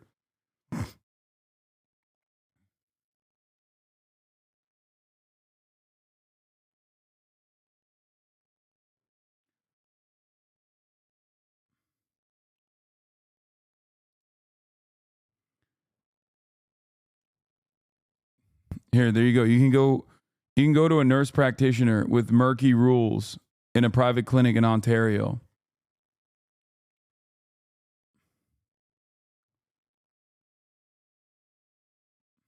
Ontario is a conservative premier, Doug Ford.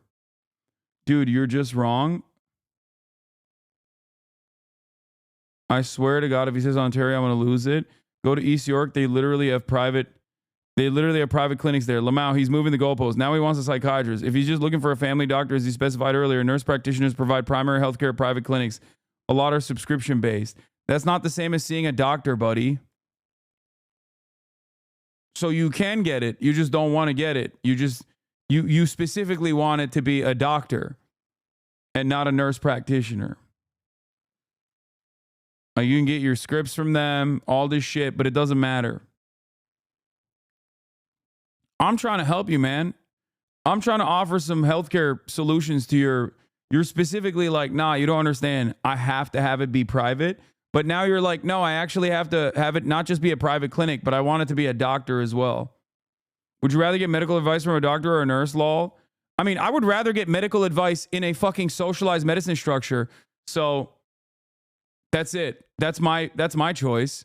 I advocate for that all the time. And seemingly, while you live in this privilege, you still have the dumbass opinion that it should be privatized. Yeah, I don't disagree with you. It doesn't seem like you agree with me.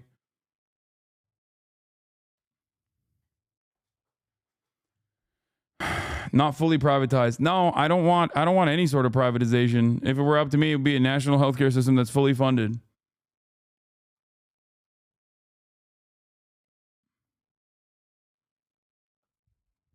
Again, 1 out of 5 people don't have family doctors.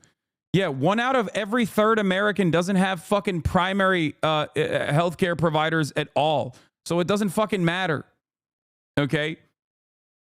That's a lot of people for 35 million people in this country. Yeah, your tiny ass fucking country still gets it done. Okay, so shut the fuck up. We have 330 million in the United States of America, and 1/3 don't have a primary care physician. What the fuck are you talking about? You don't know anything. That's because it's private.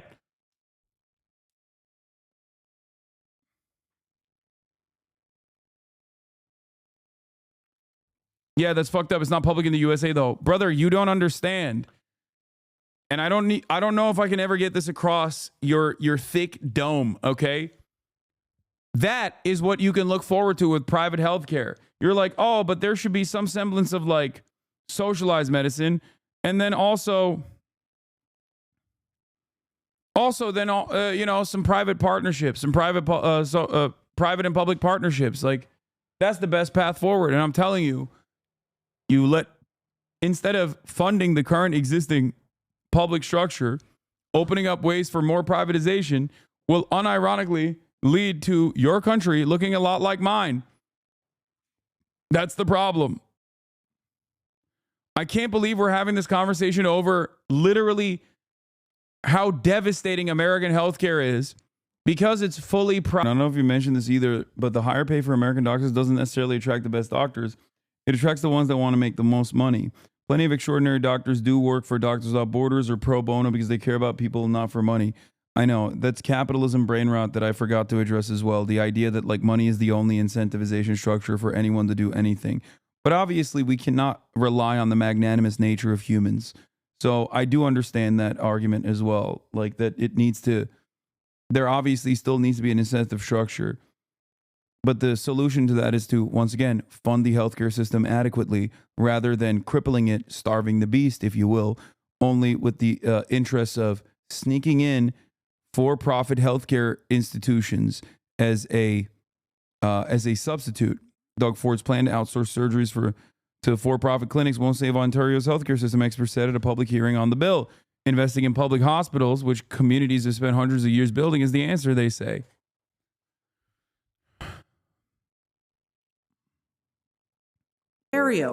It will poach the staff from our public healthcare system. There's no magic poof of human resources. Shortages in hospitals will be made worse, and hospitals will be left with all the complex cases as private clinics skim off the easiest patients. How does that make sense? For 100 years or more, literally hundreds of towns across Ontario have struggled to worked to build their local public hospitals. Those communities have donated. American private healthcare is shitty, all right, but American pink-colored vision of public healthcare is not counting on a lot of its own problems. I think there's need for both public and private. Man, stop this nonsense, okay? Only one kind, the monopoly, appears and start doing whatever they want. Yes, I would much rather have a monopoly that the government runs because ultimately that would actually impact American lives in a positive way in every facet. Because once the government is actually paying for American welfare, then they can no longer fucking make every American obese by having our dog shit food supply as well. Okay? I hate Euro chatters who fucking operate on this like mixed market economy attitude, not realizing that if it wasn't for the fucking socialists and the trade unions and the communists that fucking fought long and hard to ensure that there was at least like some underlying infrastructure, that you wouldn't even be able to say this kind of shit. Okay? The instance of profiteering in every sector inevitably overtakes the not-for-profit public sector, no matter what. Okay? Democracy can only hold on for so long. You're already seeing the fucking damaging aspects of austerity with the sinister purpose of privatization happening all around Europe. And your right-wing politicians are literally pointing to Muslim refugees and shit and trans people in the same exact vein that we do here in the United States of America to make you not pay attention as they rob you fucking blind.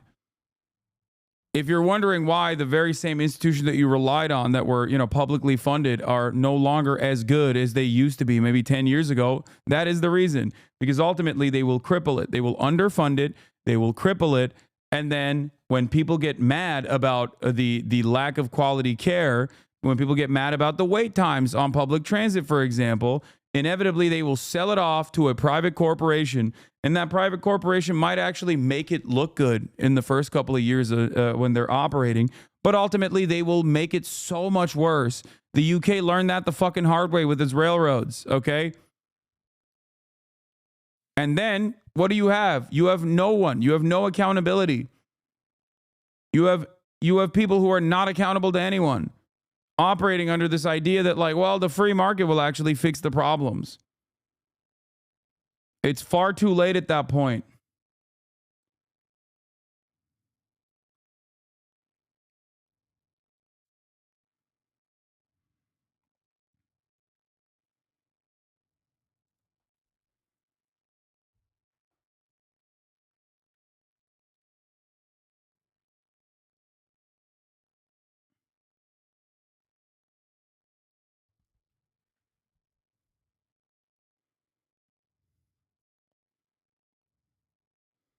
Are you actually advocating for 100% public health? It's just not feasible. Yeah, I am. And it absolutely is feasible. The fuck are you talking about? Like, the NHS still exists, regardless of the conservative initiatives to destroy it, okay? What do you mean it just is not 100% feasible? What are you talking about? Why do people just say these insane things? It has to be hybrid. No, the fuck it doesn't. It literally does not. Anyway, it doesn't matter. Americans are never getting even fucking a hybrid structure anyway. So y'all dumbasses can fantasize like you're fucking European social democrats who are also volunteering away the pre-existing public services so that privatization can come through. Have fun. Decided to go to Great Britain to find out how a hospital... But you don't understand, it has to be, because if it isn't, then he would be wrong. This guy said, I'm from Denmark and we wouldn't, Sweden wouldn't either. Only country in Europe I think might do it is Norway, but that's because they got that oil money and it's still only a maybe. Hold on. Where's the Norwegian chatter who right before you literally said, even in fucking Norway, we're getting cooked? Where is it? Someone right before you was like, I'm in Norway and this shit.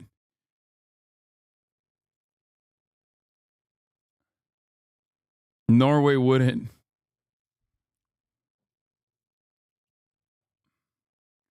Oh, there it is. Holy fuck no. And I live in Norway. Only one party here in Norway would do that, and that's the Red Party, and they're socialistic to the max. It was on screen. I was looking for another chat. There's a bunch of other Norwegian chatters. That's what is like so shocking to me about the European Social Democrat chatters that comprise some of my biggest haters. Like it is always so weird that a lot of European SOCDEM chatters, maybe not many of you in here right now, but so many of my haters are like those globe emoji Twitter accounts that are like, I'm a social democrat in Europe, in a European country, and I hate this Hasan guy. And I think a lot of it stems from my anti-NATO position and anti-American imperialism position, because they're just like, they straight up have a very nationalist, social democratic opinion, if that makes sense. But it's crazy that they don't even recognize that, you know, all of the very same problems that are happening in America, it's accelerating in Europe as well.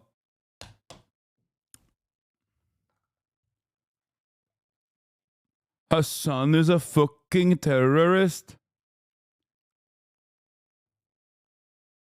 Okay, please answer. How is it people go to austerity with all those lovely benefits? I'm sorry for spamming. I really don't get it. Dude, you think democracy is real? What are you talking about? If given the opportunity, if you ask every American, like, hey, would you rather fucking bomb countries overseas or fix the goddamn roads, the potholes, fix the goddamn infrastructure, make sure that every American can be taken care of in a public healthcare system, what the fuck do you think they would say? There is no real democracy. We don't have a real democracy. And what semblance of democracy we have, what semblance of theoretical democracy we have is also crumbling. So it just only gets worse and worse and worse. Nobody is voting for austerity. You can sometimes package it by saying, we're going to give you tax cuts so you have more take-home pay. Ronald Reagan and Margaret Thatcher did similar things when advocating for neoliberalism early on. But since then, it has become infinitely easier because starving the beast is easy. Because you're destroying something. Destroying something is much easier than building it. Okay?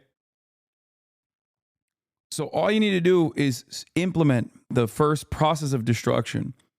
You lower the amount of money, or you slowly but surely reduce the amount of money that certain social safety nets are getting. Then those services diminish. Those services get worse and worse. People get resentful and angry and say, oh man, this shit sucks. What the fuck is this? And lo and behold, you have private alternatives. And those private alternatives are shiny. Those private alternatives look better. They have more money. They're usually managed by really wealthy benefactors. So then people go, okay, but well, I want that nice thing then. I want that shiny thing. It seems like privatization is the way to go. And then the nefarious private enterprise comes in and basically stabs publicly subsidized public services directly in the fucking heart. We live in the ashes of that neoliberal agenda. That is precisely why no American believes that the government is ever, going to defend them. No American ever believes that the government is actually, doing right by them. So of course they're like, why the fuck should I pay the government? Fuck taxes. And that's the attitude that a lot of people have. Fuck taxes. Taxes are theft. There are more calls for austerity when taxes are theft. That's how it works. You understand it now? It's much easier to break things. It's much harder to build them.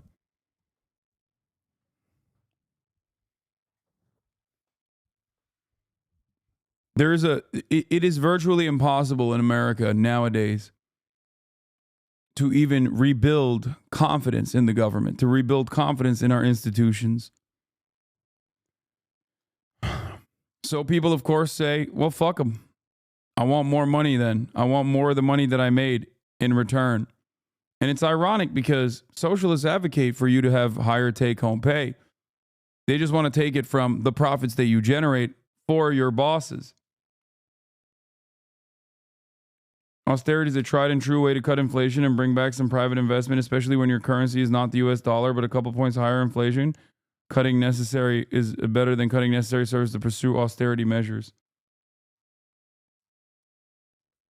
What is austerity? You always mention it. It's belt tightening. It's cutting funds. These doctors not understand that like it's fucked up that they're not getting paid enough, and also simultaneously they're living in the communist socialist shithole of Cuba. I don't get it.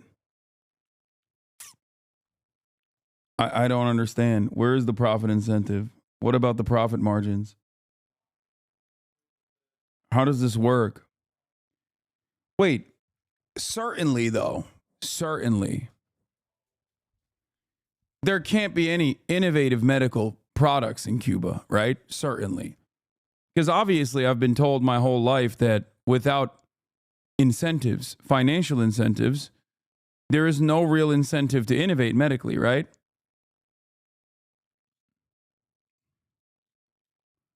There's no vaccine for lung cancer, for example. Like there's no way. If someone were to tell me, what is this Wikipedia page? SemaVax EGF is a vaccine used to treat cancer, specifically non-small cell lung carcinoma. It's composed of recombinant human epidermal growth factor, conjugated as a protein carrier. The vaccine was developed by the Center of Molecular Immunology and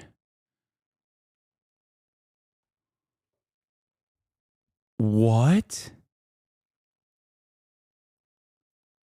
Are you telling me that in spite of the fact that they don't have a profit incentive, that they were able to, what's next?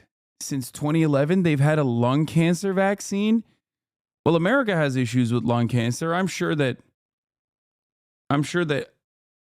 it's readily available in the United States of America, right? Right? Wait, the United States embargo against Cuba forbids U.S. citizens from seeking medical treatment in Cuba. However, some cancer patients in the U.S. have defied the embargo and traveled to Cuba to get treatment for Simivac. No. You mean to tell me that Cuba, in spite of the profit incentive, was able to... Wait, it's against the law to seek out this lung cancer vaccine? I'm sure it's incredibly costly, right? I wonder if this article will mention how expensive it is.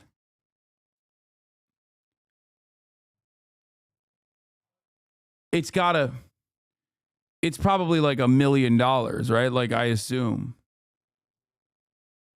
Like,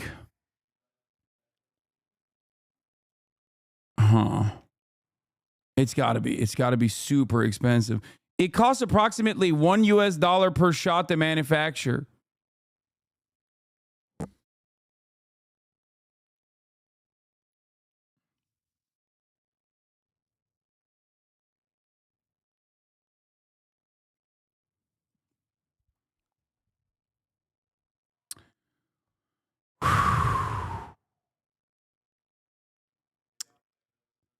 You know, I'd rather die of lung cancer than get this goddamn socialist medication.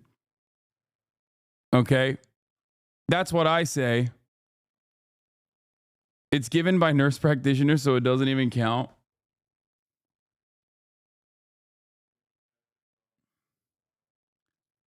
China now has a diabetes vaccine / cure. I wonder if there's some kind of correlation. I thought that they were also doing...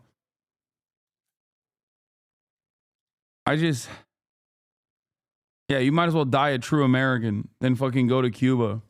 Incentive, the reason in the US, because drug development is super costly, so companies need to... Oh, no way. Dude, companies need to offset the risk? That's so crazy. Drug development is famously not costly anywhere else. Why didn't I think of that? Dude, why didn't I think of that? It's not actually the profit motive. It's the thing that we're saying is not the profit motive as a substitute for the profit motive, even though it is the profit motive. It's those pesky regulations.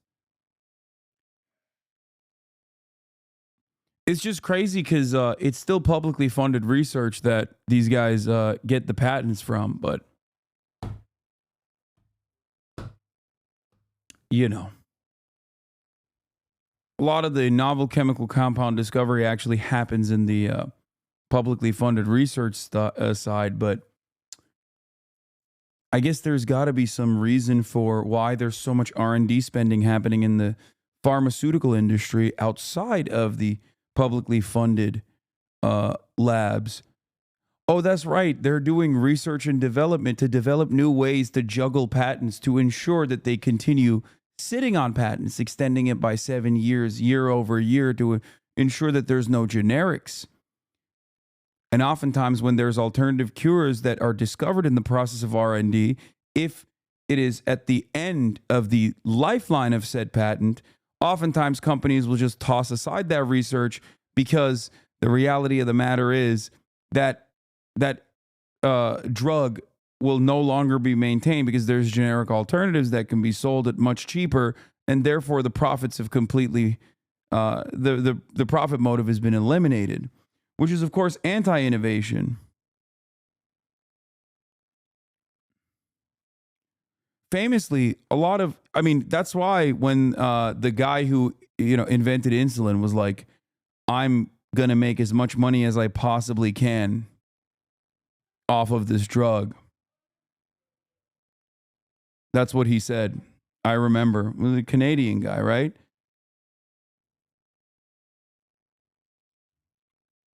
The guy who was like, I hope that everyone makes a lot of money off of this invention. I am going to sell it. I'm going to sell this patent for what? Wait a minute. Some chatters are telling me that he sold the patent for $1. What? $1?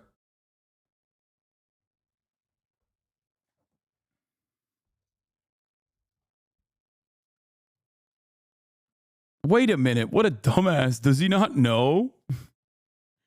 What a dumb fuck. Okay, I'm done being sarcastic. Everything I said is sarcasm for the fellow neurodivergents in the chat. I'm being sarcastic, okay? The notion that you need money as a primary incentive to do good is contradicted by history, where massive leaps of discovery have occurred throughout time by many people who did not give a single fuck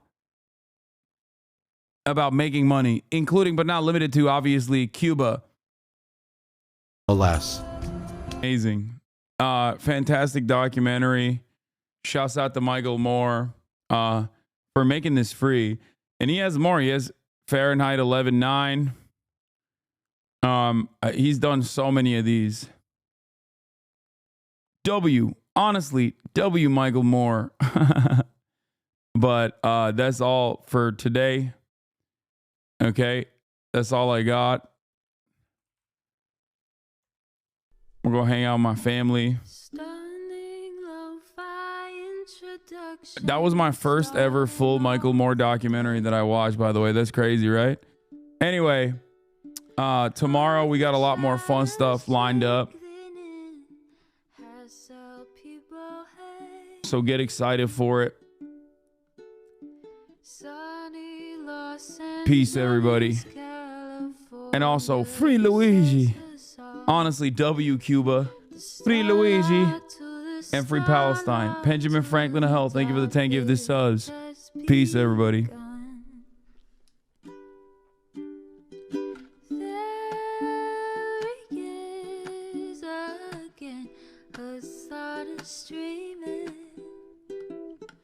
Hasan is streaming. There he is again. Hasan is streaming. Hasan is streaming.